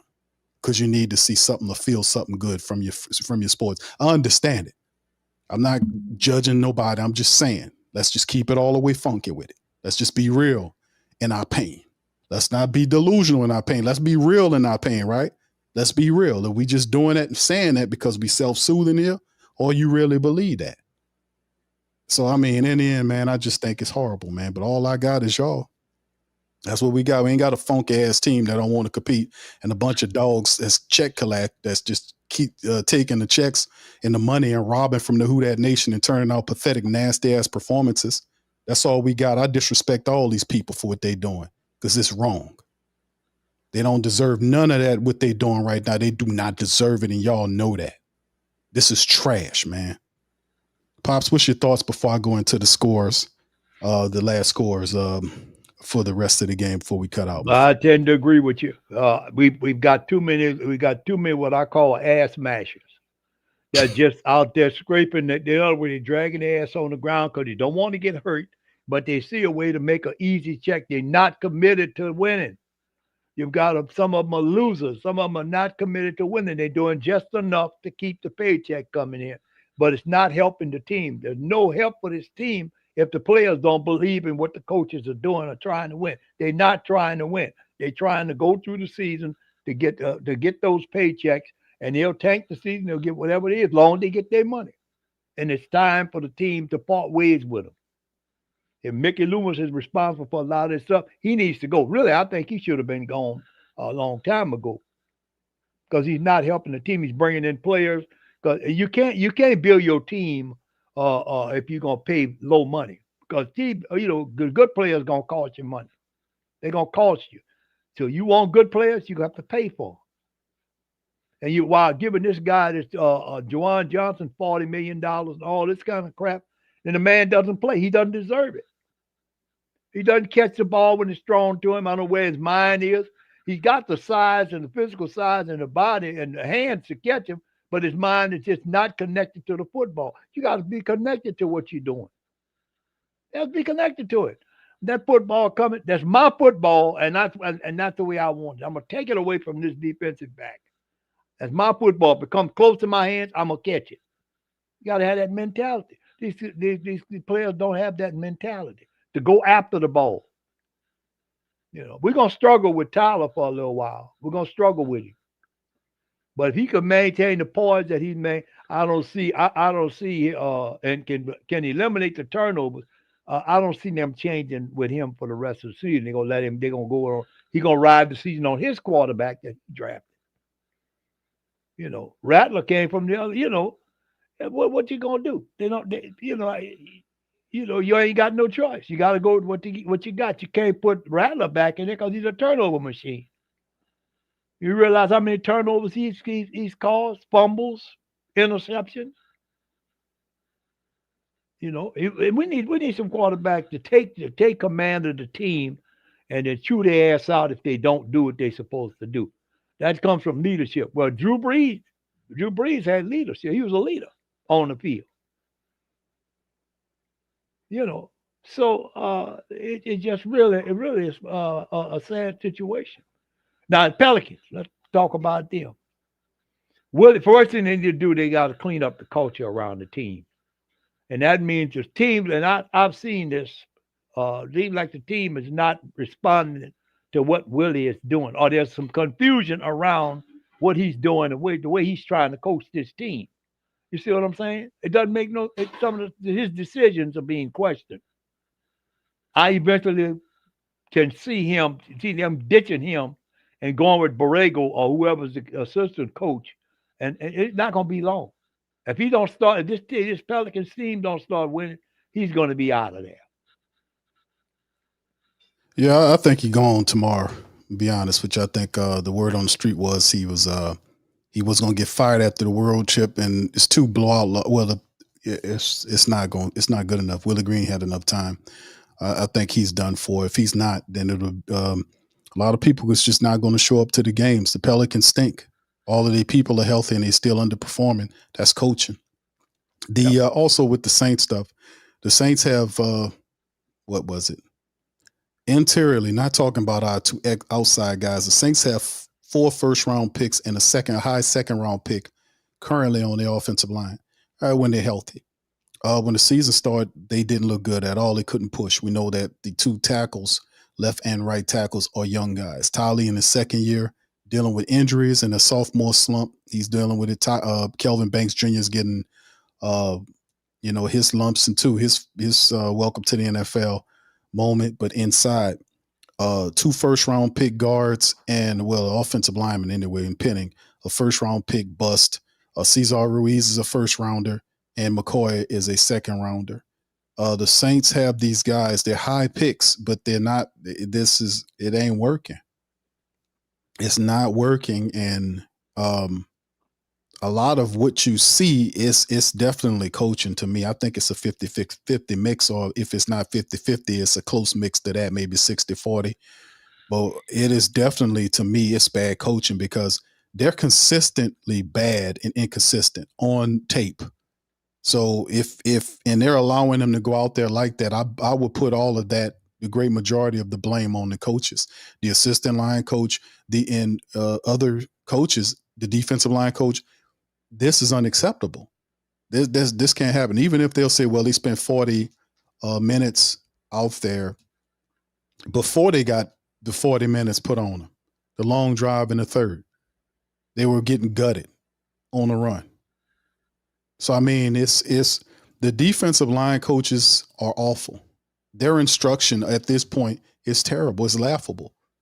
But like I said, and we've studied all of the film up to this point, and what I've seen based on my research is they play like this all the time. Inconsistent, don't push. That's technique that's being taught by the offensive line coach. A good offensive line coach is telling you just to stand up the light. He's trying to tell you to maul out. And if you don't maul out, then you get took out the game. I need you to play like this to give us a chance. And the offensive line is not there, man. And it's time for them to see that. Cesar Ruiz needs to go. Cesar Ruiz is not going to get any better than what he is right now. He's plateaued. His technique is bad. He's inconsistent. There's plays when he had a guy doubled, then got off the double to block nobody and allowed the guy to split the double. I mean, you won't talk about dumb, bro. But this is a man with 5+ years of NFL experience, and he's still out here doing these same things. Repeat offenders. Penning is another guy. Penning is a guy that shouldn't be. He's not going to be here anyway because his contract is up. And then McCoy is, like I said, he missed 20-something odd games over the last 4 years. Come on. That is showing you that he cannot be counted on as a center no more. You need to find somebody else. So it's the players, it's the coaching. But like I said, man, before they became a tanking thing, because people say, Q, they're tanking. They wasn't tanking at week 1, and they looked stupid like this. And week 2, week 3, they didn't start tanking until, 2 to 3 weeks ago, when you noticed them start looking really shitty. And really, I don't think it's a tank thing right now. I just think they just dumb and terrible. I mean, you see bad football. This is dumb and terrible and gutless, heartless, punk-ass football that I'm watching from this team. This is a soft, garbage-ass team, man. They don't have no heart, no nothing. These guys supposed to be getting upset. When somebody punch you in the mouth like that, you don't get up smiling. Beta-ass team this is. You're supposed to be upset, even if you don't have the guns or the talent that you feel, but you're supposed to feel like you could play with anybody, because at any given Sunday, anybody could be beat if you come with the effort. But in the end, man, it don't pain me to say this about this team. It's a punk-ass team, man. It's a punk-ass team, Pops. Yes, it is. A punk-ass team with a beta male on top of the team, sitting up here talking about we got to clean it up, or saying rhetoric similar to that. And every week they come out and roll out incomplete games where they can't even catch the ball. They can't even block consistently. They get pushed over, get ran on. I mean, it's just week after week, from weeks number 1 all the way until this week. They've been crappy and garbage, and the man sit up there lying, talking about they practicing every week, and they coming out with this same stuff every week. Same stuff every week. They practice the entire week and come out here and look like this and put up 10 points against the Rams. Rams wasn't doing nothing that difficult. It really wasn't. So, I mean, in the end, man, like I said, it's just one of these situations, man. But anyway, let me hit this board up, Pops, right quick before we get out of here. The scoreboard for the family members, Seahawks and Commanders play tonight, 7:20 Central Time. The Jaguars, they got to win. They're 5-3. How about the Jags? They're 5-3. They got to win over the Raiders 30-29. The Bills beat the Chiefs 28-21. The Bills are 6-2. Chiefs now 5-4. The Bears got another win. They're 4 against the Bengals, 47-42. The Bears are 5-3. The Vikings eke out a win against the Lions and hit 500, 27-24. The Panthers are 5-4. They topped the Packers 16-13. Big win by the Panthers. They get over 500. This is the first time in a while they've been competitive, man. So all that pain, they came around. All right, the Chargers, they were able to get their 6th win of the season, beating the Titans, which is 1-8. Boy, the Saints and the Titans running a race together. The Falcons lost to the Patriots by 24-23. They're 3-5, despite the fact, that we are losing. Their records is still better, right? 49ers get a win over the Giants 34-24. The Colts was rolling. They lose to the Steelers 27-20. Broncos and Sean Payton on a last-minute field goal by Lutz to kick them into a victory. Coach Payton's Broncos are 7-2 in the AFC. And, of course, you see your Saints, the reverse, 1-8 and 0-4 on the road, losing as the Rams improved to 6-2 with a 34-10 record. The Ravens on Thursday did beat the Dolphins 28-6 to get their 3rd win of the season. So that's some of the games right there in the NFC, in the NFL period. And to kind of look at the standings, do we really want to look at the standings? But in the AFC, so you can look at it for yourself, fam, and see currently the Saints sitting in the cellar, 1-8. There you go, you black and gold for my family member. There you go. Buccaneers at 6-2. Carolina's 5-4, chasing them. Atlanta's 3-5. They're still in it. Saints out of it, 1-8. 0-4 on the road. They're 0-4 and on the road. And losers now of 4 in a row. I doubt the Saints win more than 3 games this season. They are not finding any answers at all, and just maybe not in wins, but at least in the terms of being competitive. We got to be able to find a way to be competitive, and that's just something that we're not seeing from this club. So, I mean, that's some of the stats for the day, fam, on some of the games. So your team is now 1-8 after a 34-10 drumbling by the Rams on the Saints. Shout out to you guys for being out there. What's up, Dedrick? Says we need JJ's Black Jesus painting. from Good Times and hang it up in front of the office. I want to say stank. That's the wrong button, bro. There you go. JJ, Ned DeWino, is that what it is? Wasn't that Ned DeWino? JJ painted a picture of Ned DeWino. I remember, if I remember correctly, Pops. Yeah. All right. Jay Twice says we're going to get that number one pick. Trust. Hey, bro, that's all good, man. That's all you can look for. All right. Green Mother says, what's up, fam? Says overall, she says we have a C- to D+ roster. Thank you, Dad. Appreciate you. Much love.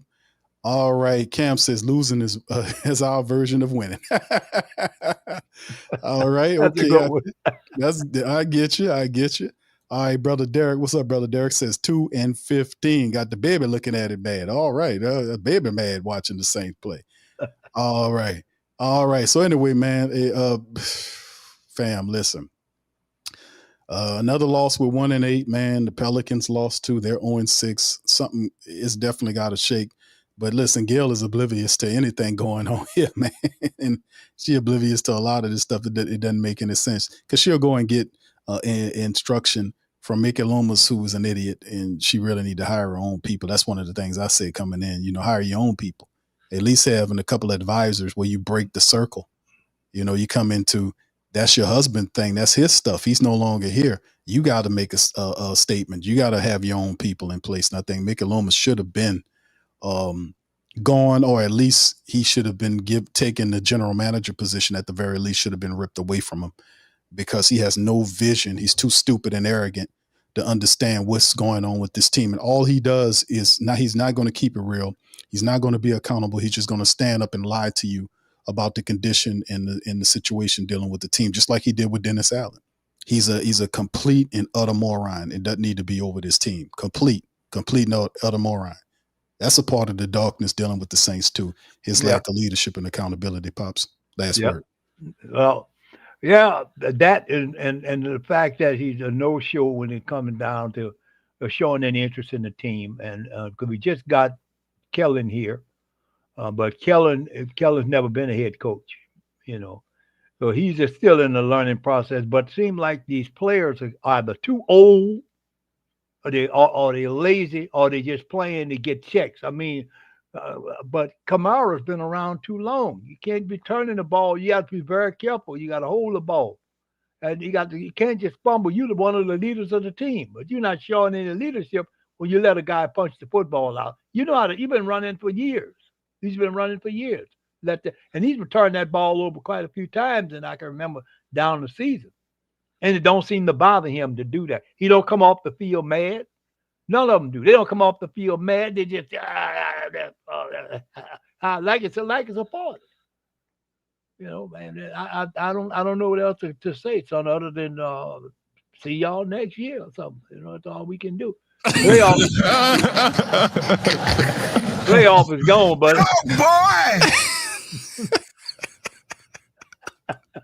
See y'all next year. And look, and playoffs is gone. I ain't kidding you. Playoff, there's no playoff. In other words, it's like seeing a playoff shield, and then it got little wings on it, and they're looking up, and it's gone. It's just flying off. Gone. They're waving at it happily. They're waving at it. Yeah, waving at it. And we ain't got no more pressure. Goodbye. We make this money the easy way now, bro. We getting easy money now. Yeah, this nice guy got to become unnice, like Jim Mora. If Jim Mora, you screw up on Jim Mora team, he park your ass on the bench. Yeah. It's a punk ass team, Pop. Yeah. It's a punk ass team, Pops. Beta male head coach, punk ass team. They don't have no guts. Nope. This team that have no guts, nothing at all. I don't know nothing about Tennessee, but I mean, I wouldn't doubt it. We don't play them this year, but if we played them this year, they probably beat the Saints. We do play them, Pops. Oh shit! Oh, Lord have mercy.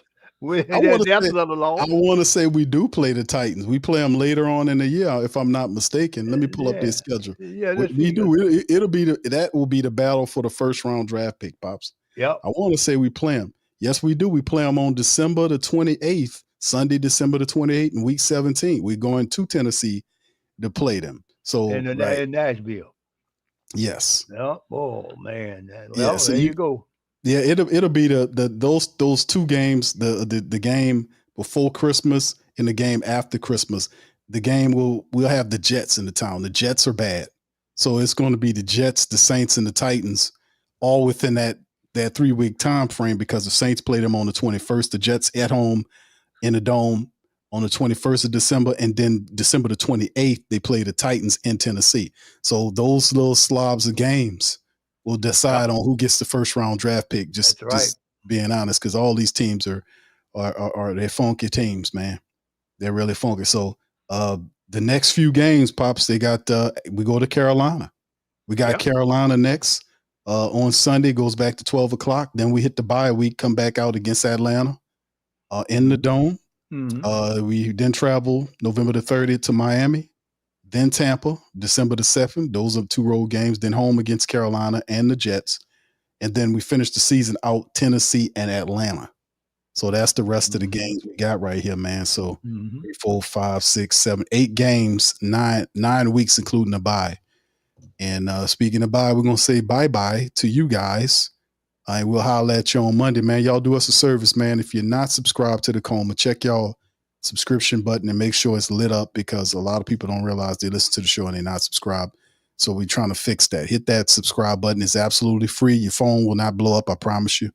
Your phone will not blow up. You hit that little bell as well to stay in contact with us, man. And we're going to get through this stuff together, man. Saints go down 34-10 to the Rams. They're now 1-8. And we'll be back Monday to kind of go through it on the Monday after broadcast of the show. Until then, I'm going to let y'all Monday. Much love. Peace. And who that?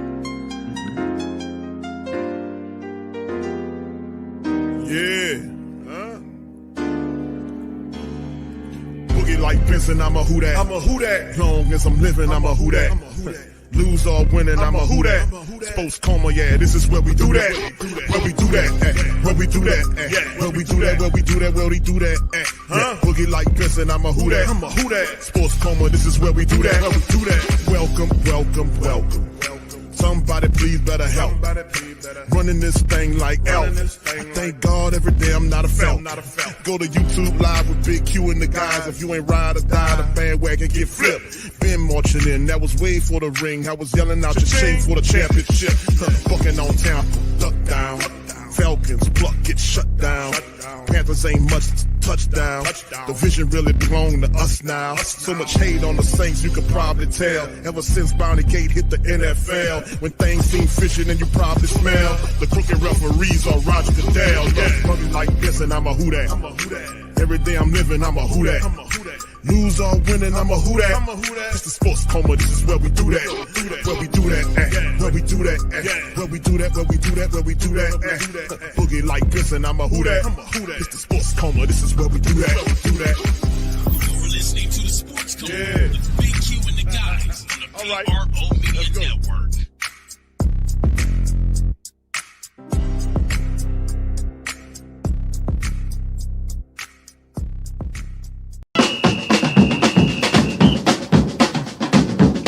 Say they gon' beat them Saints. Who that? Who that? Who that say they gon' beat them Saints? Who that? Who that? Who that say they gon' beat them Saints? Who that? Thank you for making Saint Central your black and gold home for the New Orleans Saints.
Hey, New Orleans! Whether you're catching up on Saints news at Jackson Square, checking Pelicans scores in the Garden District, or staying updated on LSU while grabbing coffee in the French Quarter, there's one place that keeps you connected to everything that matters in our city.